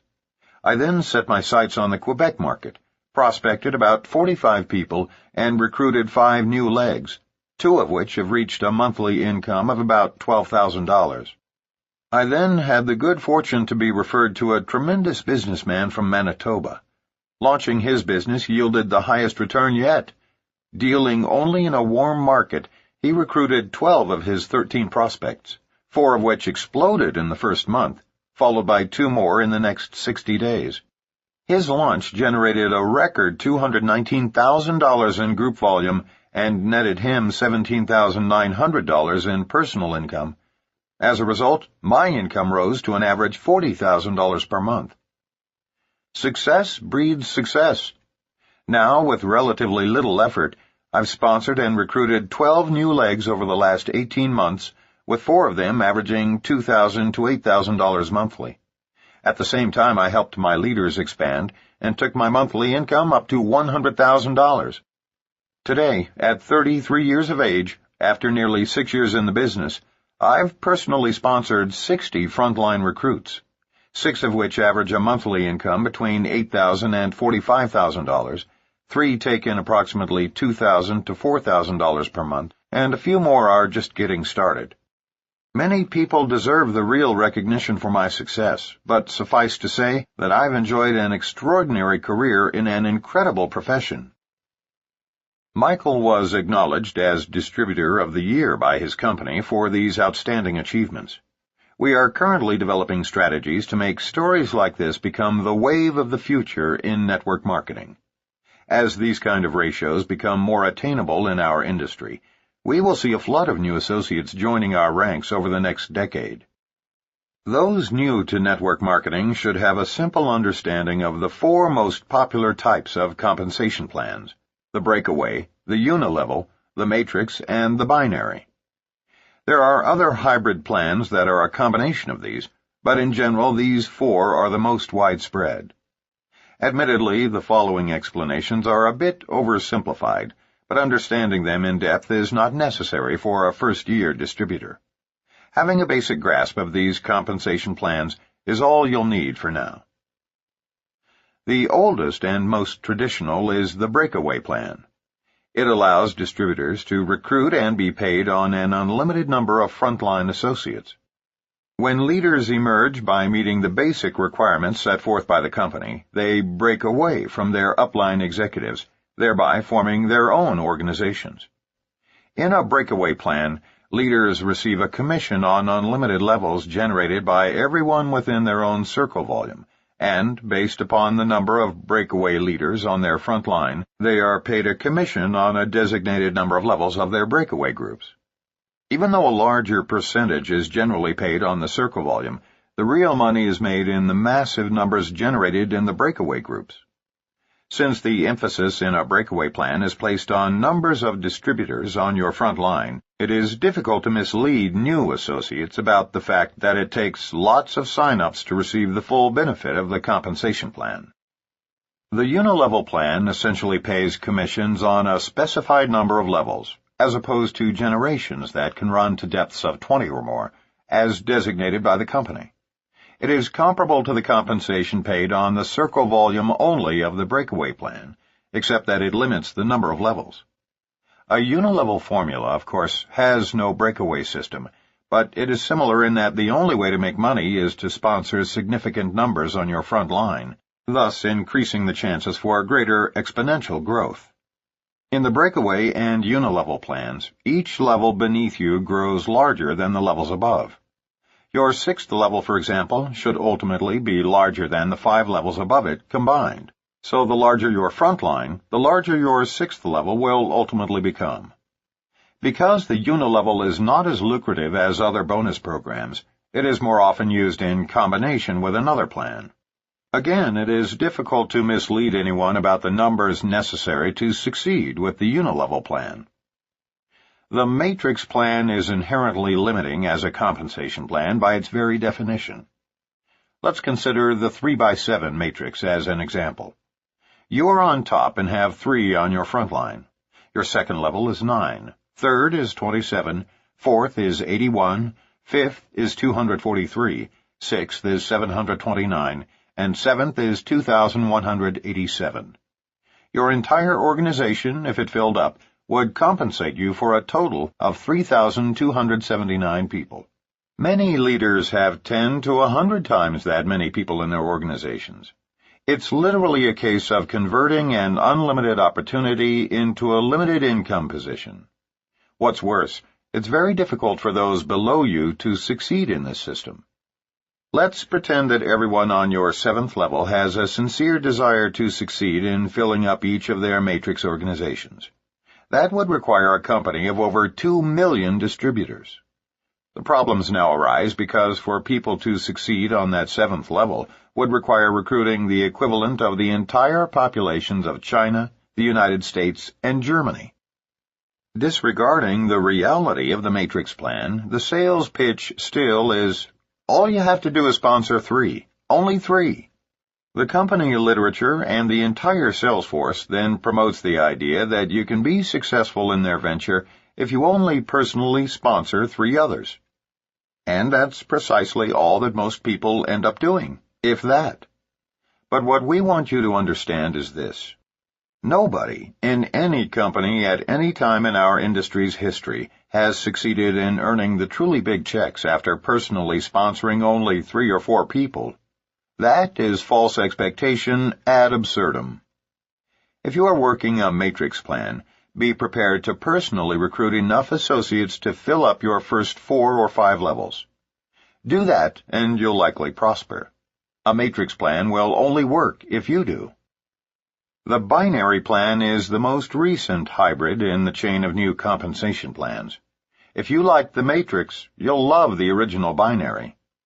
The premise here is that all you need to do is sponsor 2 frontline individuals, who are called your profit centers. Once you've got your 2, teach them both to duplicate what you've done, and so on until, poof, you're rich. Not in most cases. It may be perfected in the future, but as of the time of this writing, many of the binary plans we've reviewed require distributors to balance the sales volumes of both sides of their organization. And if left on their own, each side tends to grow at radically different paces. Since balanced volumes just don't happen by themselves, distributors need to focus constantly on adding enough quality people to either or both sides in order to keep volumes in balance. Otherwise, distributors are paid only on the lower of the 2 sides of their binary-shaped organization. We can already hear the shrieks and screams of matrix and binary companies who don't read this chapter carefully, so please be clear on what we are saying before you react. We've met people who are dramatically successful in every kind of compensation plan in existence, and we do not advocate one above the others. Whether in a breakaway, a unilevel, a matrix, or a binary compensation plan, you must personally recruit or play a long-term personal role in the recruitment of a significant number of distributors to be successful. We have heard popular authors and top leaders suggest otherwise. Don't be fooled into believing that you need only sponsor 2 or 3 frontline networkers to find your way to unlimited wealth. No matter which compensation plan you choose, success requires lots of hard work. We do not mean to pass judgment on compensation plans, but rather to caution leaders in a matrix or binary plan against creating false expectations as they present their plan to new prospects. Unrealistic assumptions tend to emerge most often from those plans that limit the number of frontline distributors. Carol Fitzgerald of Dundee, New York, found herself a victim of false expectations with a brand-new startup company. She felt doubly deceived because she had networking experience, and in hindsight, felt she should have seen it coming. I had been working part-time with a large network marketing company for about 3 years while homeschooling 2 children. I was a distributor with a large, solid nutritional and household product company. I wasn't shattering any records, but for the time I invested each week, I had a nice income, and it had a steady increase each month. My organization was comprised mainly of women who had careers in corporate America, but wanted to be able to stay home with their children while still maintaining an income. All was progressing well until a friend of mine phoned to tell me about some incredible environmental product that I just had to try. I asked if it was a network marketing company, and explained to her that I was really committed to my present organization, and I wasn't interested in working with more than one company. She's very creative and wasn't easily discouraged, as she knew of my current success.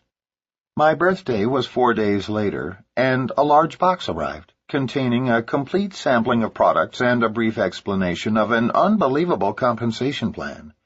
Now I knew why my friend was so excited. The products were great, and the money offered was staggering. Binary pay plans were brand new. I had been working with a matrix program and didn't know much about binaries. They seemed too good to be true. Why didn't those warning bells go off? This was truly an unbelievable opportunity for fast growth and quick cash. It paid weekly for every $1,000 worth of products sold, with $500 on each leg. $250 was paid out in commissions. Sponsorship didn't matter. There was no limit on depth, and best of all, volume was never lost, but carried over until a balance was achieved. Typically, for this type of plan, distributors were qualified to receive commissions once they had purchased $100 in product and sponsored just 2 other people who did the same. Distributors could personally purchase up to 3 positions, there was no age limit, and everyone in a household could have their own distributorship. I was hooked. This company had everything. The products truly were revolutionary. They could help the environment, and the money was fantastic. I could help all of my family and friends, who were still friends then. All they had to do was buy $100 worth of these wonderful products, and I could place them in my organization and build under them. I dived in head first. I started with 3 positions, placing my children, great college fund, below me, followed by my husband, parents, in-laws, grandparents, siblings, and everyone I knew.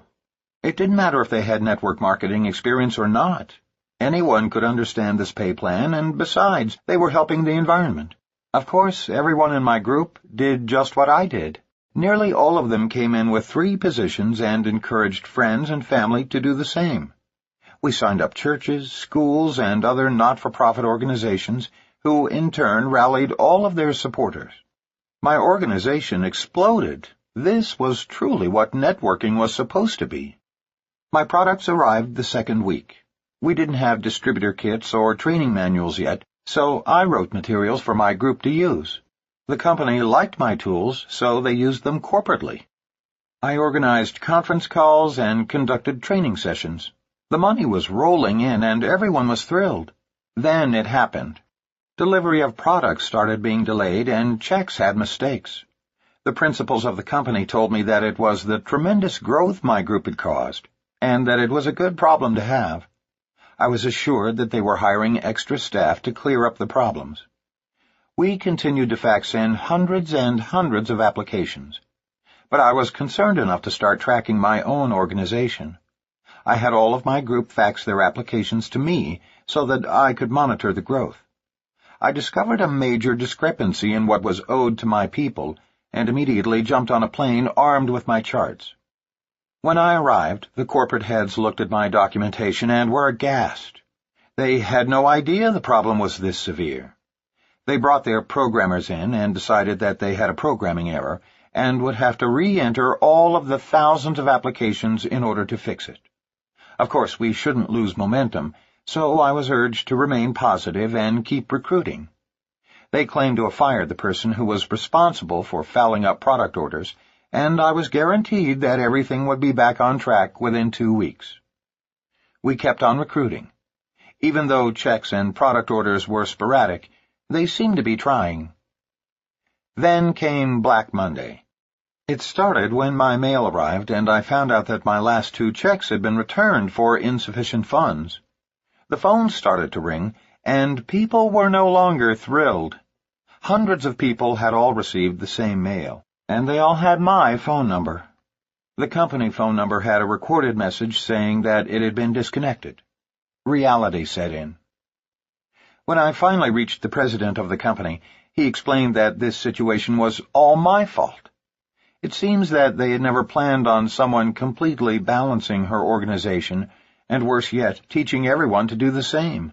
My balanced group had maxed out the pay plan after only 8 levels, and my organization reached more than 30 levels, totaling several thousand distributors.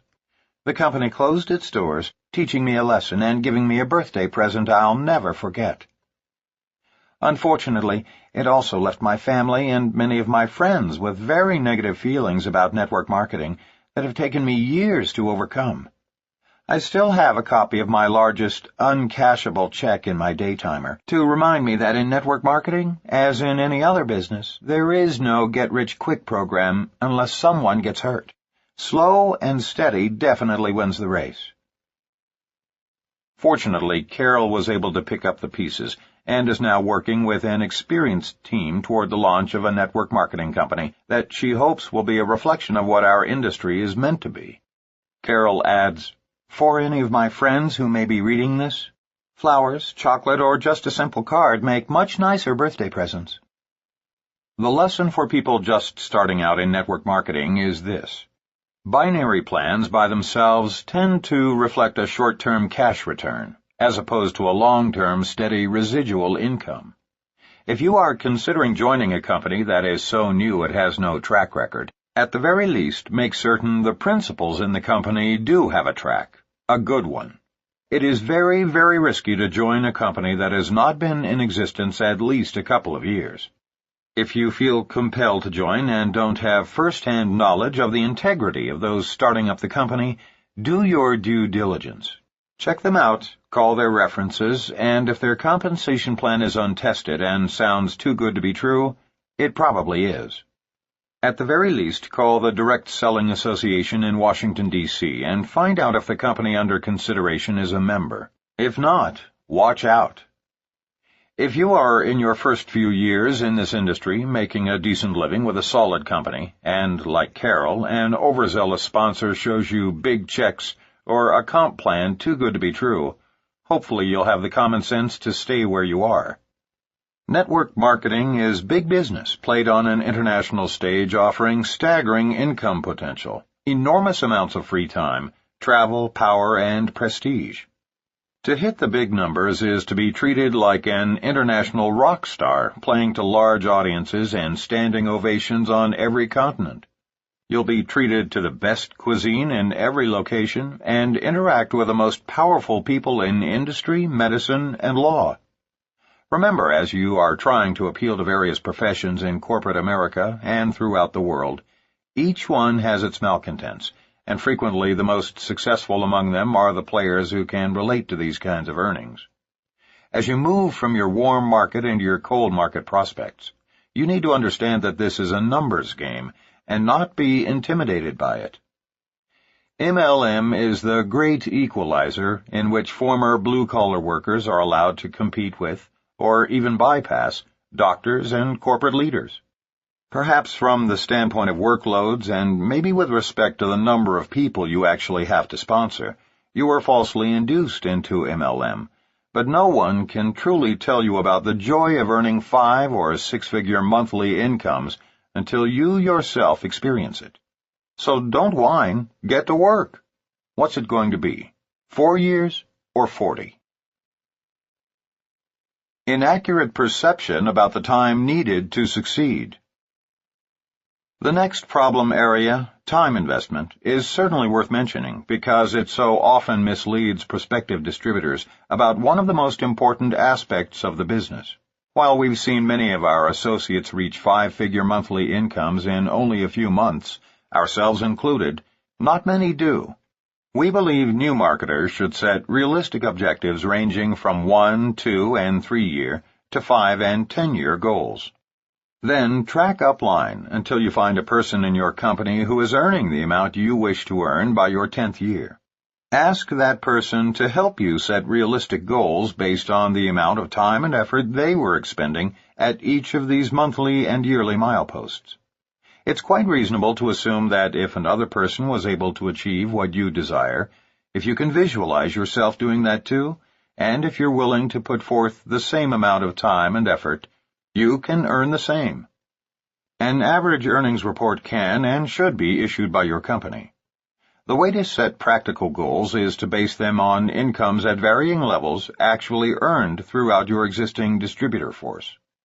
Remember to be realistic about the amount of time it will take, but also be expansive in determining the right goals for yourself. It is by unleashing your limited thinking that you will be able to rise to your full potential. With respect to the amount of time required to succeed, part-timers in network marketing earn substantially less than do those working the business full-time. If a full-time person is earning $200,000 a month, a new person might quite logically assume that if she works half the time, she could earn $100,000 a month. Not necessarily true. The most Renee ever earned as a serious part-timer, who, because of her elected position to a 4-year term in public office, could not quit until she had completed her commitment, was not even 10% of the amount we've earned together working full-time. It's because this is largely a business of duplication. Part-timers attract part-timers. If you are the leader and part-time effort is good enough for you, then part-time will seem appropriate to everyone you recruit. On the other hand, if you are working very aggressively, treating this like big business, so too will more members of your downline. Ask yourself a simple question.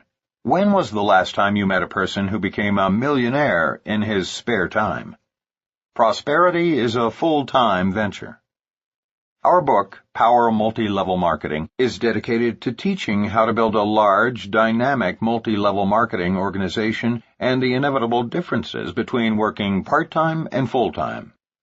We have researched numerous companies with respect to average part-time and full-time incomes. You simply cannot accomplish full-time goals on part-time effort. Obviously, those who give this business their all should arrive at their goals more expediently. If this is an option for you, and if you have 6 months of staying power on the money you have in savings, then we highly encourage you to carefully select your company and give it everything you've got. There has never been a more lucrative time to get involved with this industry, nor has there been better public receptivity to the concept of networking as a viable business. If you believe in yourself, the organization you've joined, your company, and the industry, then simply tell the world of your discovery.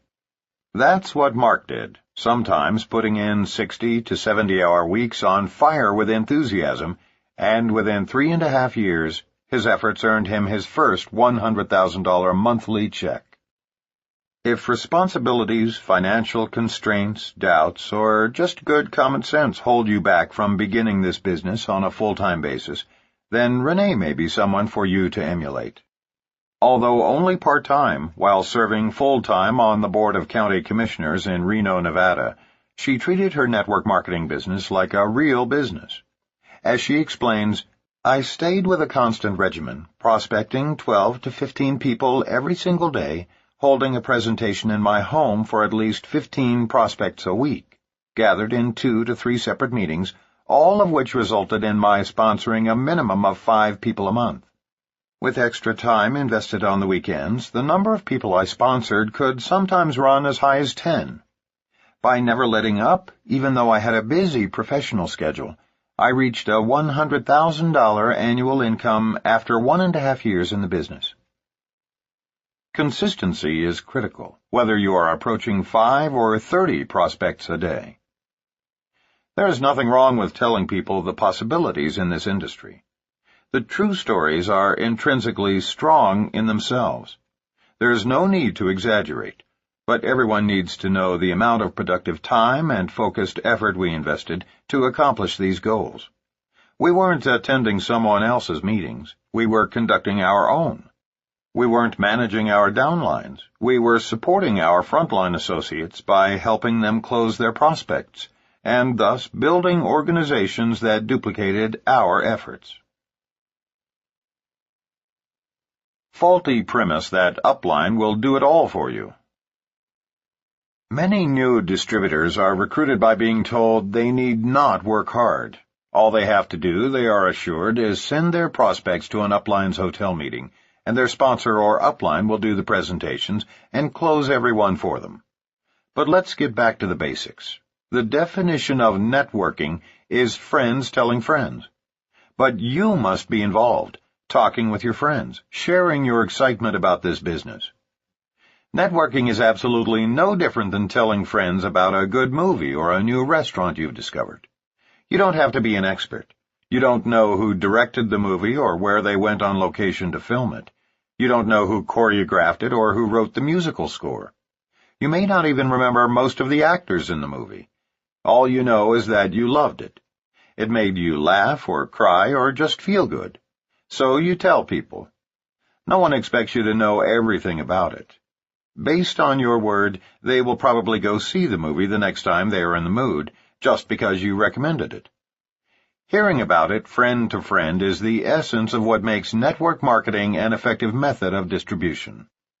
But what would you think if a close friend called you and said, "Hi, it's me. I've got a lady on the line who introduced me to a new movie last week. We went and saw the movie and liked it so much that we've both called you.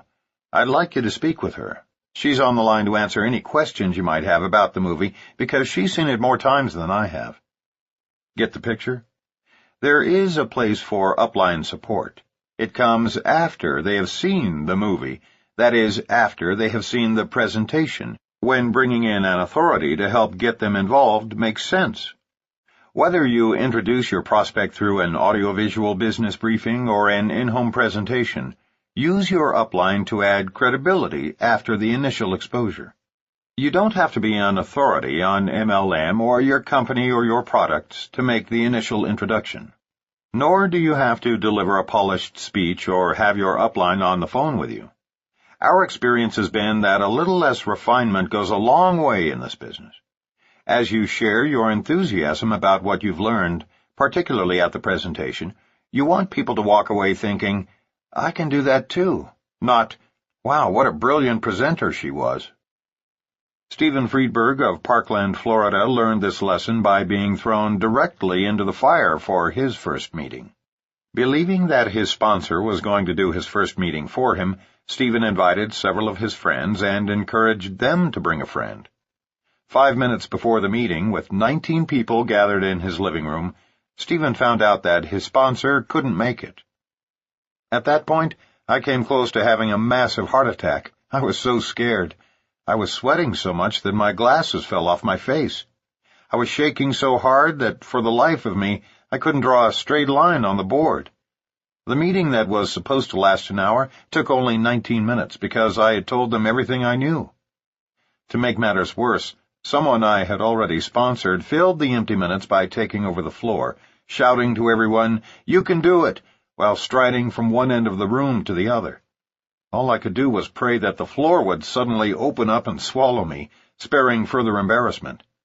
It was my worst nightmare, until the next day. 3 people signed up and my business was off and running. Although we do teach sponsors to do the first couple of meetings for their new associates, this story shows what can happen when people are left with no options but to go out and, in the words of the great Nike, just do it. This is a business of teamwork. Don't be misled by the false expectation that somehow your upline is supposed to take you by the hand and do everything for you. But at the same time, the reason we are compensated multi-levels is because, as we plant the seeds with our prospects, our upline mentors are there to water those seeds for us. Then, as your people bring in interested prospects, you are there to help close their people for them. It is not a matter of upline doing it all. It's about all of us doing our parts, making the whole organization function as one healthy body. Remember, you don't need colossal support nearly as much as you need to be a major support for others. When that sinks in, you'll truly begin your march toward wealth. But you will argue, "I'm not making the big money yet." It doesn't matter. Most people only need to hear the same thing reinforced, the old 1-2 punch. If the subject comes up, "How much are you making?" let them know that you are still in the early building stages, but give them the private number of a specific person in your upline who is making big money.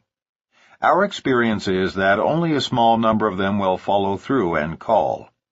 What they really need to hear is that what they've been told is being accomplished by someone beyond their friend, someone to whom they will also have access. But when they do follow through, the big earner needs to be accessible. Clarification of retirement. The definition of retirement is the total withdrawal or separation of oneself, thereby indicating the end of a career. Have you noticed that the topic of retirement comes up at virtually every opportunity meeting conducted by a leader? This is a false expectation, often promised and seldom realized in network distribution. This business is just too much fun and can even be conducted by telephone from an easy chair. Many of us use the word retirement loosely in our first approach with prospects, but what we mean is that after a certain period of time invested in the business, we can ease up dramatically. At a certain point, we no longer have to spend our lives prospecting people to achieve wealth and independence. But we must find an appropriate means of sustaining our support and accessibility to those who count on us. When any network marketing company allows vesting, retirement without any further production requirements, few distributors choose to actually retire completely.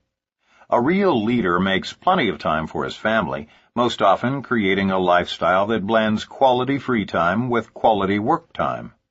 But that leader usually continues to be accessible by telephone and never allows the rumor to circulate in his downline that he is fully retired. That could be a mistake and should be avoided. But don't allow this retirement issue to disturb you. Here's why. First, there is no other business in existence that has such universal application but also offers the rewards of network marketing. Not everybody can be an athlete or an actress. Not everyone has the funds to purchase their own franchise. But almost anyone can do network distribution on some meaningful scale. And once it's in your blood, it is nearly impossible to do anything else. Twice we've tried to retire, and both times we've convinced ourselves that no other productive endeavor is nearly as fun. According to the eminent psychiatrist William Glasser, all of us have two fundamental needs in life: the need to give and receive love, and the need to feel worthwhile to ourselves and others.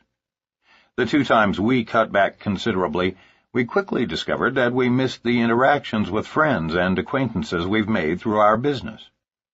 We soon discovered that recruiting and training new distributors is more fun, challenging, and rewarding than most other productive endeavors.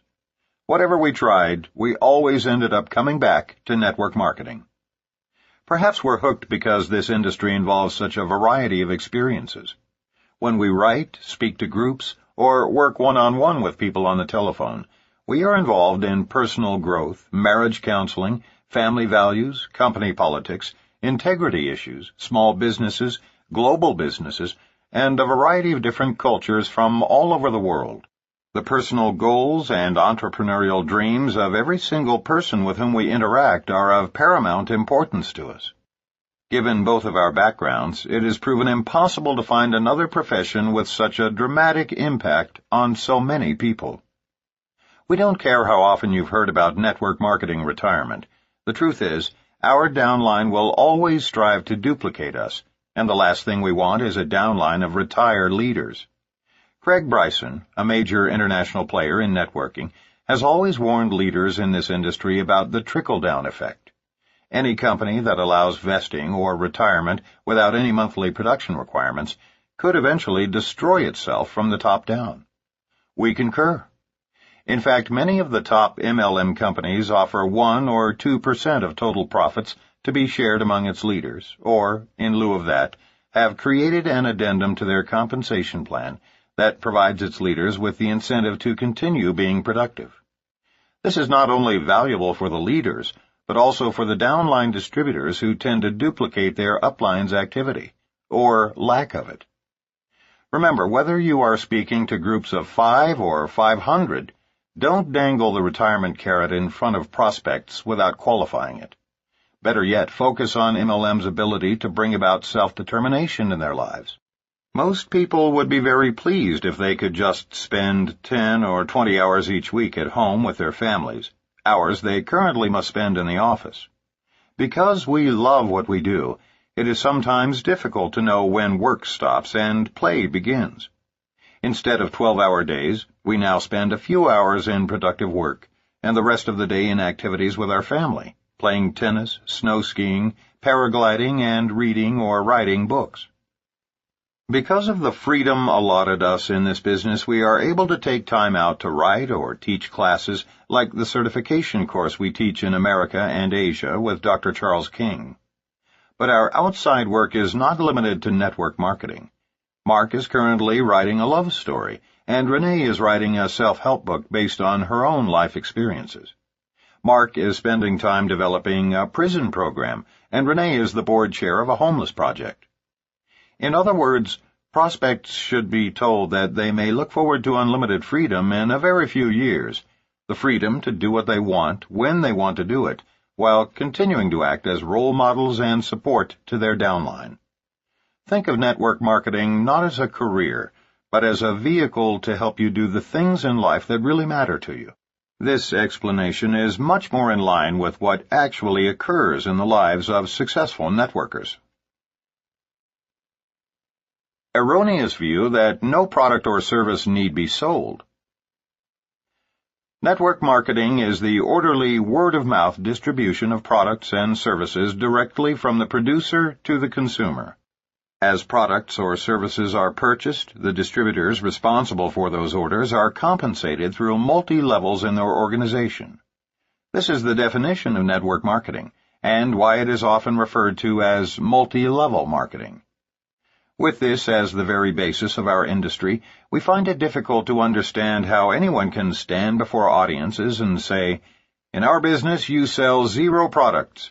All you need to do is present the compensation plan and sign people up."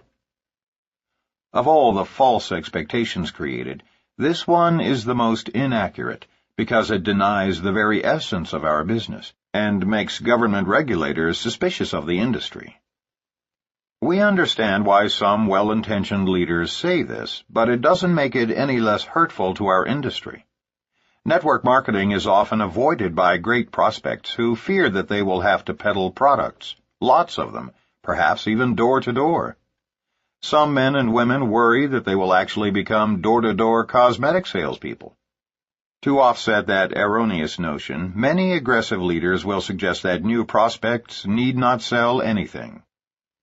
The truth is this: network marketing is about a lot of people using and sharing a little bit of product.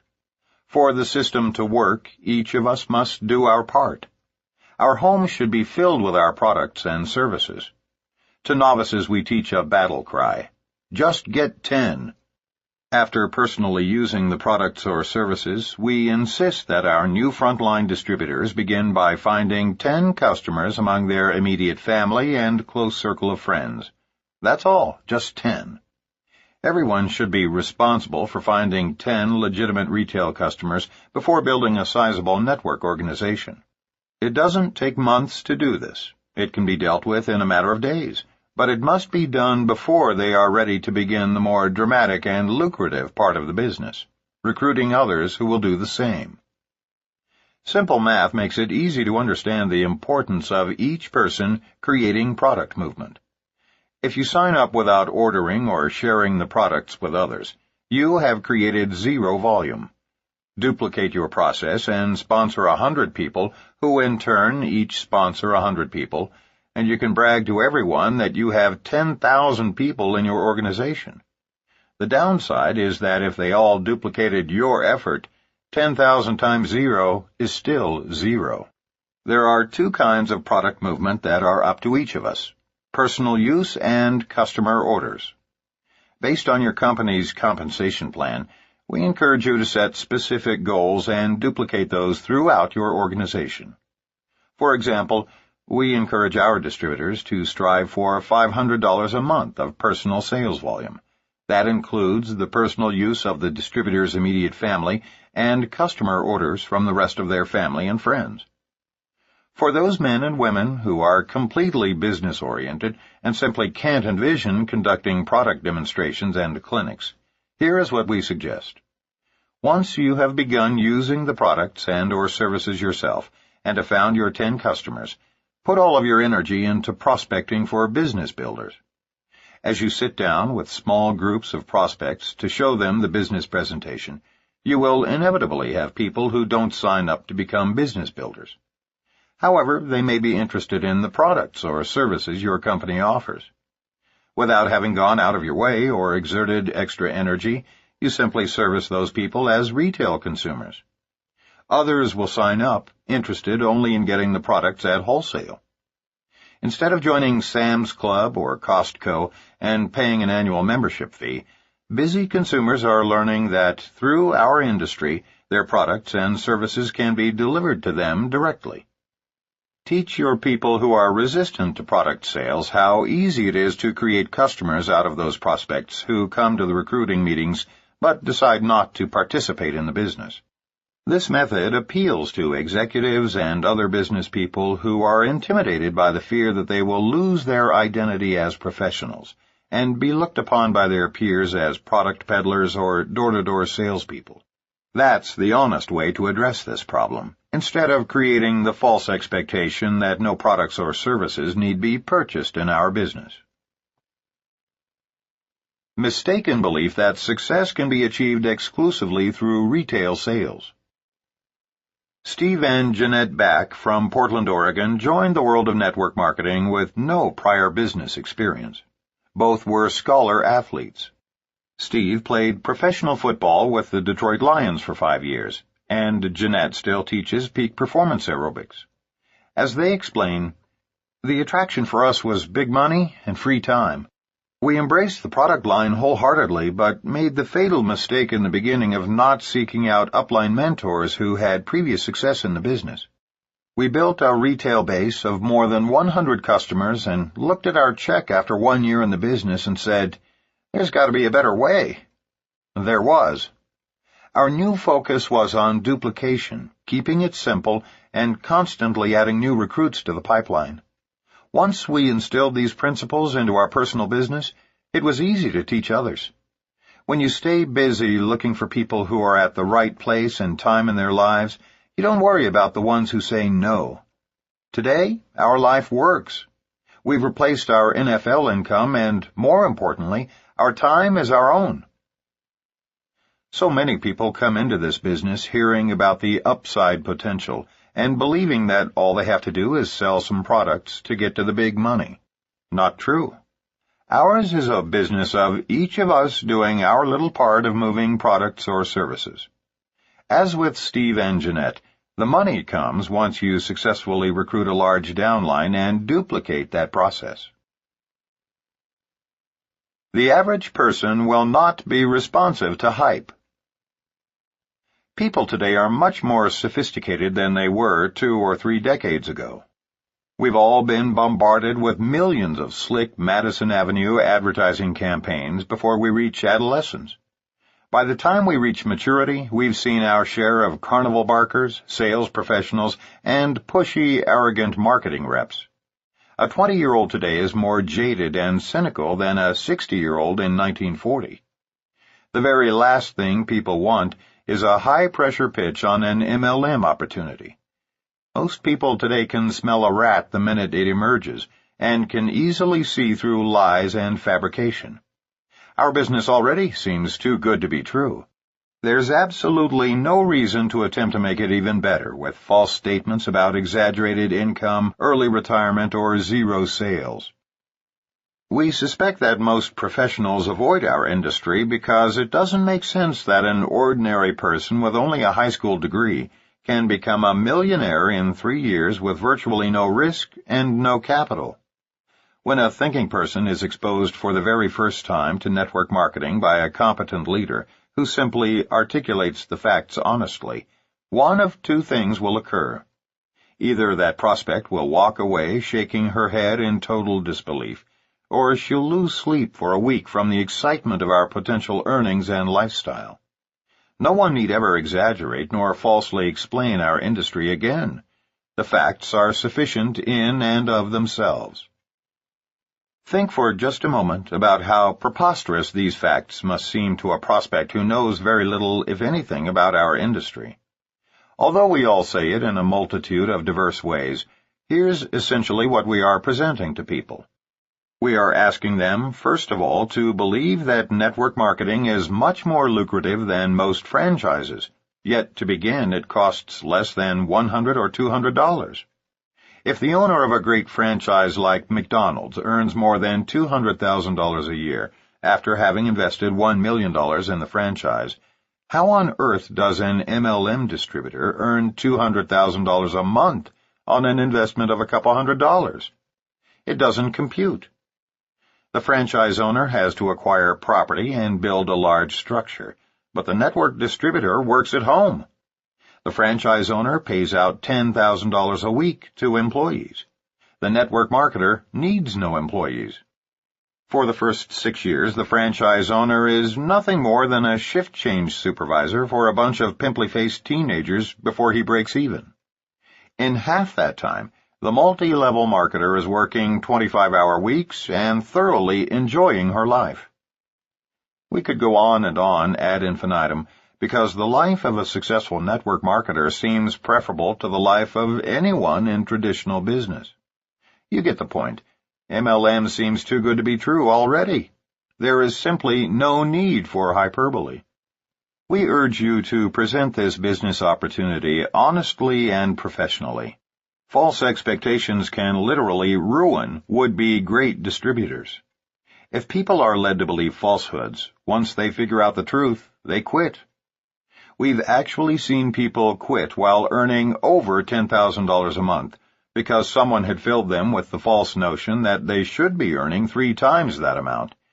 It sounds ridiculous, but it's absolutely true. This is the only business in the world in which former blue-collar workers can earn more each month than some pediatric cardiologists do in a year. So why tell folks they can do that in 4 months? 4 years would satisfy most people.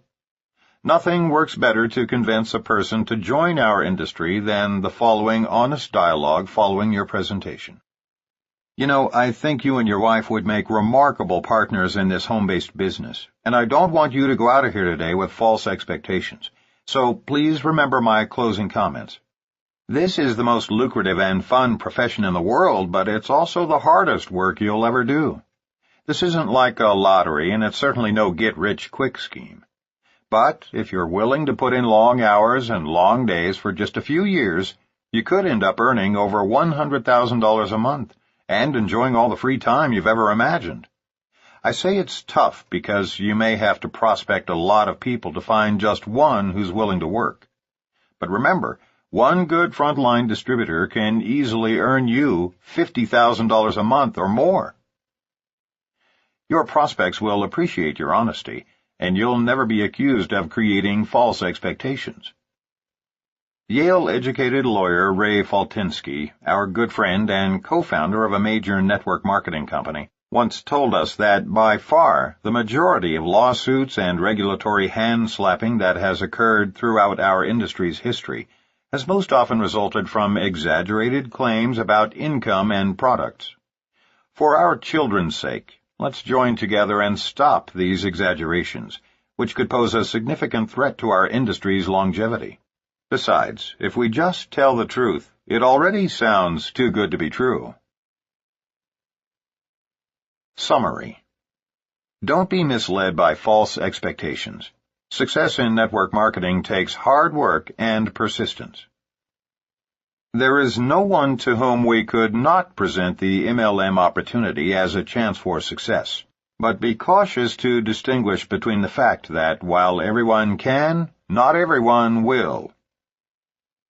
Along with references to the oversized checks, distributors will also want to discuss the amount of effort required in MLM. The more honest we are about the hard work required to succeed, the less attrition we will have, and the more respect we will build for the industry. Whether in a breakaway, a unilevel, a matrix, or a binary plan, the greater the number of personally sponsored distributors, the larger the income. Network marketing is the great equalizer in which former blue-collar workers are allowed to compete financially with doctors and corporate CEOs. With respect to the time it takes to do this business, set realistic goals based on real achievements of upline distributors or average earnings published by your company. Part-time effort will virtually never produce full-time results. There is nothing wrong with telling people the uppermost possibilities in this business, but there is no need to exaggerate because the truth is plenty remarkable in itself. As you bring others into this business, support them without promising that you will do it all for them. Networking is friends telling friends, and it simply won't work unless you are willing to share your enthusiasm with your friends personally. There is no better way to get started in the business than to just do it. Set up your first home meeting and begin.